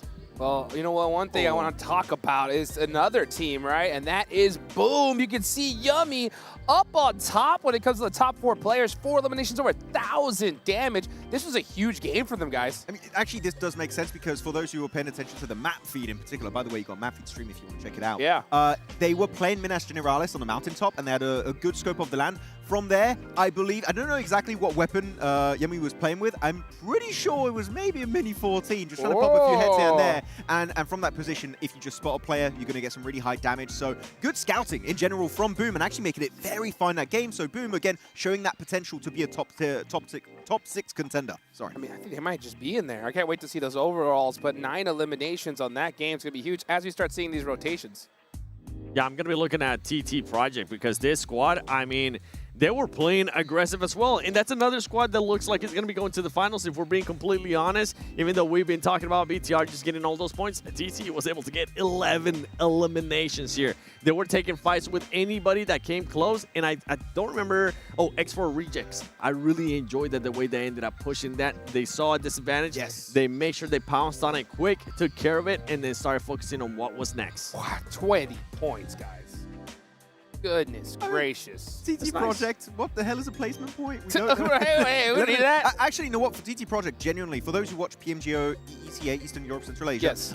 I think they were a team, I was scared of how passive they were in that tournament because they tend to get a very central position and just hold it down until the end to try and get chicken dinners. And because of that, would get low eliminations, but they turned it up to 11 this event. It really seems like they knew they had to adapt their playstyle for an international lobby. And so far, the elims they've got every game today has been fantastic. I would love to see that. I'd love to see that here. You know, teams adapting, making things happen in order to extend their tournament life. Another team that we saw on the first page, right, was Gaming Stars. I think earlier, right, after their winner chicken dinner, we were like, okay, that's a good little win, right? But maybe I need to see a little bit more from them. I think, I think 7, you said that, right? For which team? Yeah, for Gaming Stars. Yeah, for this squad, I'm actually going to be looking at what Maxman was talking about earlier is for TT Project. What is a placement point? Because right now, you're looking on your screen, they have 9 placement points and 39 eliminations. Are you kidding me? That's crazy. Yeah, they do. It's IHC vibes. You know? Yeah. We're seeing from this team. But right now, it's going to be the top 6 last game. And realistically, teams that could fall out, Wolves, of course, is going to be on the main seat. But it's not impossible to see even an Ulf or a Boom go down if the planets line up perfectly like we saw in that last game for Group A. This mid-pack's going to go crazy, guys. This is where we really need to stay on right here because you can see you got X-Force Reject there with 26 points all the way down to the bottom. Remember, bottom 2 squads, folks, are going home tonight. So we'll see if RRQ can make something happen. I mean, with a just half-decent game, they can move forward, at least to the survival stage. Which teams do we think we're out of contention for even being able to make it in this final match? I think Loops, I think that's my cutoff point for me. No, I would agree. Yeah, I think Loops is in for sure. I'm even going to tell you, I think the teams going out are going to be HG and RRQ. Really? I don't think they're budging right now. I think it's done. Yeah, I'm just looking at the teams that might be able to actually make the jump up to the top 6. If there was an area where one of them maybe ends up getting a win with a lot of eliminations, I think Loops would definitely be my cutoff point for that. I would agree. But even the likes of Loops, if they get a banging game, top 6 is technically feasible, but it's going to be really hard to achieve overall for this game. But Wolves, you got Geek behind them. Actually, talking about Geek, we do have to go on a positive. We didn't talk about them too much in that last game, but they were a team that were in the bottom 2 at the very start. That's right. Big comeback on Erangel, and now a team in contention for top 6. So that's a massive S2G-like comeback that we are witnessing today. And not only that, I want to talk about number 5, Ulf, because that squad just keeps falling and falling and falling. And something that you kind of highlighted earlier on too, Max, is that we really haven't seen them finish a match or get into contention towards the later end of a match with all their squad alive. It's always a duo, it's always Aaron, or it's always just a 3 squad. Yeah, and this was better, right? Yeah. They did have a 4-man, then down to a 3-man, but still, like, it was better than a duo or solo player to get into the late game of Miramar.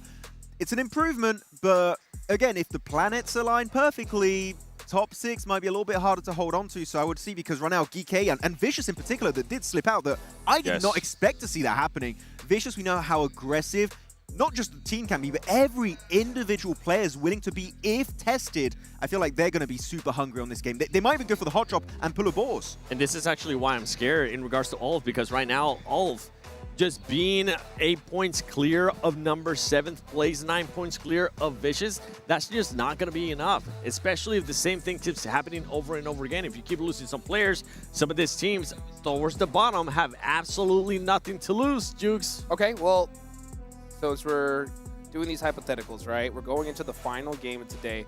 I know you guys can get a little sneak peek at the leaderboards. I want to see what you guys think as far as how far down do you think has the potential to reach into top 6, 7, right? Where do you think that is?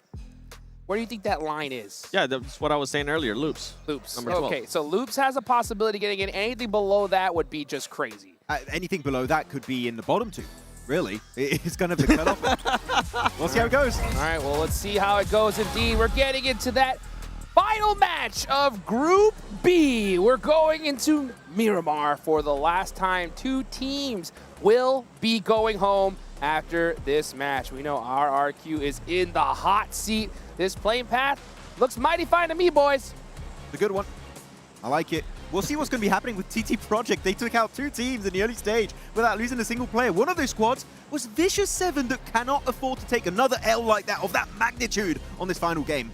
I also going to be looking at a Boom. Boom with 39 points, tied with Ulf. These are squads that, I mean, can they do enough? Can they stay within this top 6?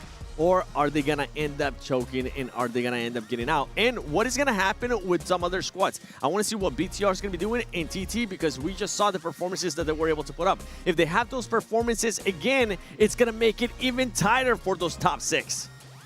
Let's see, guys. Let's see. As we can see that playing path up top, squads are already leaving. Everybody, look at that. Even they're starting to hydrate a little bit. They got to make sure they are ready to go at this last match, because the heat is definitely about to turn up. Hydrate or die of thirst out here in the desert. That's right. Keeping it cool is necessary under so much pressure, down towards the bottom of the tables, down towards the 6th place part of the tables. Actually, you know what? Everywhere on the tables except for in the top 3. They're chilling. They're fine. There's a world where the game just ends and nothing budges in that top 6. True. I genuinely do believe that. I think for Ulf, Wolves may have done enough here, but there is those certain circumstances where they haven't really had powerhouse moments. Alas, they're pretty central right now. They've got El Pozzo, they've got Monty Nuevo all to themselves. It's a very, very good starting point for them. They can start to scout out around this part of the circle very, very early on. Boom, kind of in a weird spot. Yeah, they're up in Campo Militar right now. With a couple of their players heading towards Tierra Bronca. Quite far flung, but you know what? Early on the playing path, they were able to get there nice and early. They should be able to grab a bunch of vehicles. The circle didn't help them out, but they should be looted up probably within the minute and ready to get going. Hopefully, anyway. The question is, where do they go? Which direction do they take? I think the North Road is probably looking pretty appetizing to them, but there are a couple of teams around there who are going to give them trouble. For instance, BTR playing in La Cobreria. Again, this is a team that, you know, if you try and take shots over towards them, I don't care. They'll go for it. Rezi out, Vaxi in, give him some playtime. You've qualified. That's actually so fair. Yeah, give him some playtime. Let him out on the big screen. It's all good. Pass me the controller. It's Lil Bro's turn. It is Lil Bro's turn. Oh, dear. Well, brilliant. Yeah, absolutely. As you say, getting that experience on the stage, it can only benefit them, right? Having more players with more experience. Yep, absolutely. For instance, the Vicious haven't really had a chance to get Redox back in the mix. Again, they have a really strong roster, but there's never been a moment where it's a case of we'll sub Redox in. because you want to keep that synergy going as long as possible in these 6-match sets. Switching things up, probably only really going to happen around match 2 and match 1.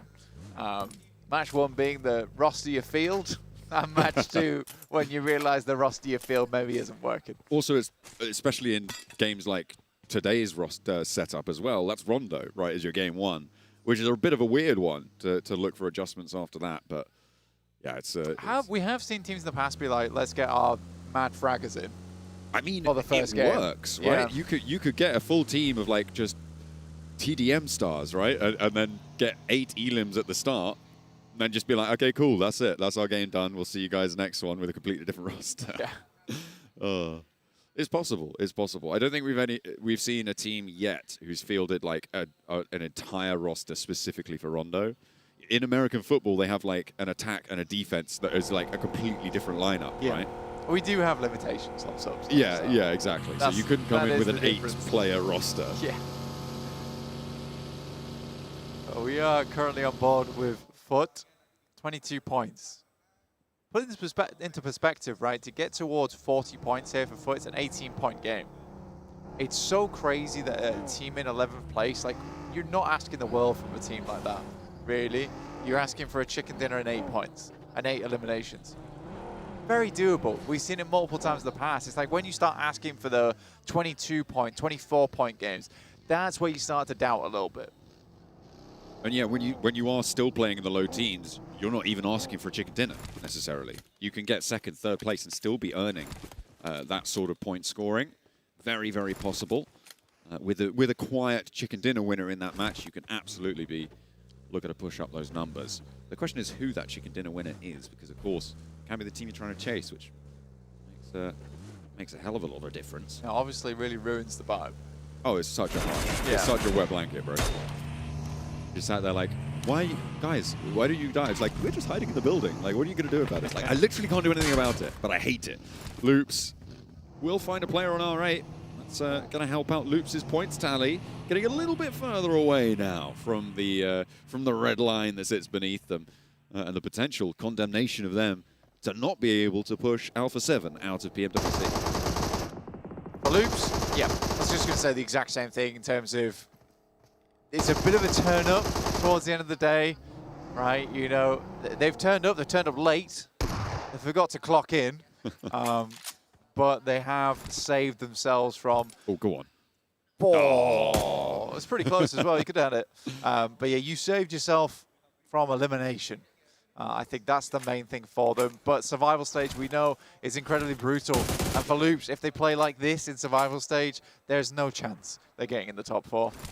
No, it's not the sort of performance you need to be having. Hustler crew on our screens right now.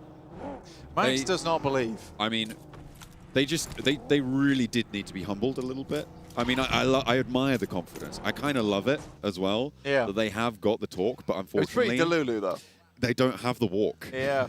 Yeah. It was fairly Delulu, but again, like you say, I do love it.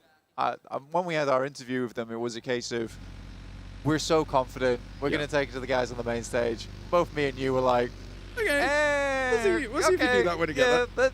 Potential. I mean, I was talking to them as well, just when we were doing the walkouts as well, before they went out. They still had that confidence today, this morning. Yeah, I mean, you could do nothing but respect them for that. You really can. And again, I've said it multiple times, but this is a team, first time on the main stage. I think you have to massively take that into account. Maybe they'll be back again in future. We never know. They may have a chance at getting survival stage here. I'd love for it to happen. You know, a team just coming out of nowhere, manage to get to the survival stage, and then potentially have another go at it. Because they did look very happy to be here. I think that's kind of it, right? If nothing else, they're going to get a lot of experience and hopefully develop as players. Even though they're finishing currently in 15th, obviously they could still change things, could still see them in survival stage. Yeah. But it does seem a little bit more unlikely. They can take this experience and learn from it, and that is necessary. Yeah. A team that does have experience, though, Nigma Galaxy. Okay.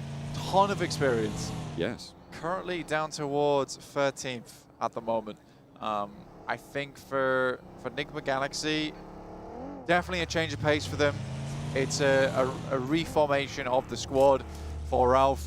They also have this situation where Coops is not here. Coops arguably the best fragger on that team.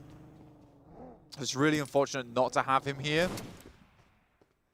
But for Enigma Galaxy, they can't let that keep them down. They do have other really strong players on that squad. But likely they will be heading through towards survival stage. Likely. 16 points is a bit of a rickety bridge to be on. Hopefully they can Indiana Jones their way out of it. Don't leave the hat behind. Gaming Stars taking shots over towards R8, who lose another player.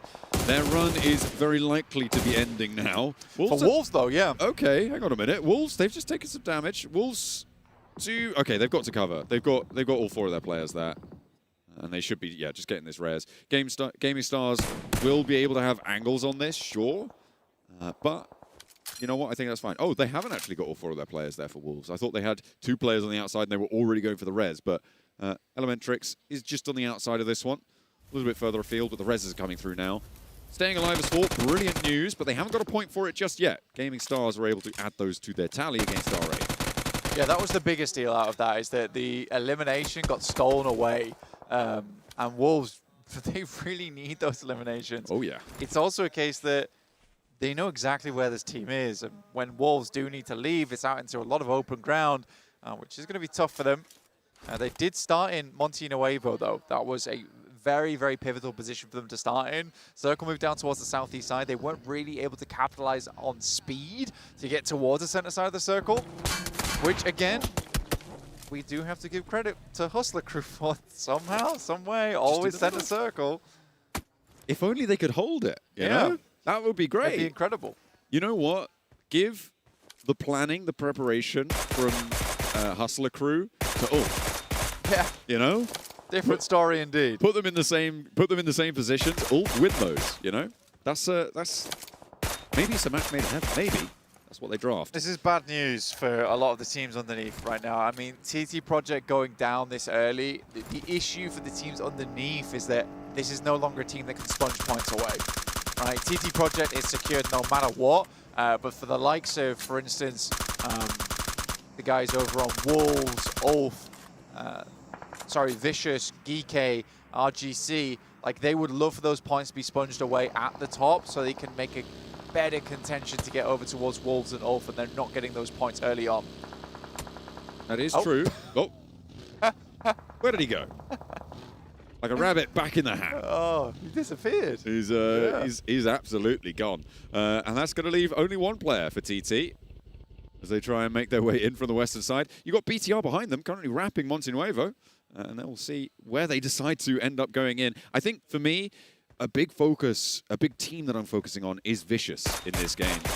On the south side here, a not terribly easy approach, but certainly not the hardest that we've seen towards this next circle. Pretty difficult for Wolves, though. My God, moves far over towards that eastern side. They're the far west team, outside of the likes of BTR as well as TT Project with a 1 player remaining, but it's all covered. It's all covered right now on this western edge.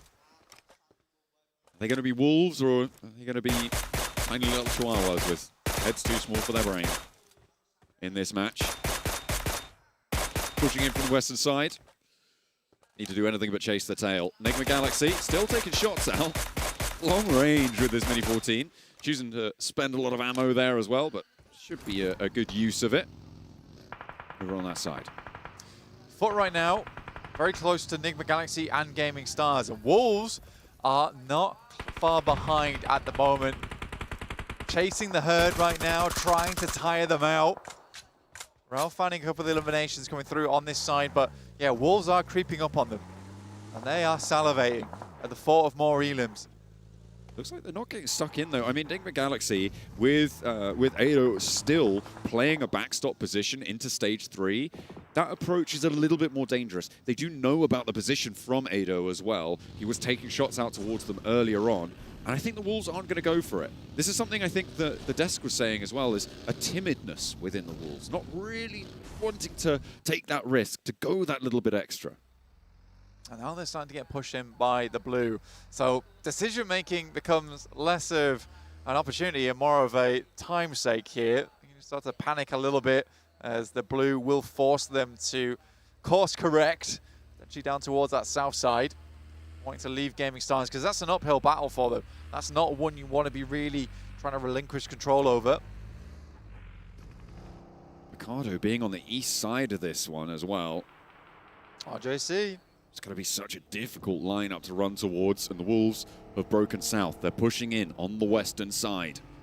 With 36 points under their belt right now, they are very much in the danger zone for getting eliminated.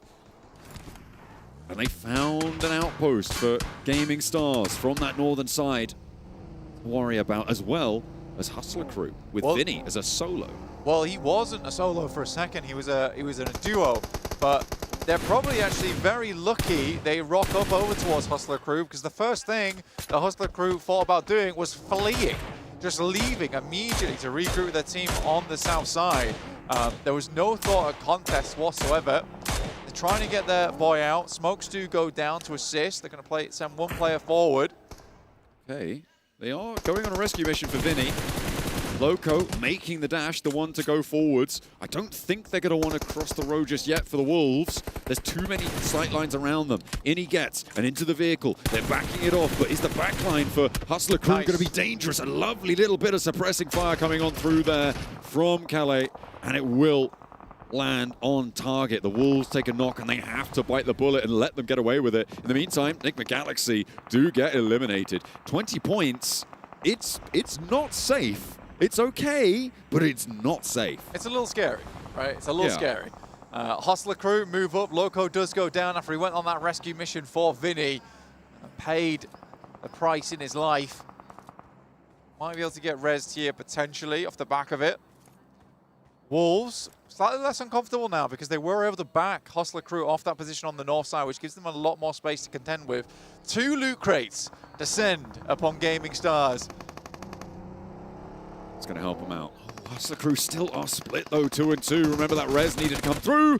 Oh, the openers are brilliant. RRQ, look at a run straight on through. With 3 players alive, they've taken a knock, but they've added a point to their tally. So have Hustler Crew. This is a fight at the bottom of the tables where neither team wants to give it up. And RRQ do stumble a little bit, and Hustler Crew going to find those reses, or certainly look for them. Calais, oh no, he's down, he's out, and Hustler Crew will go out in 16th place, our last place team. Last place team won't be joining us in the survival stage, won't be joining us in the grand finals. Maybe a better chance over in PMGO Season 2 if they can get there. In the meantime, RRQ desperately on their bid to move out from the bottom 2, get themselves into 14th, 13th, anywhere but this bottom 2 slot. There is only one place now available, and it kind of sits between RRQ and T2K. T2K are so much safer right now. All the way out on the eastern side, already in a pretty solid spot, not really under too much pressure, and BTR are right next door to their countrymen. Right in the wings of RRQ, not the team you really want to have breathing down your neck. Narvalo goes down. That is a knock over towards the Vicious. The first one of potentially 4. The Wolves. More damage, down to now just 2 players, John. That is not ideal. They're so split from one another. They are very far away. And going down now would be a disaster. First to fall, and is that a second as well? The Wolves are out in 36 points. Not enough. It's not enough. 6th place, well, if Geeko go down, followed by the Vicious, followed by RJC, it might be, but will Geeko go down, blank? No, where they are in position in the circle is fantastic. They're in a really good spot. It's very unlikely the Geeko goes down early. I remember, for them to overlap over the top of Wolves, they need 36 points, right? 36 points is not that far away. You are looking at a 5th place for 3 more points. Don't know who wins the tiebreaker on that one. But again, this is what I'm talking about. It just takes survival to even break even with them. That's true. That is true. There's the Vicious as well on the south side who are going to be looking to push further, but having lost a player earlier on, the Vicious are going to have a tough time to push in on the south with Boom littering the battlegrounds around them too. Boom looking to try and hold everyone at bay as well.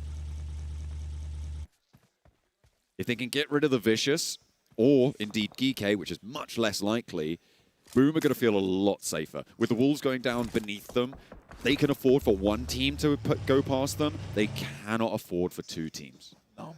I think for Boom right now, they're just defending position, right? That's all they're doing. If they know it's the Vicious on this south side, they are going to hunt them to the ends of the earth before they let them up. We're back on board with RRQ. Again, BTR in the wings, looking like a dastardly villain, ready to jump onto the set of this very, very scary theater. RRQ as well, still on the struggle bus. With 3 players alive, they have to leave this longhouse. I feel like RRQ's mission to get across is kind of reminiscent of the Alpha 7 push during the final Miramar of yesterday. And it may very well be a repeat here. The first knock and flush comes through. With only 2 players left to stand, RRQ are starting to choke. Not good, down to 2 players. They have more to do here. The Vicious are finding shots over towards the Boom here.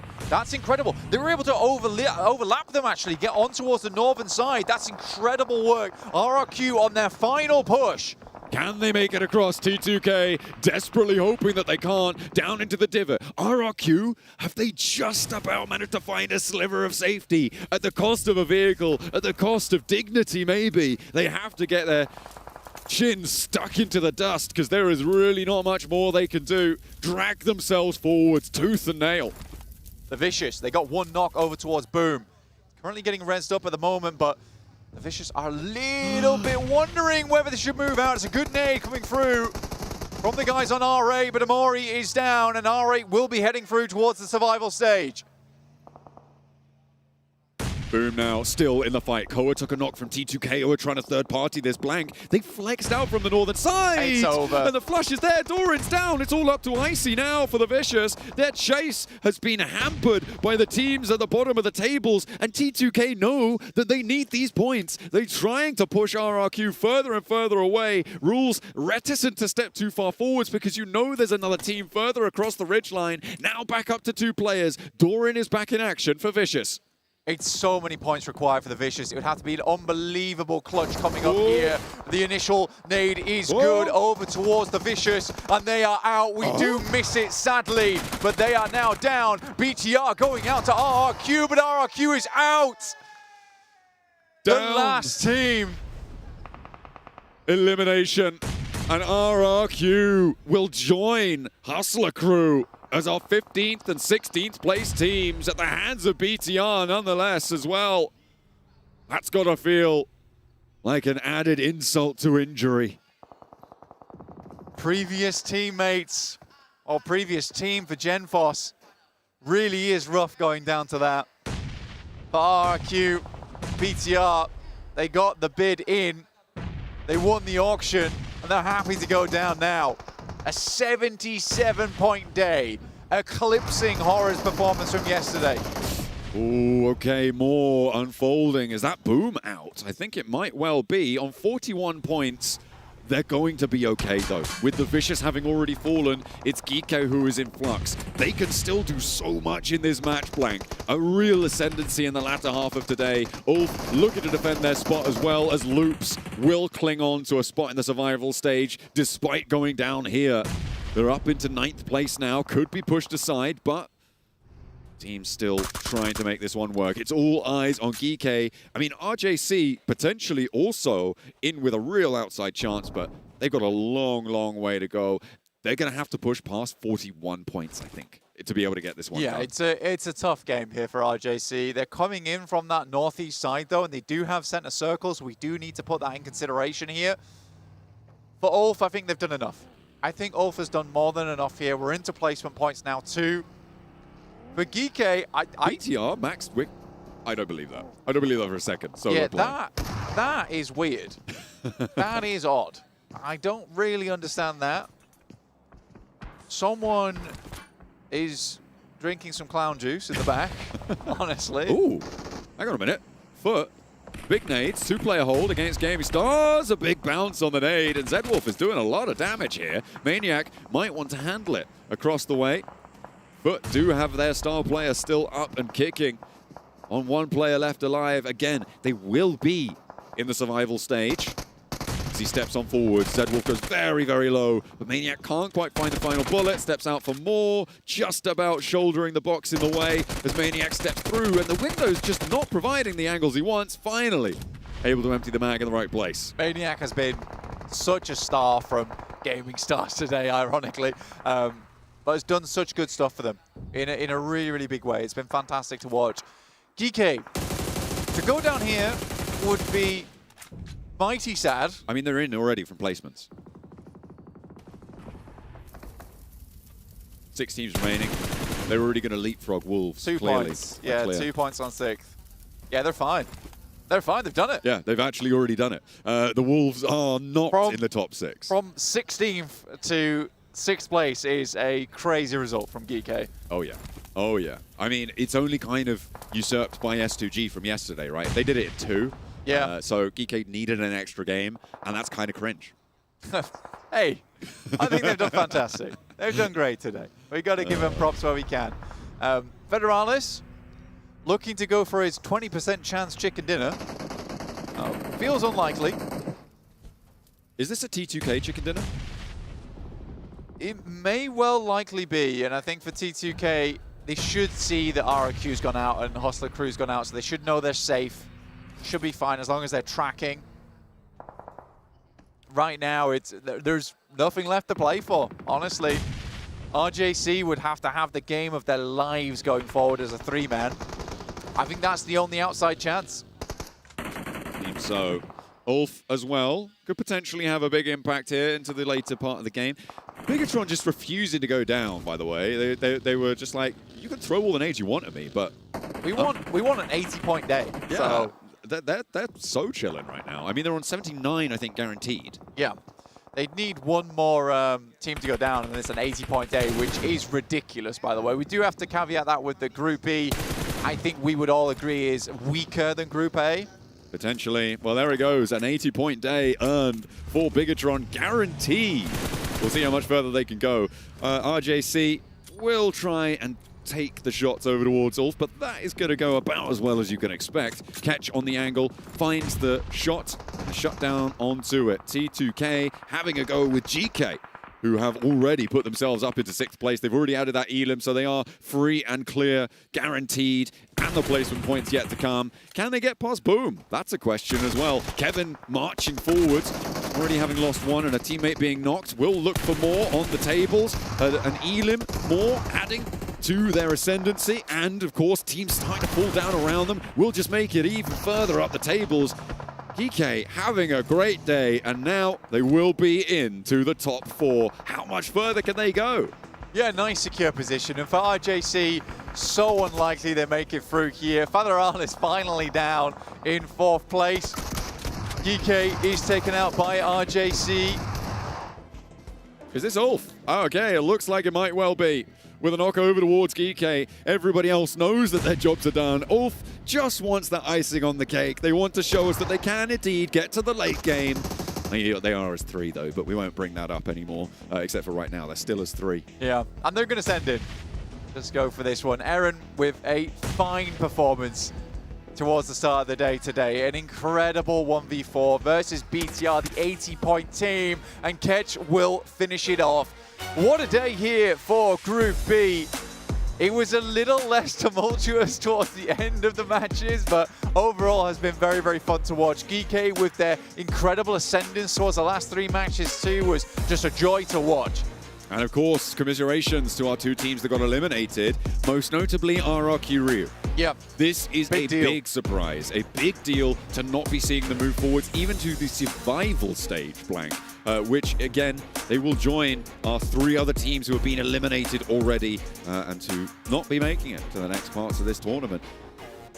Not good. But they're in good company with Alpha 7. Yeah, they are in great company. It's crazy that they're like the 2nd most important team. Hey, you know, you go down in 16th, you can be happy. You know, Alpha 7 also went down there. It's possible. It's possible. But yeah, overall, great day here. Wolves, pretty sad, I'd say. it's like the Des was saying, a bit unconvincing over the course of the day. Yeah, not sometimes reluctant to get stuck in and engage those fights where it might have been to their advantage. They could have swept over on that northern side, could have had a better game, was not to be. You know, it's the coulda, shoulda, woulda, but not the case at the end of the day. I think for a lot of teams it was very fun. The Vicious, I think, put up a pretty good performance towards the beginning of the day, but had similar problems to Alpha 7 yesterday where they weren't able to convert that momentum. There was a fair few times where I think they got unlucky on their approaches. But yeah, we're going to head over towards the survival stage. I think there's some very, very good teams going through to the survival stage still. It's not all over just yet. Reminder for you all at home is that tomorrow we will have the survival stage where teams will be battling it out for not the top 6, but the top 4. It's going to be grueling. Yeah, we've sent 12 teams to the finals already, leaving only 4 spots available. All of the teams that you've seen over the last 2 days, barring the 4 towards the bottom, will be making it there. It is going to be bloody. It's going to be brutal. Ulf closes down with a chicken dinner to close Group B and send us into the survival stage.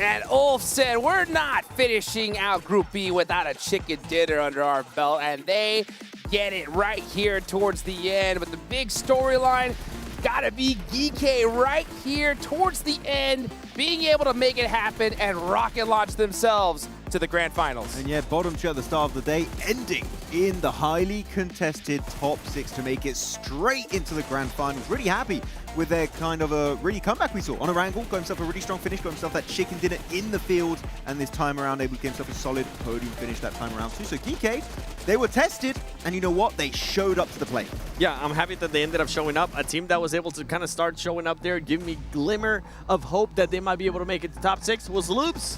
So it's good to see that Loops was able to bounce back as well, get some more of those elimination points. But you finally got your answer, Max. What happens if it's not just Aaron alive at the end of the match? A chicken dinner? That's what happened. No, really happy with all. Of course, there was a little bit of, you could say, circle lurking, because their compound was in the circle for the longest time. They were literally in that position since Circle 1. But when they have the numbers, man, that push to secure the win was really well executed. So this is the Ulf that gives me that kind of a recap of also in PMGC of last year. So really happy with it as we check out the final few moments here. And the push-up was good. Sağa sür, sağ tepeye doğru sür. Koşuyorum ben.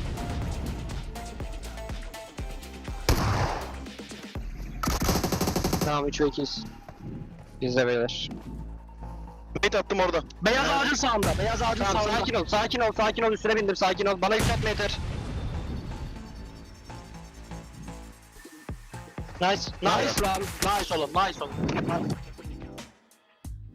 Honestly, some of the calmest comms towards the end there. They're like, all right, guys, let's just wrap this up. This is a lock, and they get the chicken dinner. Catch, look at that. 6 eliminations, 706 damage here, 7. Ulf, man, when they get that whole squad there up towards the end, they're going to put in that work. Yeah, I'm looking at some of the stats, and I'm just wondering, who's going to be today's MVP? Oh, good question. Is it going to be Aaron? It's got to be Or is it going to be somebody from BTR? Because Bigatron. BTR, I mean, they just put up insane numbers. Yeah, they got that survival time, especially BTR. So I think. But who? Razak. Razak? Yeah. Honestly, as much as I like Federalis, I have to agree with you. Yeah. Razak was able to outperform him today. Dude, I mean, BTR in general. Hey, what's your pick MVP-wise? I'm gonna pick the same thing. I mean, yeah. I mean, why not? I mean, because these guys just went. I mean, I'll say one thing. Just looking at their play style, whether they had 2 people up, 3 people up towards the end, everybody was just trying to take them out and couldn't get it done.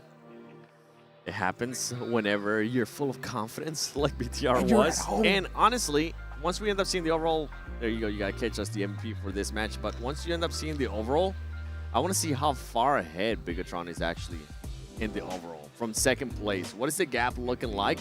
because that's just going to be giving them so much confidence, Max. And we know what can happen when a team has confidence on their side. I think they have like a 25, maybe pushing 30 point lead. Damn. They're getting up there because they got another strong finish and they took down their brothers in RRQ. They made them stick down in the bottom two, and that, you saw them crying there on the main feed for a second. That was heartbreaking. Looking so good back in SEA, but here falling short, got the bottom two treatment. It's devastating, man. It's so tough. I feel for all these players because, you know, you work so hard. You put in hundreds and hundreds of hours, half the year, just to be able to finally get here and come up short. It happens, you know. In your home country, too. In your own home country. You know, it's good to see, at least we do see Bigatron, you know, be able to make it happen in their home country. But that's just the name of the game. There's winners and there are losers. But we can take a look at these rotations here in this final match. Well, rotations, I don't know if I would call that a rotation for Ulf because they're not going to budge until the very last few moments. That first rotation was really good. Oh, it was really good. But after that, they just like, we're just going to stay here. We're looking really comfortable. We'll take it. Look at him. Really happy overall with their performance. Next zone. No, still waiting. They're going to get crashed eventually. One of them said, like, you know what? Okay, we'll just group up right here. Next circle. Not moving. Still giving. Hey, and then one more time. Oh, okay. Now it's time to start moving a little bit. Nice scouting, though. Yeah. Pretty good. Quick, effortless, and then they just ended up getting the win. So good to see. 3 players, and Ulf gets the circle. That means Ulf, more than likely, gonna get the win. Yep, 23 points on the total right there. Hey, Geek though, right? 15 points. Right here at the end, right when they needed it. That's how you get it done. Knocking out the Wolves at the last second. And it was fun to see how, like, BTR obviously is still able to get some points there. Gaming Stars as well. This was honestly, Max, one of my biggest surprise of today. I was not expecting Gaming Stars from Turkey to end up performing this well, but for a squad that ended up finishing, let me double check real quick. Second in the region. Second place in the region for Turkey. Honestly, a really good performance here. Yeah, it was clearly a team-wide effort. Maniac had some really strong moments in today's games, so big heads up to Maniac in particular. Yeah, but I gotta say, actually, Turkey, throughout the entirety of the two groups, have been showing up massively. And looking at that, Ulf is going to be up there with also GSTR, but boom, do make the jump and will be in the top 6 position. And it's not just by 1 point, it is going to be by a healthy 5 points, and it just kind of comes down because of how many more points BTR was able to get. For Wolves, you ended up seeing them have a nice marriage in regards to placement points, in regards to eliminations, but ultimately it doesn't end up working out. And for Esports Rejects, I'm going to be completely honest. As much as I was talking bad about that Africa region, as much as I was really saying that I don't really expect much out of this squad, I'm happy with what they were able to showcase. And then you have the complete opposite when you see the Vicious. Yeah, Vicious. Look, I'm going to be honest. I am biased a little bit. I do really like this team of Team Vicious, but you get 1 chicken dinner, and over the course of 6 games, you get only 10 placement points. That means you take that 1 chicken dinner away, they might be in bottom 2. Literally, that is the kind of performances we were looking at outside of that 1 single chicken dinner. It's been atrocious outside of that 1 win. So Vicious, going back into survival stage, I think is going to be even tougher because it's not top 6. No. You got to be top 4 or your PMGO Season 1 adventure ends right there. Vicious, they need to step up massively. Yeah. Oh, wow. Aaron! You guys... I said maybe Aaron, and you guys were like, no. You agreed with Razak, it's okay? Somebody from BTR. Yeah. Look at that. It's midnight. 2.8 average eliminations. A player from... Oh, and this is... come on. Yeah. BTR outperformed Ulf by 20 points total. All right? The one thing 20-point lead. The one thing that puts him up here, like, elimination's already good. Getting close to 3 is great. It's the survival time. The survival time, you're right. Actually, I want to see the survival time of his teammate.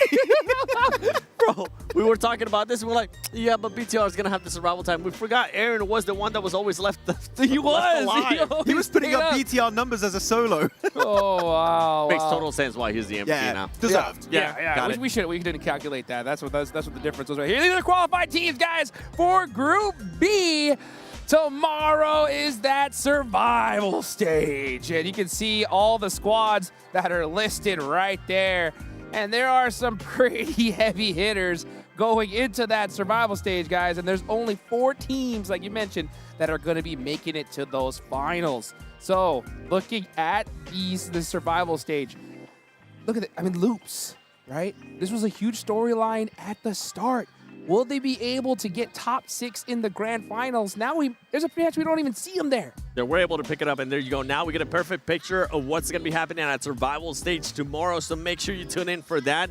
But if I'm being completely honest, for Group B, I don't really see my top 4. I see my top 4 coming from Group A just because of the potential and the quality of teams that are in Group A. I do have some squads that I see not making it to top 4, but my top 4 is not locked.